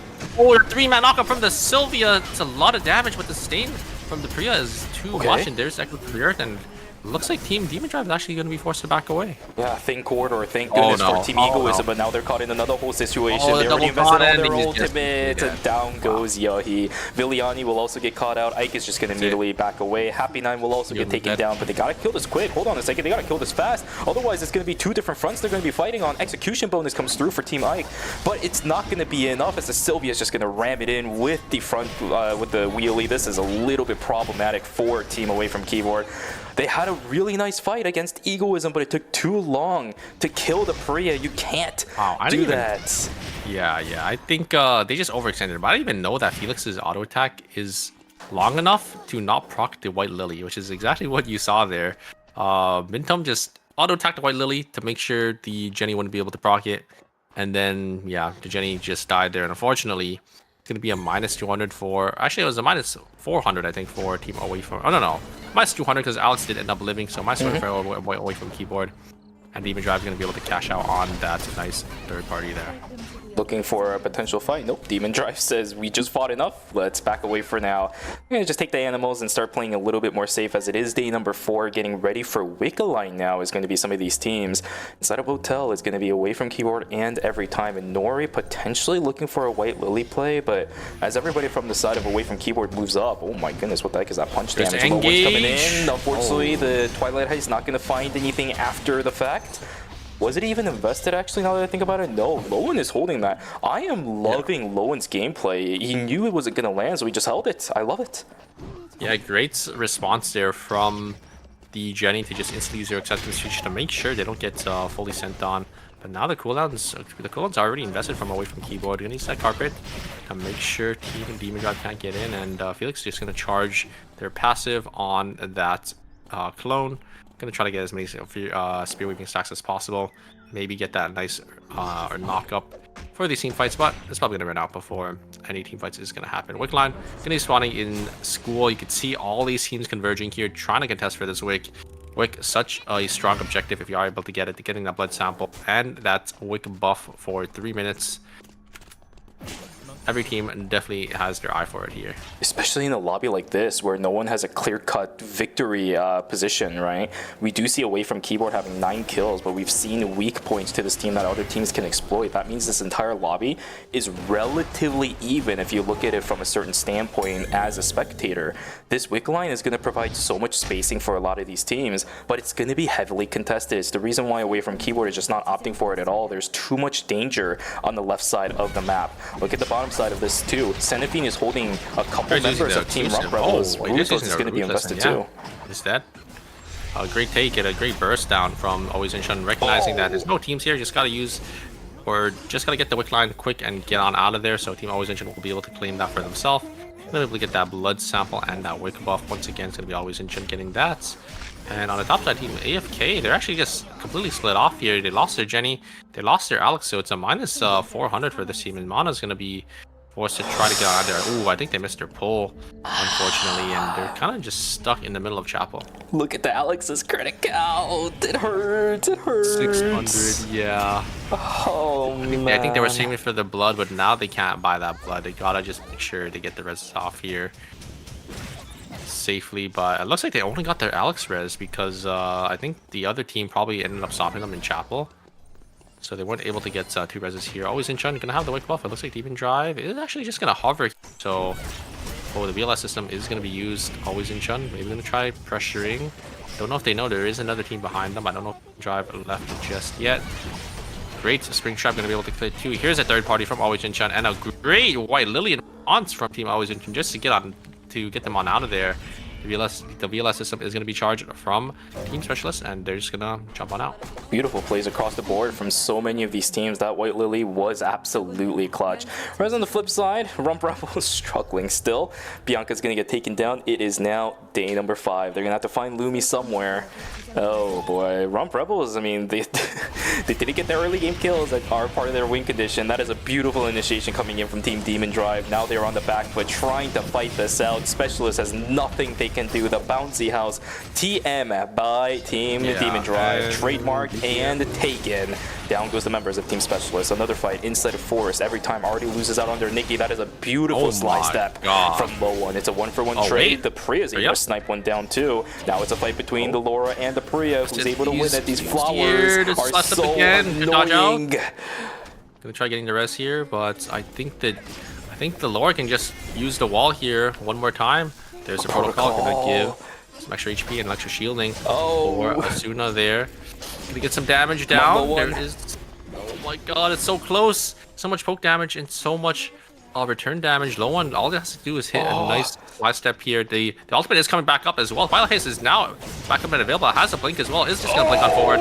It is gonna use that Violet Heist, and that is going to be it.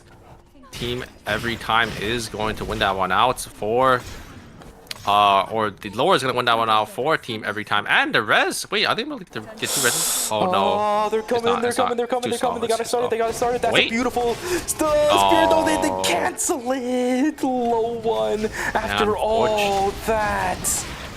Yeah, unfortunately they changed it so once you take damage, it just cancels the res now. It's not even if you get CC'd off of it. And the time to fully channel the res just takes way too long now. It's like 4 or 5 seconds. It's like an extra second or 2 than the normal res time. So unfortunately, this wasn't there. The stars didn't align for Every Time to be able to get back into the game. But not a bad performance from them. 7 kills, 4th place. I don't know if that's what they're looking for because they are in 4th place right now, but it's definitely a decent amount of points going into their pocket. It's going to be 11 points going into game number 3. Absolutely. I mean, Low One is looking good, man. This guy, even if he takes the fall, Low One is completely different from yesterday, and that is something I can definitely appreciate. Even if they take the fall right there, I think they'll be fine for the next few games as Low One continues to play like this. It is a completely different story. Why did they send Sheer first? Why do you send the Sylvia first? Why did they even TP in? You could see the Felix was already there, so why did they all separate? Why did they separate TP? Oh Oh man, that is not the way to end it. Team Demon Drive, they're gonna pop each other too. Unfortunately, the Estelle is gonna get taken out, and now Team Rump Rebels looking for a little bit of the bait, right? A potential opportunity taken with the Lumi, and now they come back in as soon as they see the rest possibilities gonna happen. Bintum is in trouble. He is not getting out of this one. What a mind game play from Team Rump Rebels. 3 picks. Yeah, I love that. For Rump Rebels. I love that from Rump Rebels. They actually left the body up to bait the Felix back in to try to get the res, and then they just instantly kill him. But now Rump Rebels is stuck in the corner over here. Luminol is gonna try looking for some angle. Here's the Red Rump. He's actually only gonna connect onto Narahar. Actually gonna down the Estelle. Estelle's gonna instantly die. Just right through her ultimate and her shielding there. Luminol gonna try looking for some damage in. Here's Ruthless. They try to go onto Bear there. They're getting chucked down to half HP. He's gonna be able to block, and he is gonna go down here. Can do it. Is this Shoichi gonna show us some magic? No. It's going to be Narahar gonna be able to shut him down. It's gonna be Rump Rebels coming out and taking game number 3. Rump Rebels might have been in the corner, but the ambulance was not for them. It was for the members of Always Incheon. What a beautiful game from Team Rump Rebels. We saw them just playing a beautiful team fight, and then also the mind games. Best of both worlds. The jack of all trades for this team. I love it. I love it. I love it. Game 2. Man, what a switch up from game number 1. Game number 1 was a lot more standard, very textbook Eternal Return gameplay from a lot of these teams, but we're starting to see some mind tricks coming out from some of these guys. Love to see it. Great to see it happen. Yeah, Narahara, I think, doing so much on this lore as well. These lore, players have just been showing up on on this character. Yep, it's incredible to see. It's so consistent too, which is really hard to see on lores. Yeah. 100%, 100%. They just great focus targeting from Rump Rebels. They just saw that the Estelle was a little too far forward and just decided that we could probably just kill the Estelle here before Always Incheon just has a chance to do really anything here. The Reign of the Vampire Queen was invested onto the Laura, and then the Reign of the Vampire Queen was invested onto the Estelle, and then the Laura just has so much single target damage onto melees that you just shred them down. Yep. Oh man, a lot of people have said that the new version of Laura is not exactly easily comparable to the older version of Laura, but if you start seeing gameplay like this, guys, Laura is good, man. Her versatility on how she can actually start moving around some of these fights, you can see it. It makes a massive amount of difference. She's able to stick on the target so well as long as she can continuously hit the Thorn Lilacs, right? That's the precondition of actually being able to dash around on that character now. But if you are able to consistently do it, you can see how much value these Laura players are getting out of that character. It is incredible and beautiful to see.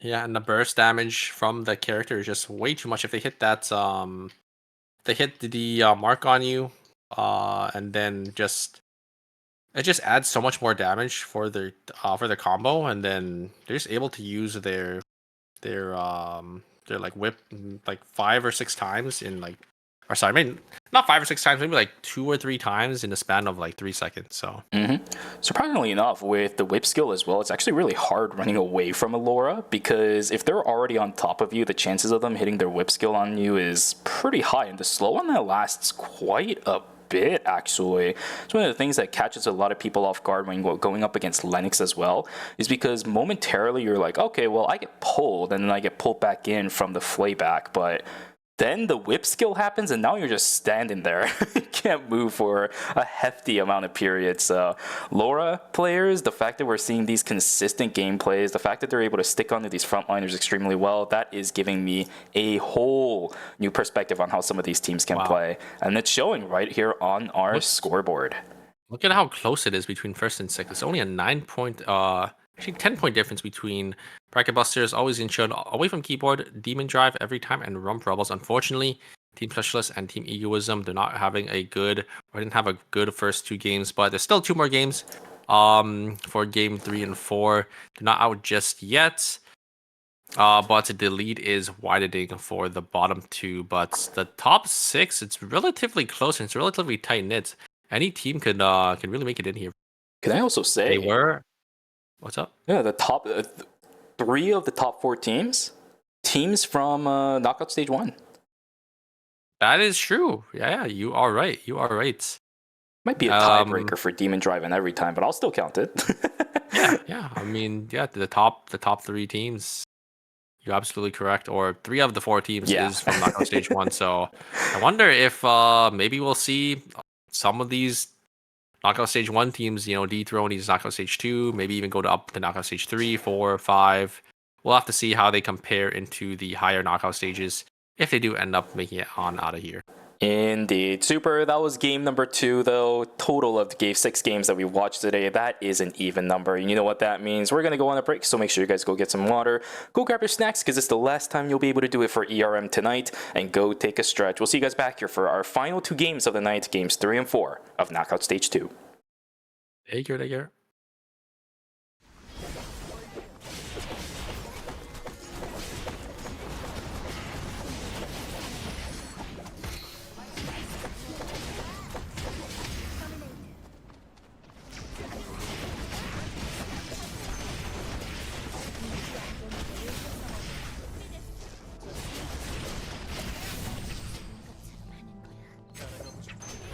생존자가 사망했습니다.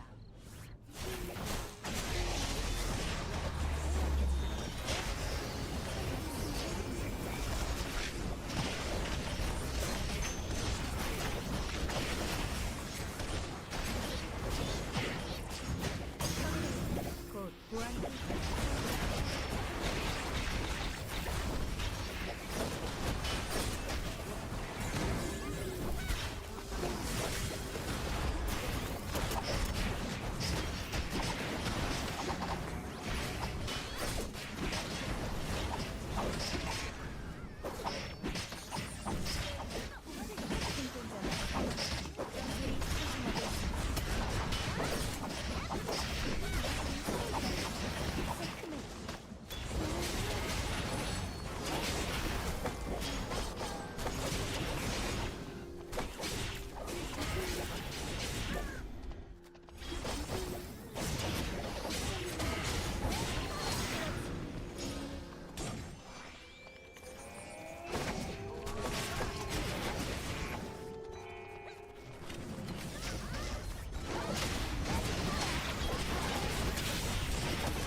어서 가죠. 다음 스테이지로. 어느 자리에 있든 최선을 다한다고 말했죠? 지켜보세요. 제가 성장하는 모습을. 응원법은 숙지하고 왔죠? 사인 요청은 언제든지 환영이에요. 지금은 디자이너가 아닌 아이돌의 사인이에요. 빛나는 별이 되는 건 더 이상 꿈이 아니라고요. 사인이라도 해줄까요? 무대를 방해하는 사람은 용서 못해요. 팬이라면 용서해줄게요.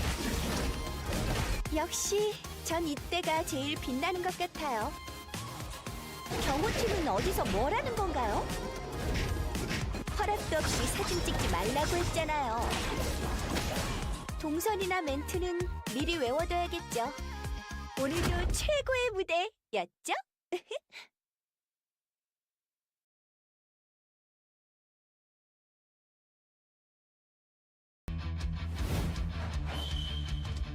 정의의 히어로 유스티나 등장! 어?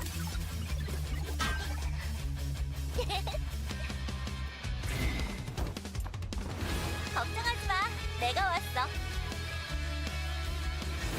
에이전트 에이든, 내가 구하러 왔다. 정의의 이름으로 각오하라고. 에이전트 알렉스, 이제 괜찮다. 왜냐고? 내가 왔으니까. 역시 악당들의 냄새가 나는데. 집중 포격! 발사! 나를 누구라고 생각해? 포기하지 않는 게 바로 내 장점이야. 모두 집합! 강한 힘에는 강한 책임을 따르는 법이야. 내 이름은 유스티나. 사람들의 소중한 일상을 지킬 수 있는 최고의 히어로가 되겠어. 아스트라 버스트!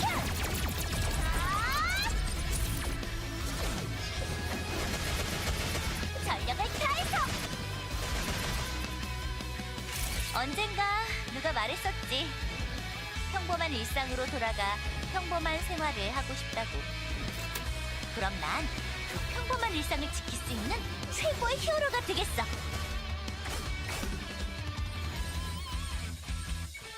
여기가 히어로의 전장이야.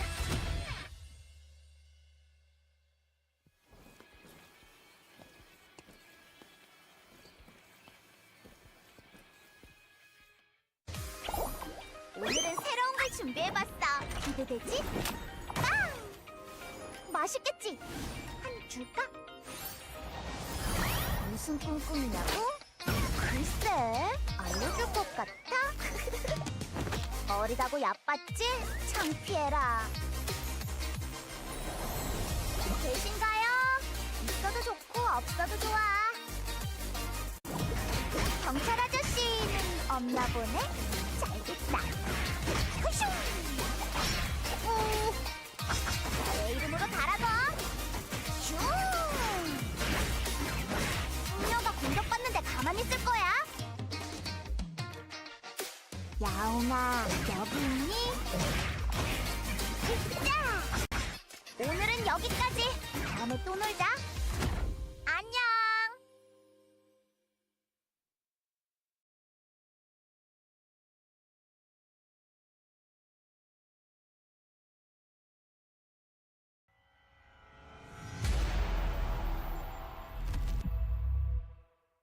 안녕하세요. 반갑습니다. 게임캐스터 천시아입니다. 신규 실험체를 집중 탐구해보는 시간, 이터널 리턴 실험체 백과사전이 유스티나로 돌아왔습니다. 석궁을 사용하는 실험체 유스티나는 이동하면서 스킬을 사용할 수 있기 때문에 기동성이 상당히 뛰어난 실험체입니다. 유스티나는 꾸준한 거리 조절과 게이지 컨트롤을 통한 스킬 활용이 굉장히 중요한 실험체입니다.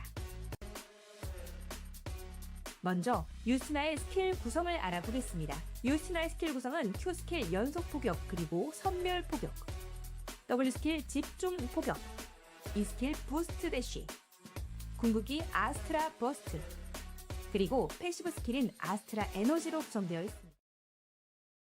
Ladies and gentlemen, welcome back to Eternal Return Masters Season 6 Phase Number 2. We got 2 more games left for tonight, so if you're joining us now, please join us earlier next time. You missed some really good games today, so join us earlier. Yeah, there was some really solid games, but we still have 2 more games to go through here, and it's really close. It's really, really close. Any of these teams can still make it in. We're just down to our final 2 here. Maybe we might see a miracle pop-off game from some of our bottom 2 teams. I think the bottom 2 teams were a little far away, but yeah, I think we're just gonna jump straight into game number 3 right here. Let's check the picks and bans. Are we gonna see any changes here, or are we gonna see relatively the same team comps as last game? We saw the exact same teams from almost every team in game 1. Or is it? Come on. I saw the hover, you saw the hover, I saw the hover. Yep, offense, just bring it out, man. But Human has been pretty consistent, although offense hasn't really brought it out. No. Force the ban here. Okay, No, the Kiara is there gonna we come. go. It's the lock-ins for now. Let's see if it actually gets stuck in. It looks like it will be, so we will have offenses. Kiara, we weren't able to see this during the group stage either. Yeah, Kiara, Leon, and Hearts. It's a pretty interesting team comp, because you do have the Leon for the engage, giving the Kiara some extra shielding, maybe gonna be able to keep them alive, and then you have the Heart for that Peacemaker. Maybe, you know, if any burst damage coming through, maybe you could keep your backliners alive, or sorry, your frontliners alive as well. think most of these other teams are going to be relatively the same, though. We do have AFK, still on the same team comp. Always Incheon going to be playing the same as well. I think the only other swap here was from Egoism. They're going to be sitting on that Rio and Alonso this time. Rio and Alonso. A bit more of a standard composition, right? We aren't going to see the Korea to support. Yeah, this is straight up front to back. It's the classic front, mid, and back that I've been talking about so many times today, which is quite funny because we actually didn't see too many of these compositions during the group stages. They've mostly just been front to back or just front and another. Right? We haven't really seen these front, mid, and back compositions for quite a hot minute. Well, we did see some of them in the group stages, but it wasn't this many. A lot of teams seem to like defaulting back onto it if they're in a little bit of trouble. I really like the Human and the Alonso because the Alonso does just get that you know, really easy CC, and then the Human should be able to follow up, just maybe throw one of their Qs in, and then you know the AOE damage of the lingering you know shot that Human does should do quite a bit of damage to whoever is going to be locked on that CC. Then Rio just able to provide a lot of damage in the backline as well and have that extra range to maybe follow up, but definitely have to watch out for some of these other teams because there is a lot of dive teams in the lobby that, you know, once they get access to your backline with the Rio and the Human, it's going to be really hard to peel them off. If anything, though, I also think that actually helps them. You talked about this yesterday during the group stages, but the problem with Rio sometimes is that because your damage is so back-ended, it's really hard to secure kills. It's a very similar case with Eva, right? Where your damage is so good, but it's so hard to chase people down if the game is just kind of in a dead man zone. The DMZ set is a really awkward place for Rio to be. It's great for you to auto-attack, but eventually if they take too much of it, they're just going to leave.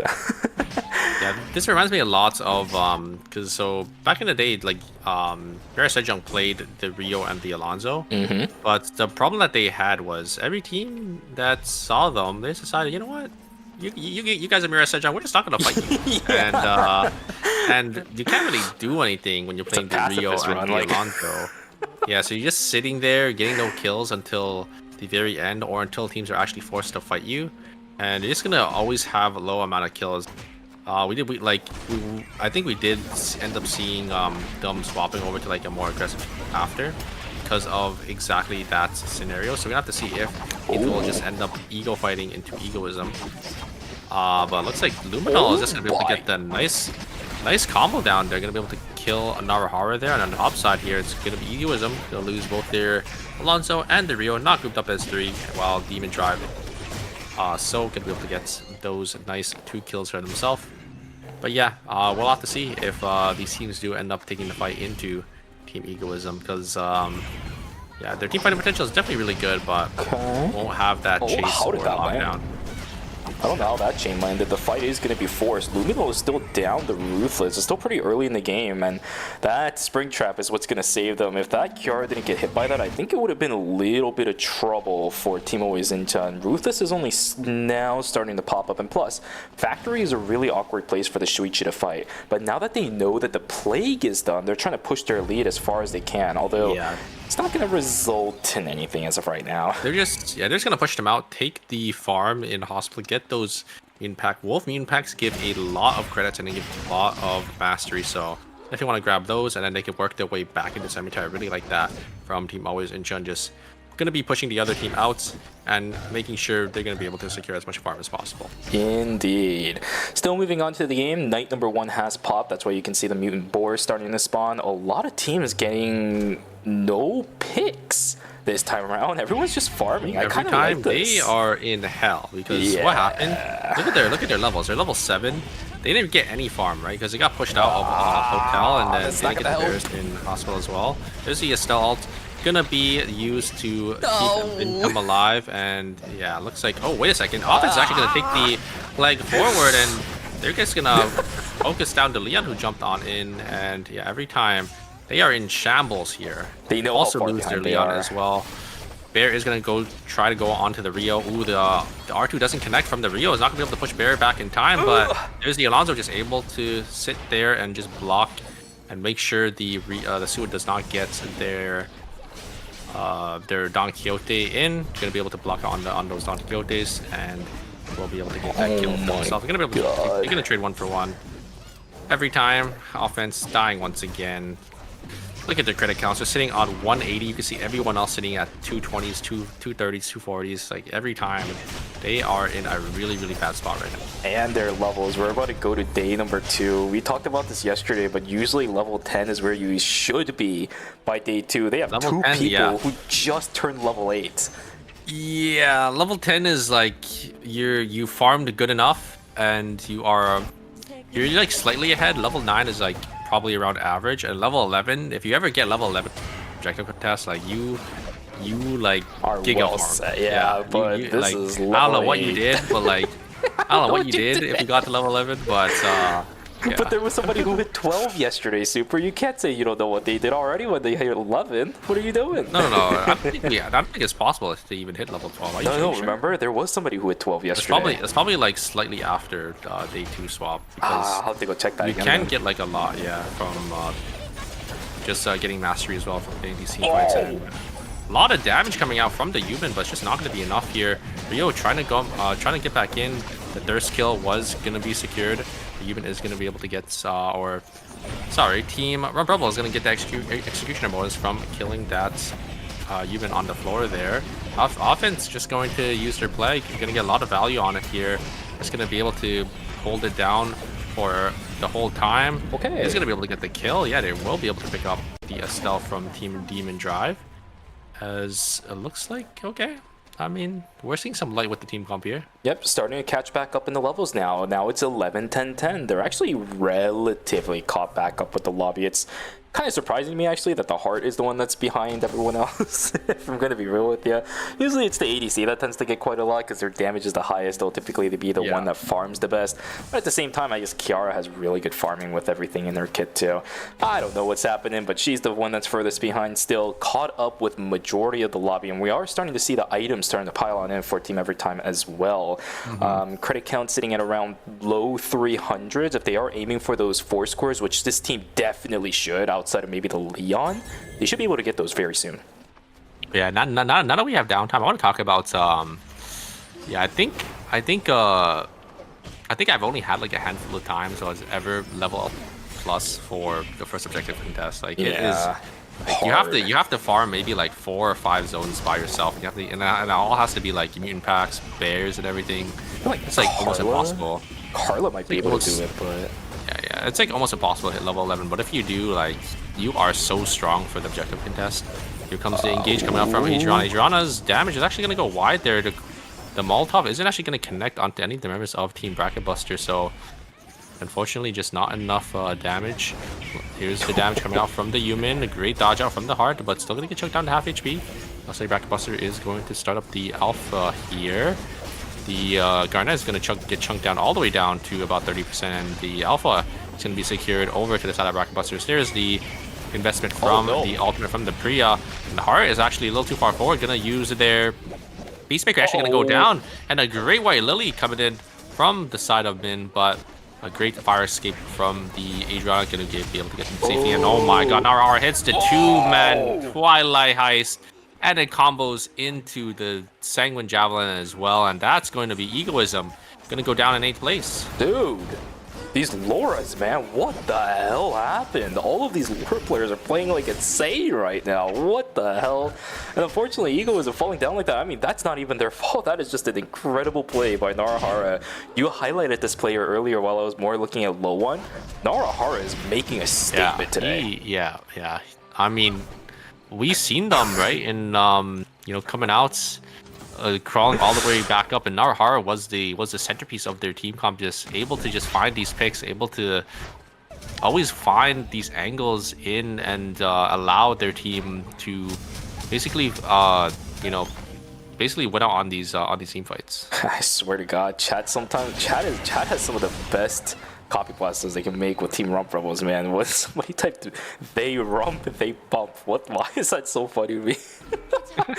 Oh man, yeah. But indeed though, they are pumping this game. 6 kills. They are the kill leaders of this lobby, looking extremely comfortable with no ban possibility. I think with that, that's gonna be it for Team Egoism. They're sitting on 5 points. They get 1 kill here, so 6 points. All these other teams are gonna start. Yeah, all these other teams are gonna start getting so many more points in this game. think Egoism is probably out for the count. But we're gonna have to see. Maybe they get the miracle red here. Oh my god, offense getting a lot of value on. But that is the one downside of the Kiara ult is everyone can just run away. And once everyone runs away while you're in that totem there to block out some damage, the only way you could go in is forward with your ultimates. And if you invest your ultimates, there is that window to punish you. So fortunately, nothing's really gonna come out of that. And every time it's just gonna lose one. Sua gonna go in, Min gonna find an angle onto the backline here. Great blocks from the Garnet, but the Heart taking way too much damage, way too much poke from the side of Team Bracket Busters. Just too much damage, I think, or too much long range damage from Bracket Busters there. I think it was just the Priya damage, the Human just following up as well, choking down the Heart, and then the Sua just throwing out down the Odyssey. So, a little unfortunate. Our team specialist going to be losing 2 members, so we'll be at -400. Yeah, and I think the last little moments of damage was unexpected from the Heart. She still has Peacemaker. She never used it throughout the entire fight. You're right. That is correct. Quite brutal. I don't think it would have made a difference. Oh, no. Really? But this definitely does. This is not good. Down goes Team Specialist. Kill And going into the hands of Rump Rebels. Look at the leaderboard. There are other team that isn't doing well as well, and they're only going to go down in 7th place with 1 kill. Both teams only getting 1 point this game. I think that's it for both Specialists and Team Egoism. Indeed, the pumpers have sniffed and the pumpers have found. The kills are coming through. 7 kills now for Team Rump Rebels, picking off some of these individual players one by one, ruining dreams, shattering their hopes too. Really rough time for Team Specialist and Egoism. Yeah, game number 3 not going well at all for these guys. They are starting to run out of time. Unless game number 4 is some next level pop-off game for either one of these two teams, it is looking absolutely doomed. They would need something like what Sparkle did. Something, I think, yeah. Wait, was it Sparkle who got the 20 kill game? Day Ooh, one? that's a good question. I forget who it was. I don't know which team got it in day 1. Well, let's just say Team Zone. We know that team better. Yeah. Some like one team got like a 20-point game. They would have to basically make a miracle because 20-point games are really, really rare. Masters. Indeed. Team, what is that? Bracket Busters being forced into the red. The bottom side of the map is quite a rough place to be in. Look at how red that zone is. They're going to have to use the mobile VLS to get themselves on out. And this is what I mean sometimes by these KR teams just always seeming to have access to these gadgets exactly when they need them, right? Perfectly timed from Bracket Busters, and despite losing a few seconds of time, they are going to get access to that gold cube. Will regenerate a little bit of the value that they lost around the map in terms of another objective. Hoizinchen gonna walk in here. Let's see if team every time want to take the fight here. I don't think they do because actually they do have full console vision, so they can take the team fight here. Offense is gonna walk up here, maybe gonna try looking for that rapier skill, but no, they're just gonna get their buys hit. Every time they do have about 600 credits to their name. That was 900, but obviously the character just got their call in here, so definitely want to make sure they get their buys. It will be that Hermes gonna go over to that Kiara, so we're gonna make her a little more tanky, so she could live throughout these team fights. This is quite surprising for me as well. She's running Inquisitor for her chess piece, really relying on the rest of her teammates to get a lot of damage now. Inquisitor, yeah, I mean Inquisitor makes sense for a character like Kiara. Yeah, because of the execute. You want to make sure you just once you're 40%, just drop your ultimate and. But does the execute get affected by it? Because it's true damage. It is damage amp though, so I'm pretty sure it does. Ooh, someone's gonna actually have to check that for us. Maybe go into a custom game, maybe go into practice it scales mode. With like it scales as an execute and just damage. So I'm pretty sure damage amp should affect like the ability damage. Interesting. If somebody can actually check that in the chat, that'd be cool. It wouldn't make sense for Kiara to build it otherwise, right? Like, you wouldn't build Inquisitor otherwise if you're not going for the execute. So I'm pretty sure it does. Yeah, it has to. These players know the game more than I do. I'm just here to gap, right? That's all I'm here for. These guys know much more about the intricacies, and if anything, it's offense, right? Like, who am I to judge his Kiara builds? I'm just a nobody when it comes to Kiara. This character is just not something I can play well. So offense, you do you. I apologize for doubting you even for a second. My apologies. If you see this in the future, I meant no harm, sir. Please have mercy on me. Yeah, we will see though. We do have always in Chun. Oh, they got the blood buy-in, so the Lumina's gonna have that blood weapon here. It's gonna be really, really strong. Are they gonna look for the fight here? No, looks like Demon Drive just gonna walk away. I don't think they want to do any. They want to deal with the Shoichi here. If they don't lock down the Shoichi, it's gonna be really hard for Demon Drive to get the kill. Looks like Demon Drive is relatively kitted out though. Felix is sitting on 5 items, Sylvia as well, and the Estelle sitting on a couple tank items. You don't really need your tank to have that many items, just a couple to make sure they are alive enough. Indeed. I will just give you a little bit of an update. We do have our EU Kiara rep in the chat with us, and they are saying that apparently Inquisitor passive doesn't work with R2. They haven't tested it yet, but it's what they think so far. If that's the case, I mean, let's be real here. Kiara, if she uses the plague and she has her WQ prepped and then insta just crash lands on somebody, especially a squishy character in the back, like who cares if they haven't done any damage? That shield pop Q will just kill anybody. Yeah. Extra That's damage where on Inquisitor top. works. Yeah. I mean, most of the time, yeah. I mean, Execute should kill at about like 30-40% anyways, so the Inquisitor doesn't really matter as much. It's just mainly for the finisher Scylla is there. dead. Oh no, the Scylla, pushback. oh, the taunt as well Oh. was there, and they're actually forced to use their Third party. their totem a little too early. And you're right, there's a third party coming in from Demon Drive there. As I think, oh no, Leon is gonna try to kill the Alex here, gonna get a lot of damage, but it's not gonna be enough.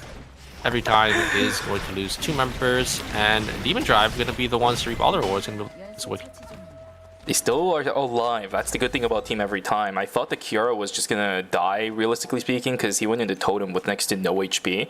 But thanks to the shield from her W, managed to actually keep herself alive. We'll get the reses back, minus 400. But this does kind of put them in a really weird spot. A bunch of characters that doesn't have an insane amount of ability, now stuck in the same zone with the Wick team, with the rest of the zones actually right underneath them starting to close too. So a lot of teams are gonna start filing into Cemetery in just a moment here, whereas Team Always Inchun just obliterates the Jenny, sent into play dead, but she is dead. There is no playing around here, no horsing around. Team away from keyboard, losing Ike immediately after a mobile VLS. And down goes yet another. Yeah. And Mana falls as well away from keyboard. Another minus 400. No, they ran straight into the hands of Demon Drive. Good And lord. they will just fall down in 6th place, unfortunately here. Oh, great damage there onto the Lenny there. Lenny already cut down to 1 HP. There's the pre-ult as well. Yeah, Rulus is on cooldown, so Luminal is back up. He just instantly kills the human there, and is gonna be able to kill the Sua as well. No, the Sua's healing for a lot. Luminal just needs a tiny bit more damage. One more and they kill the Sua. Centipede does end up getting it. And they kill the Bria as well, and Luminal just completely eviscerates Team Bracket Buster. Unfortunately though, their Estelle did end up dying. So they're gonna have to look for that Lumi res. I don't know where Lumi is right now. And on the bottom side here, every time gonna be able to get the 1-up onto Team Demon Drive. Min is getting gapped by Luminal, man. He's gonna have Shuichi PTSD after this. There's nothing he can do, man. Yeah. Like it's not even his fault. Yeah, every single time he uses Don Quixote, Luminal just has a dagger behind him and just always dashes over, and you can't even get the, usually there's a lot of discussion about whether or not the Shuichi W is a teleport or if it's a dash. It's like half and half. Luminal is just so good on his character, and like it's just like there's really not much Asua can do into like a really good Shuichi. Yeah, this is insane. Luminal is just never getting punished. Oh, they're not gonna push it. Where are the recon drones, guys? There's one in the Sua's inventory. I've seen Sua was win these. Can they kill the hardened time? They can. Maybe not gonna have enough damage. No, yeah, Kiara executes. Yeah. Dude, there's a recon drone right there in your inventory, man. Please, recon drone. I think what happened is they had the console, so they just didn't expect anyone to be in that bush, right? But you can't get complacent like that, right? Because a team could have walked in at the time you didn't hit that console and in that window, right? And that's exactly what happened. The team ended up walking into the bush. A team called console, so they just expected no team to be in there because when you have the console, right, that has the entrance, you basically account for a team or teams not being in like in those bushes because you have the vision for that spot. But yeah, it looks like they got it just in time. Yeah, but It hurts so much, Super. I say it all the time. Recon drones save lives, and it seems like sometimes these players are a little bit too focused on the macro play. You know, they were standing still to just kind of look around the minimap and see what's going on, right? But instead, there is danger looming right in front of their faces, gets eviscerated by the entire combo of team every time. Funny enough, I don't think there was even that much that every time did. It was just, considering how far up they were and how close to the bush they were, they should have just gotten instantly obliterated. But the damage output from the Leon has been a little bit on the downside, if I'm going to be real with you. It's just the fact that they were caught off guard and nobody was really in position to support the Bianca that was the doom of Team Rump Rebels. But now it really comes down to Team Every Time. They can't just only rely on offense to get the damage in. I think Lowen needs to do a lot more on this Leon. He's been...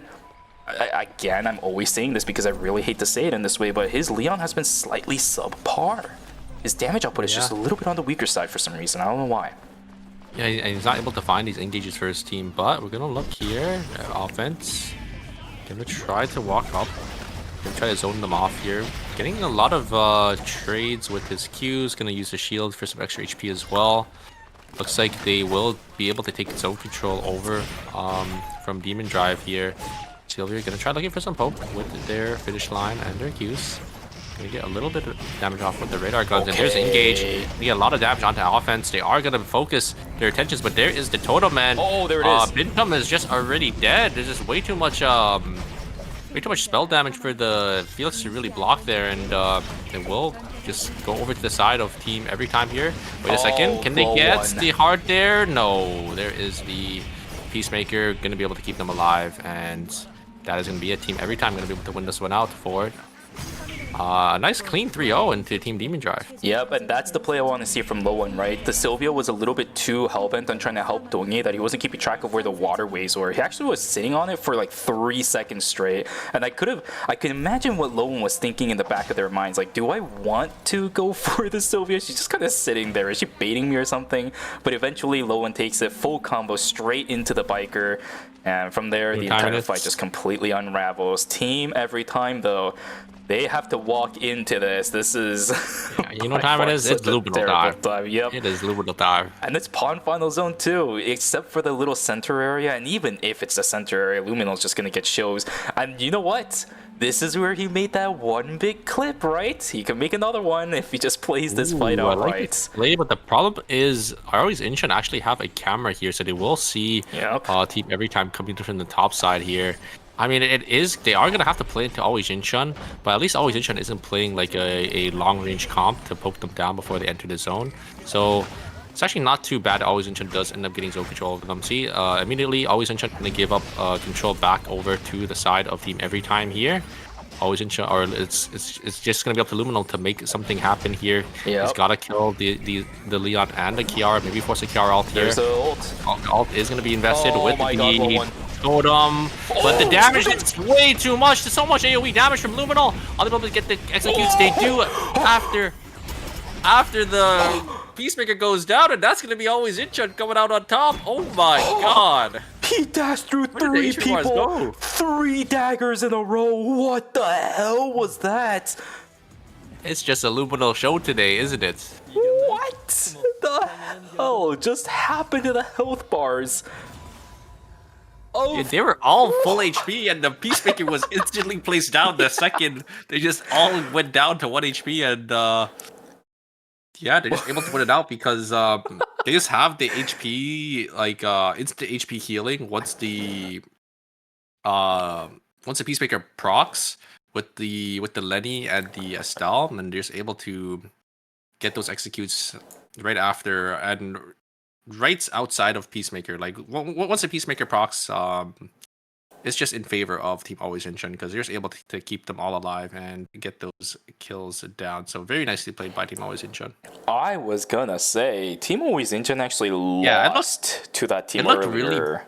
It looked really bad because Luminal got hit by the Surf's Up and he got CC down to like 1 HP. But then Luminal just went back in and just deleted the HP bars the side of Team Every. Wow. I have no idea what happened. I really don't. I'm gonna need a replay back on that later, maybe when the entire thing ends, because that happened so quickly. And as I said, Always Inton actually lost to that comp before coming into the final zone. The last time they fought each other, they actually lost. I think Luminal got taken out because of the plague in the Last Judgment. There might have been one more that fell from the side of Always Inton. That fight should have theoretically gone into the hands of what is it, team? I'm forgetting the name now, real quick. Every time? Yes, every time. But it's the triple dash acrosses as the daggers. The AoE landed on everybody. They stacked up. Yes. They They stacked grouped up. up. And when you stack up into a Shoichi who's just able to dash through you, because how Shoichi's damage works, right, is when you dash through your dagger, it just hits everyone that's in that line of the dagger and that he's dashing to, and where Shoichi was positioned originally. So just him just getting the resets and just able to just dash through all of them back and forth, and he just ripped them to shreds. Yeah, and it's the anti-synergy a little bit from both the Heart and the Kiara, right? But the Peacemaker had to be forced. If anything, I'm amazed that the Peacemaker came in time to keep them alive too. Because that happened so fast. Yeah. The Peacemaker definitely kept them all up there because they all just got instantly chunked down to 1 HP. And I think the Leon unfortunately accidentally walked out of the ultimate, so I think maybe that's what maybe cost them the fight. Because if they were able to kill Lumen at the very end there, I'm pretty sure they still would have lost because Luminal was already on the bottom side, already positioning away to make sure he doesn't die, and then he's just able to jump in as soon as the Peacemaker goes down. Indeed, dude. Why does ERM not have replays, man? I want to see it. Maybe I'll try setting something up. Maybe while we're waiting for the next game to start. Actually, let me see if I can get that started right now. We'll go over to the score sheet in just a second. I'm gonna see if I can set something up so you guys can see the thing. So I'm gonna show you guys the KR casters for a second, just so we can have it on the screen here. For you, Super.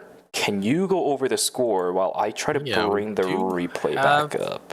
Yeah, we do have the points here for you guys here. Always Incheon gonna be in first place with 44 points. I think with that game they might be secured, but it's still only a 14-point difference. But I think there's like a lot of teams that are under them, so Always Incheon should probably be secured in for their spot for Knockout Stage 3. That's gonna be happening on Friday.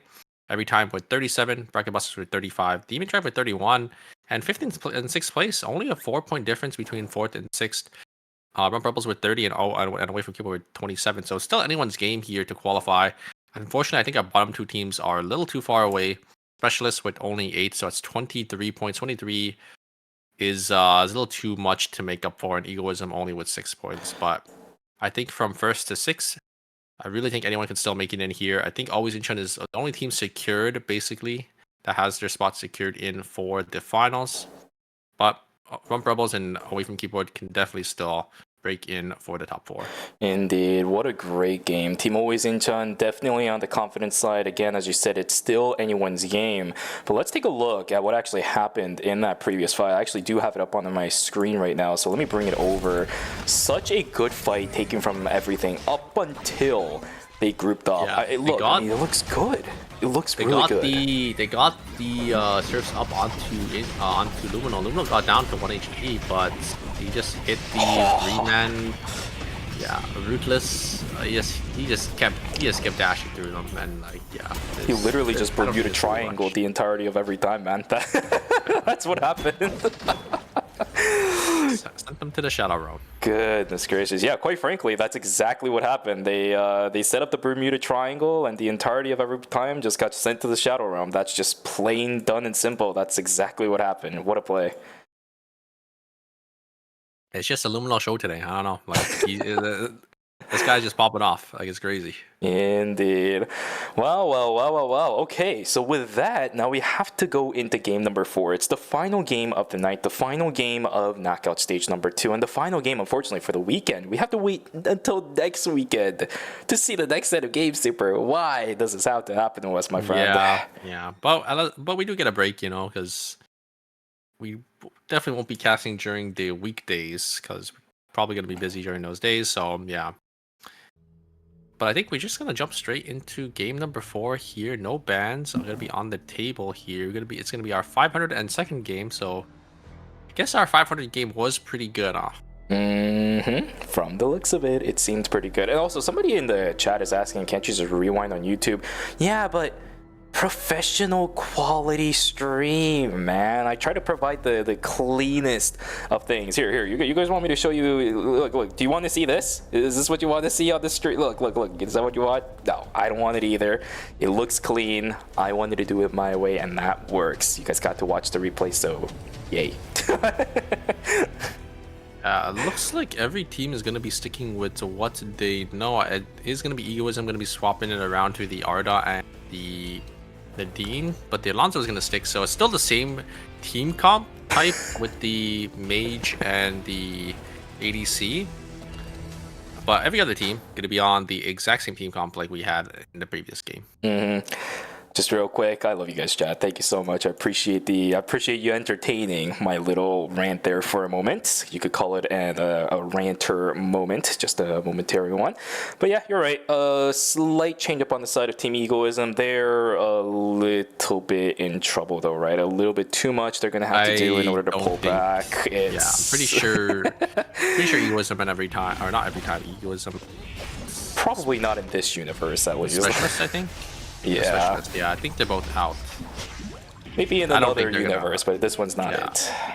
Yeah. 20. They probably need like a 25 kill game, and they also need the other to do really bad as well. So actually, you just need like a 25 kill game, but 25 like that's all. Yeah, it ain't happening. They would need like a 20 kill game, and then they would need the other teams to do bad too, which their team composition is both of their team compositions isn't exactly one they can just push their lead in, right? The example I'm going to take one more time is from Team Dim Sum, because during the ERCS qualifiers, they did manage to get an insane bomber of a game during game number 4 to put them into the qualifiers, or I should say to get them through the qualifiers. But that's a little bit of a different story, because they had a composition like Camilo something. They can just keep pushing their head against the wall. Yeah, just shove in as much aggression as possible to look for those kills. That's not the compositions of these teams. Yeah, and I also think like it's definitely a lot harder to get those really big pop-off kill games, especially in a really high level team. Yeah. Just because, you know, teams aren't gonna really allow that, right? Like, they're gonna make sure they're not getting run down, or they're all gonna make sure they're gonna kite back together, gonna not just feed kills into, you know, the team that's just dominating the lobby. Yeah, it's not a standard. It's one of the reasons why it's, even for Team Dim Sum, right, in North America, it's not something that happens all too often. It's one of the reasons why you're able to just kind of bring it up from memory. It is a very highlightable moment for those kind of teams, and one of the reasons why is because it's not too common of an occurrence. Offense in a little bit of trouble himself is going to just quickly use the Last Judgment, is going to take the fall. That's completely fine. It's an early death for himself.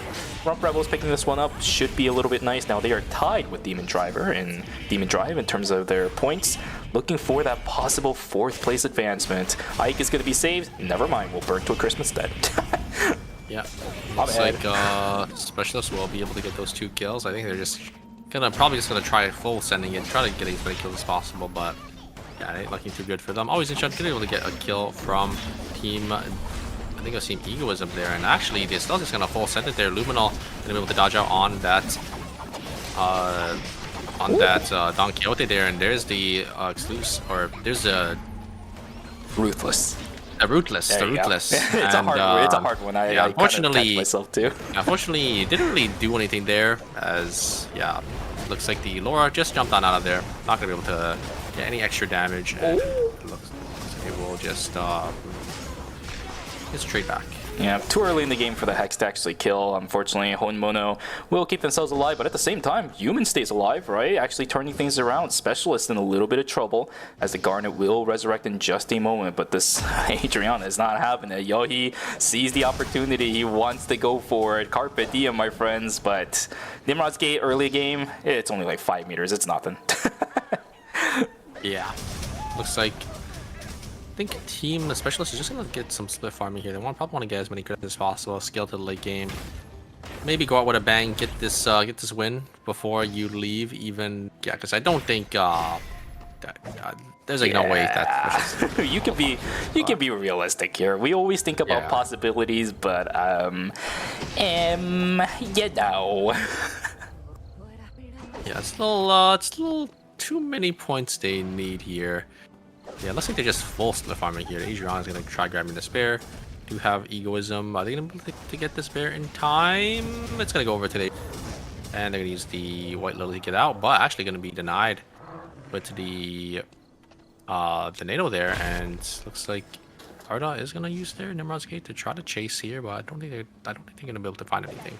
Indeed. Alrighty. Early game pick still a little bit on the popular side. We actually have a hefty number of kills this time, a bit faster than some of the other games that we've had so far, which is something that I do like to see. It is punishing these split pushers. It is game number 4, right? So teams are starting to get desperate. Split pushing is a common occurrence for some of these teams because they do want to get those credit counts extremely high as possible. And it's things that these teams have seen other teams do. You know, it's a strategy that definitely works if it works out. There is always going to be the inherent risk. It is getting punished. Game number 4 is having a best of both worlds where we are seeing teams actually utilize the strategy when we haven't seen too much of it so far, but there are also teams that are heavily punishing it. Good things. Yeah, it looks like we're gonna have a lot of contests here in Hotel and in Cemetery. There's the totem already invested for the Kiara. Offense is getting a lot of value on this Kiara ult here. There's the Estelle ult. Oh no. Ooh, offense didn't even get, wasn't even able. The R2 judgment there will just fall to the Shoichi damage. Suwa is going to be able to get a lot of value as well, but the damage return is way too much. Mana is going to be able to get that last judgment. Suna going to get trimmed down to 1 HP. Mana is going to be able to finish the Priya there, but the Alex is actually going to go down to the human on the other side. Mana going to have to be forced to escape there. A great Odyssey from that Suwa, going to be able to get that slow onto the Scylla. There is the White Lily, as Mana is going to be forced to back away there.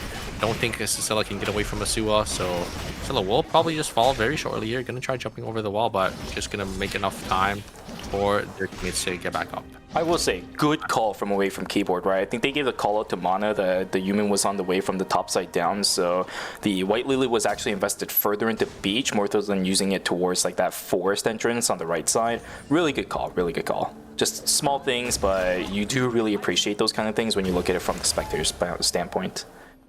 Yeah, and looks like all members of Away from Keyboard are going to be back up, and yes, Mana is going to get caught once again. Wait a second, are they going to kill the Pre here? No, it looks like the Jenny and the Cecilia will both go down, and that's going to give another 2 kills inside the team Bracket Busters.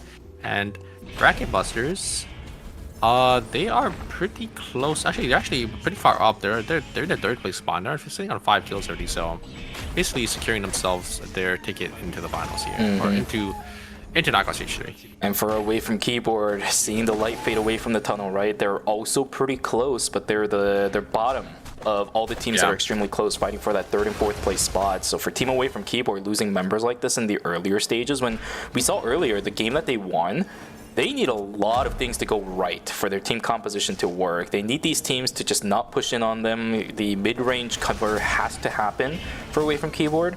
Losing members like this in the earlier stages of the game is not a good way for that to actually happen later down the road. So we'll see if that gets fixed. And giving it to a team like Team Bracket Busters, who's in that 3rd, 4th place spots, is really, really bad. Oh boy, here we go. There is the ultimate, and the Raise Embrace isn't going to connect onto the Shoichi. And it looks like it will be Team Specialist going to be able to get the 1-up onto Team Always Inchun. That was a great Maiden's Embrace by the Garnet, able to hit a 3-man Maiden's Embrace, and it was like fully charged as well, so a lot of damage from Tim gets taken down too. Sheer in trouble. Demon Drive. They need to. Oh, okay. The spins, but EMP Barrage is going to come through if this pulls. Oh my god, that's not good. Down. Wait, Demon Drive is down. They only got 2. 33 is now the mark that both Rump Rebels and AFK is looking for. Rump Rebels is at 33. Demon Drive is in very great danger of getting eliminated. If Rump Rebels at least doesn't get an extra kill, then there's still a possibility, right? Because it's 7th place, 0 placement points. But if Rump Rebels gets anything, any additional points, it's over. And now we have to look at Team Away from Keyboard. How much more can they get? They're also sitting on 30 at the moment. It's a battle between 4th place spot between Away from Keyboard and Team Rump Rebels. Yeah, what a disaster for Team Demon Drive. They just wiped too early. I don't know what happened. I think they fought another team, and then they unfortunately just the Sylvie just ran into a 3rd party in Beach. That's just so unlucky for Team Demon Drive, but I think that is going to be it for their tournament run. Unfortunately, they did end up going out in 8th place, so only two points for them. Min trying to land onto the heart. Great dodge out. The heart there. Peacemaker is going to be invested as well. Damage is going to be exchanged onto the Yumin. Dodge out on the Yumin's abilities. Very played by the heart there. And it's actually going to be 2 members of side the team Bracket Busters going to fall there. As Suwa going to be able to pick up that Adriana that tried to get away. Adriana not really going to be able to do anything into the matchup, into the 1v1 there. So Min going to be able to pick up that 1 kill nicely for their team. A 1-for-2 exchange, and for Bracket Busters, it's not bad. It's also night number 2, so they will all come back and res. Min's still playing with fire, though. He is still staying inside a gas station. Will have to leave as soon as the members of Team Specialist walks back up towards the northern side. Everybody else just kind of playing their own game. Nobody's really in any danger. Everybody's relatively split apart right now. Cemetery is also pretty open. Both teams are going to be looking for this purple box contest, but Chenyang is already on top of it. Will the finger point come through? I don't Look for the turn here, maybe. think so. Yeah, Viliani does get the additional movement speed from Alonso that did get buffed recently, but it's not going to be enough to actually follow through with the finger point. A purple box secured for Team Always Incheon, and they will get out scot-free. Looks like they I don't think they wanted to go for the turn there, so they have that item. They just want to make sure they craft that item before they could take these team fights, get that extra combat power. Looks like they got a VLS system as well. Specialist is going to get some items as well, so just all these teams just slowly, transitioning into the later stages of the game, getting those trees from the day 3 swap, a couple meteorites and some boxes here and there. So relatively slow day 3 here, but I think these teams, they know this is their last leg and they don't really want to take any unnecessary risk. Away from Keyboard also has to get some additional points. They are also a team that really doesn't want to take any risks. Remember that this is a team that has been constantly wrecked, constantly denied anything because of their unfortunate circumstances in each of these games that they've played. Quite frankly, if I'm gonna be real with you, I think the amount of average unfortunate events that Away from Keyboard has is actually higher than 1 if you compare it to the number of games. They have been completely denied in so many games. I'm surprised that they're playing as well as they are, right? So as long as that doesn't happen in this game, should try to look for a bit more. They're kind of hovering in that borderline section of maybe making it to the next stage up against Team Rump Rebels, but because we know how good Rump Rebels is at these mid-game contests and mid-game skirmishes, Away from Keyboard's gonna have to do something, but another fight on the center side of the map. Jinhauer is just gone, and there is the Maiden Embrace locking down the Priya. 2 members down from Team Bracket Busters, 2 additional ones going for Team Specialist. The last hurrah for Team Specialist going incredibly well. Very nicely played by the Heart, just completely soloing the Yumin, is able to find an angle. We see it so often, and I think we've seen it so much in for this phase where the Heart just finds an angle and just completely one-shots the backline. We're just not expecting the Heart damage. The Heart just dashes on in, is able to dodge out on some key abilities, and the auto attacks are just way too much damage for these backliners to handle. And will be Team Specialist going to be able to pick this Omega up for themselves as well. I think it's going to go over into the SSM or the Hermes there. It's going to be the SSM for the Garnet, going to make them a little more tankier. And they're going to be able to get that juicy consumable as well. Technically with this, I'm not going to say it's still feasible, but the light at the end of the tunnel is kind of showing. It's like a pixel. It's like a pixel. Yeah. They have 16 right now. Still a long way to go. 16 but if they get first, yes, but it's still, I think they need about like 12 more. Yeah, so it's 28. not there yet, but it's still in the realm of possibility now. Specialist is really fighting for it at the moment. Yeah, I mean, they just need every single kill in this lobby. They just have to just start running at pings. They need this. They just need that ping chase. Like their lives depend on it, quite literally. Yeah. Ping chasing is like, it's pretty bad just because, when you're chasing into another, just getting the farm, you're just gonna set yourself farther behind. But I think at this point into the game, or this point into the tournaments, if you have to look at your points, you have to look at everyone else's. We just have to get kills. We have to go. Oh man, and the red shoes picked up for Team Egoism. I think Happy 9 is also sitting on Legatus for the helmet. This is the perfect item they could have gotten. I don't know what their chest piece was. I have seen some people opting to go for Beautiful Garment nowadays, but if it is the Spectre... Oh, they didn't check. Oh, I mean, they checked with the heart no. cube, but you can't check with that ability because it doesn't really do much when you have to be so far up to use it to check the bush, and immediately they get punished for it. And every time they are going to lose 2 members. This is another team. If they have 0 kills right now, this is another team that actually could be on the cusp of getting eliminated for Knockout Stage 2. Yeah, dude, it hurts, but whatever. Okay, it's all good and dandy. They're all back alive. It's all okay for right now. Day 4 is going to hit. Meteorite picked up by the members of Team Away from Keyboard. Again, these guys do need their points. It's going to be the White Rhinos upgraded into the Bladed Boots. I did also see the Scarlet Dagger coming online for Shoichi, so he is fully activated, most likely sitting on 5 transitions for himself. Then you should be sitting on the Classic 2 that she is going to go for. Yep, there it is, the Elf Dress as well as the Cladal Ring. Everything is set. This team is on the cusp of being able to just dominate the entirety of Knockout Stage 2 as well. Yeah, there's 3 teams out here in dock, so I don't think teams want to take this fight. It's going to be a little risky. AFK actually don't really have that many items. You can see the cell items, so we're sitting only on 2 items here. There is the Nimrod's Gates. Are they going to take it in here? Don't think they will. Just want to get some poke damage down.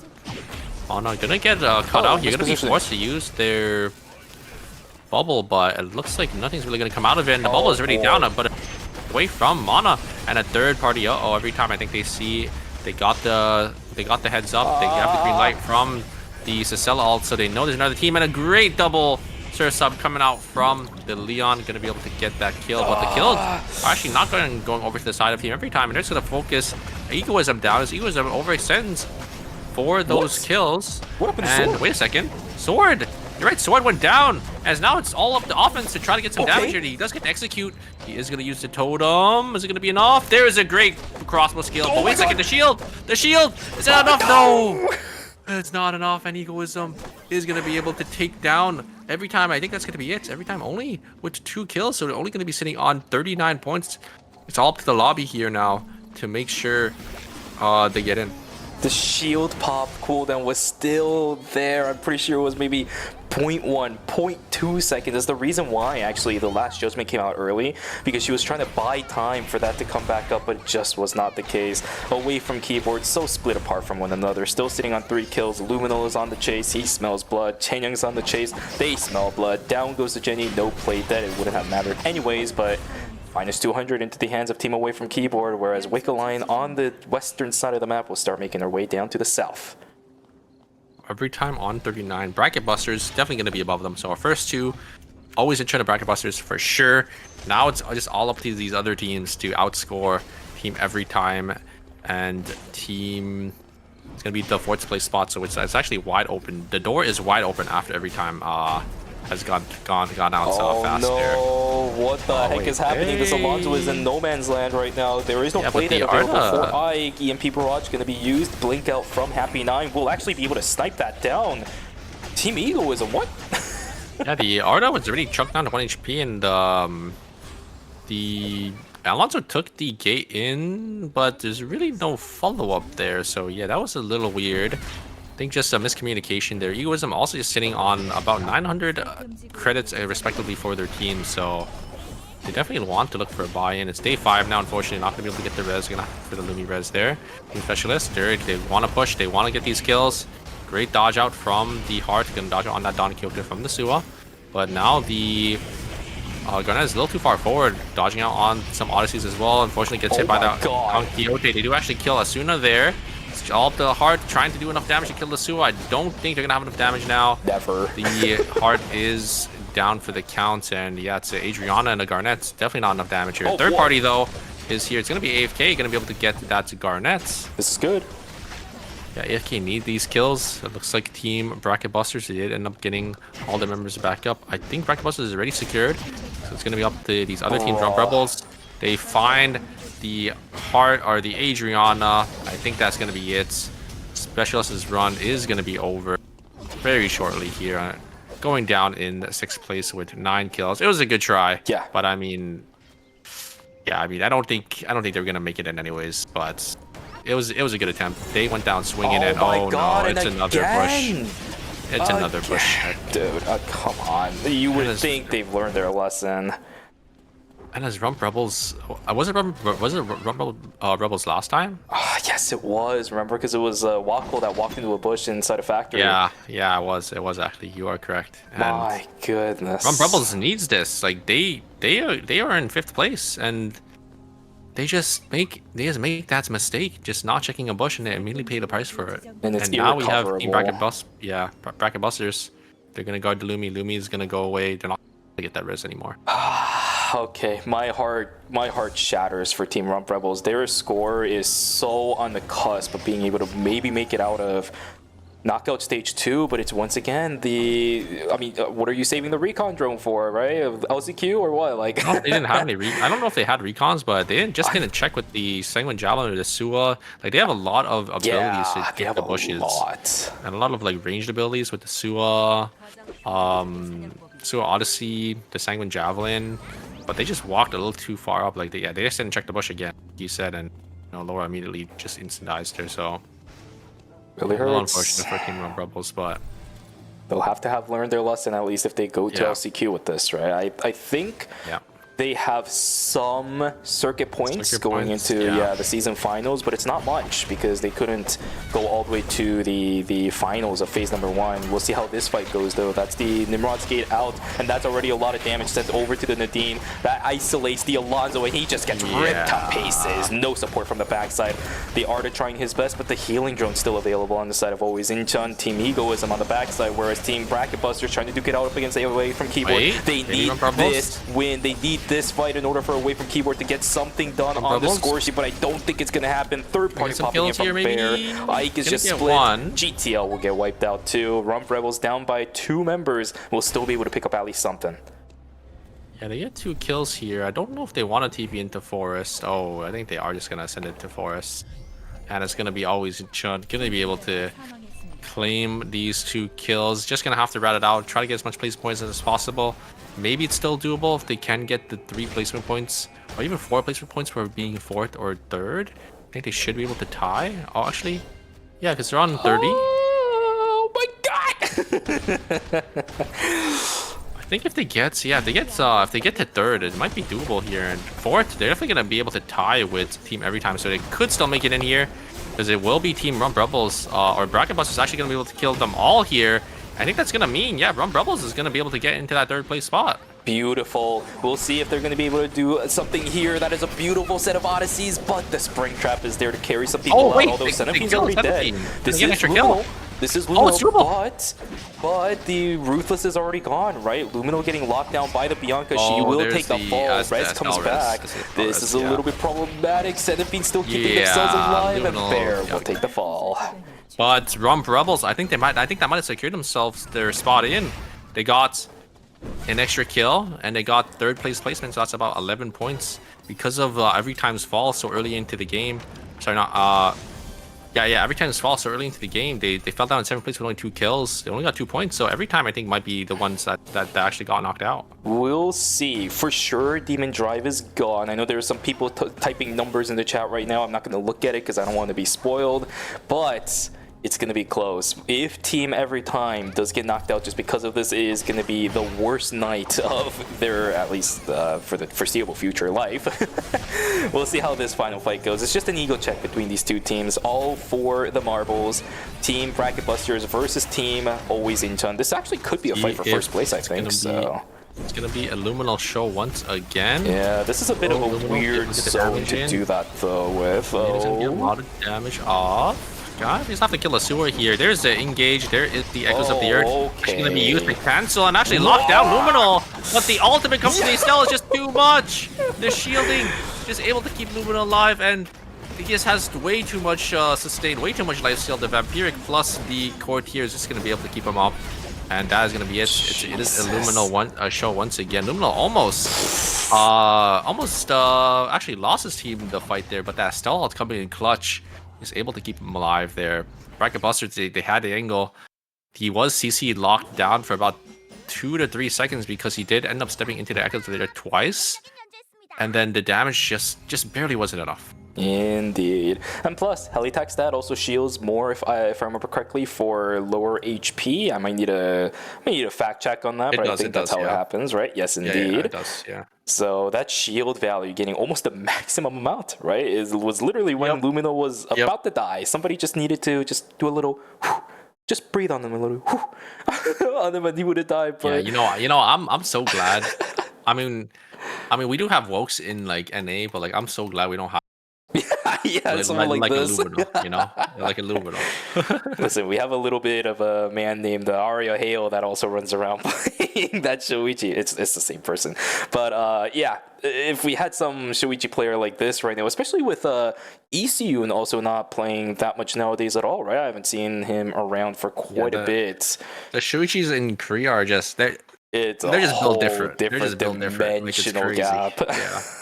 It's crazy how proficient they are with this character, because I mean Lumino's been playing this character since the dawn of years time. now. Yeah, he's been playing this character for years. He just knows the combos inside out. He knows like the little amounts of damage that's that's gonna be able to get the kills on enemies with certain items. Like he just knows this character. He just lives and breathes this character, and it's just immaculate. Watching him pilot it in ERM. And one of the things that I noticed about Team Always Incheon now compared to before is that they do definitely have a transition plan, right? In comparison to before, Lumino was just kind of gathering scraps here and there. He was even sitting on Eclipse in a lot of cases towards day number 3, day number 4. I like the fact that they're actually putting all the transition on him before. And the reason why I'm bringing this up is because before, when he was playing with Taekyung, they had to split the items between the Yan and the Shoichi, so that's why he was kind of stuck on these Eclipse builds a lot of times instead of going for the Scarlet Dagger. But because you're able to put now the Scarlet Dagger on him, all full 4 transitions by feeding the items from both the Estelle and the Lenny, you have 2 people that can feed you items and have way less prio than the Shoichi.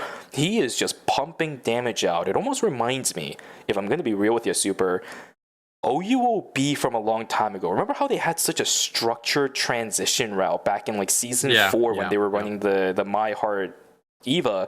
This is what it's reminding me of. And putting on a Shoichi like Lumino, I mean, this is the best strategy that you could ever go with when it comes to raw damage output.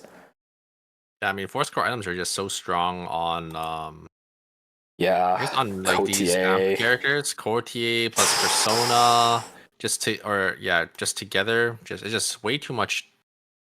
Just amp and damage amp that you have to deal with, right? False Oath. And it's just so good on Shoichi as well, because you're able to stack it so fast, and then you just have that amp, you just have that damage amp and have that Omni Siphon as well to just keep you alive throughout the team fight. Yeah, quite literally, if you're playing Shoichi at this level of gameplay, you are stacking everything in just a snap of a finger, right? You got the Cotier that he's stacking with the Blaze Up. He's got the Vampiric Bloodline passive he's stacking. He's got False Oath he has to pop. He also has the daggers he has to stack. He also has the I was thinking about something that I completely forgot the name of.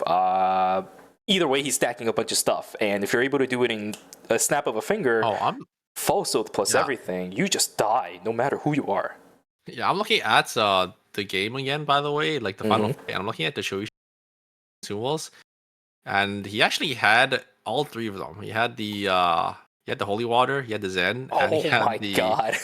Yeah, so no wonder why he didn't die. He actually would have died if he didn't have like the Holy Water there, because he went down to like 1 HP. Yeah, the defense Holy Water value and plus 50 HP. Holy Water is just so strong if you can get it online. A lot of people like kind of underestimate the value of they sleep on it. But the 9 defense can definitely win you team fights, just because a lot of the times the fights are really tight, especially in like these the final zones, or in like a really high level game, right, where you would go down to maybe about 100 HP, or maybe even like 200 HP, or you just die to 1 auto attack. But that extra 9 defense throughout like your whole HP bar would probably save you like about maybe 100 to 200 HP. It's been a tale as old as time, where in the earlier stages of the game, you're just going to prioritize the raw HP because you have way low defenses from your character's levels. It's just way better for you to invest in the HP. And then later on in the game, you want to start investing more into the defense. You want to start investing more into much of the damage reduction because your health bar is going to be pretty fine thanks to your character scaling. You get more defense, and the return on investment is just, the ROI is just way better. Yeah, especially for a character or for a team comp like that as well, where they have so much healing and sustain to keep that Shoichi alive. So the value for your HP just gets so much more because, you know, you have that 9 defense, and then you just have the Stealth Alt Shield. You have so much healing from the Vampiric, from the Core Tier, Omni Siphon. You're just able to just get so much more effective HP. But it looks like the leaderboard is here. It will be Always in Chun, Bracket Busters, Rump Rebel, and every time going to be our top 4 teams going into Knockout Stage 3. Unfortunately for Away from Keyboard, Demon Drive, Specialist, and Egoism, this will be the end of the run. And that means with that, unfortunately, I think, one team from Knockout Stage 1 will be moving on and towards Knockout Stage 2. So it is an Always in Chun show. 2 series in a row where they were able to get first place. We'll see if they're going to be able to continue this dominance because we're going to be back next week. Yes, it's a great graphic. Where it shows like the lights of all the teams that are going to make it. Because once we get to Knockout Stage 6, you're going to see, maybe we'll see a light all the way from Knockout Stage 1. Maybe it's going to be Always in Chun, just straight down the line. Straight line, right? Yeah. Yeah, straight down the line down there. That is also assuming, though, they get first place for every knockout stage until 6, right? Because it just kind of places them in order.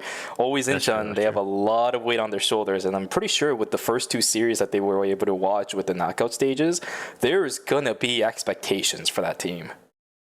Yeah. I mean, it's just a Luminol show today, I think. Luminol just popping off in like every single game. It's just a Shoichi masterclass. Blaster sitting from the side cheering right now. Yeah, go team! He had a really good performance during the group stages on the Tazia, but today, absolutely just a Luminol show. It's always good to have that backup player in mind, just in case maybe your series isn't working out for you with Luminol, which is what we saw during the group stages, but today, it was just Luminol. Great to see. All the graphics on our screens right now, we had, I believe it was the Popstar Idol Mai. This time around, it's going to be the Legion token boxes. If you're missing a few tokens to buy the skin, make sure you guys go grab that one. Or I guess forge the skin is a better way to put it. There's also the skin selector coupons. They've been pumping these out like no tomorrow. So if there's any other skins that you guys want, make sure you guys grab those too. Esports and team support packages here as always. Make sure you guys grab those because this season's is pretty lit. Yeah. I mean, I actually really like the Saint of Rocks one, but here is the season finals. It's going to be on March 21st and 22nd. So it will be in actually exactly about a month from now, basically. So if you make sure you guys come out for that, put on your calendar if you guys do want to watch the season 6 season finals. It's going to be our best teams in Korea going to be competing for that trophy. Indeed. And before that all happens, we will still have the LCQ to determine the final 2 slots. If you guys are familiar with how the finals work before. If you don't worry about it, right? I'm just spitting a lot of jargon. Don't worry about that stuff. We'll talk about it later. But ladies and gentlemen, that is it for today. Thank you so much for joining us for the Knockout Stage 1 and 2. Thank you so much for joining us this weekend for phase number 2. We'll see you guys next week for Knockout Stage 3, 4 onwards. Everything else will be played next week. So see you guys next week on Friday. Make sure you guys join us at 5 a.m. Eastern. At 5 a.m. 2 hours earlier than usual because it is a Friday. Later. 2 hours later. 2 hours later. Yes. Indeed.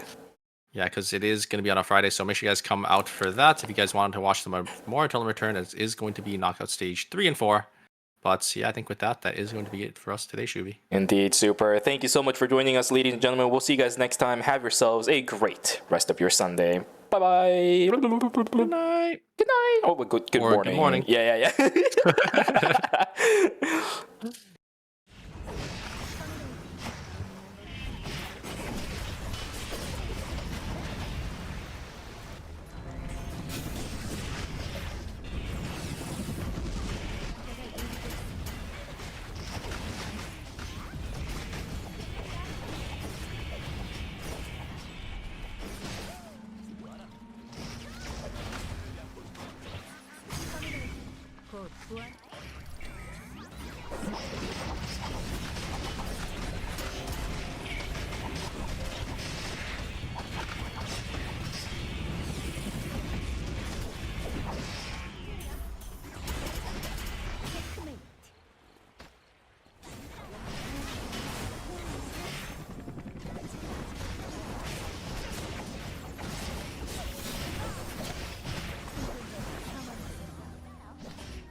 가죠. 다음 스테이지로. 어느 자리에 있든 최선을 다한다고 말했죠? 지켜보세요. 제가 성장하는 모습을. 응원법은 숙지하고 왔죠? 사인 요청은 언제든지 환영이에요. 지금은 디자이너가 아닌 아이돌의 사인이에요. 빛나는 별이 되는 건 더 이상 꿈이 아니라고요. 사인이라도 해줄까요? 무대를 방해하는 사람은 용서 못해요. 팬이라면 용서해줄게요. 역시 전 이때가 제일 빛나는 것 같아요. 경호팀은 어디서 뭘 하는 건가요? 허락도 없이 사진 찍지 말라고 했잖아요. 동선이나 멘트는 미리 외워둬야겠죠. 오늘도 최고의 무대였죠?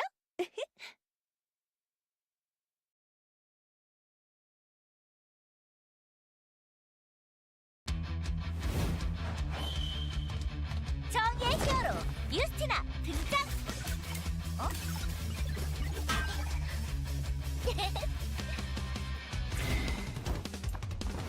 걱정하지 마, 내가 왔어. 에이전트 에이든, 내가 구하러 왔다.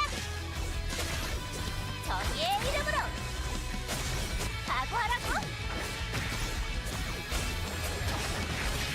에이전트 알렉스, 이제 괜찮다. 왜냐고? 내가 왔으니까.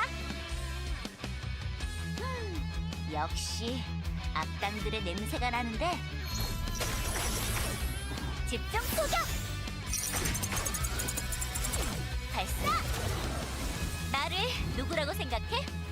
포기하지 않는 게 바로 내 장점이야. 모두 집합! 강한 힘에는 강한 책임이 따르는 법이야. 내 이름은 유스티나. 사람들의 소중한 일상을 지킬 수 있는 최고의 히어로가 되겠어. 아스트라 버스!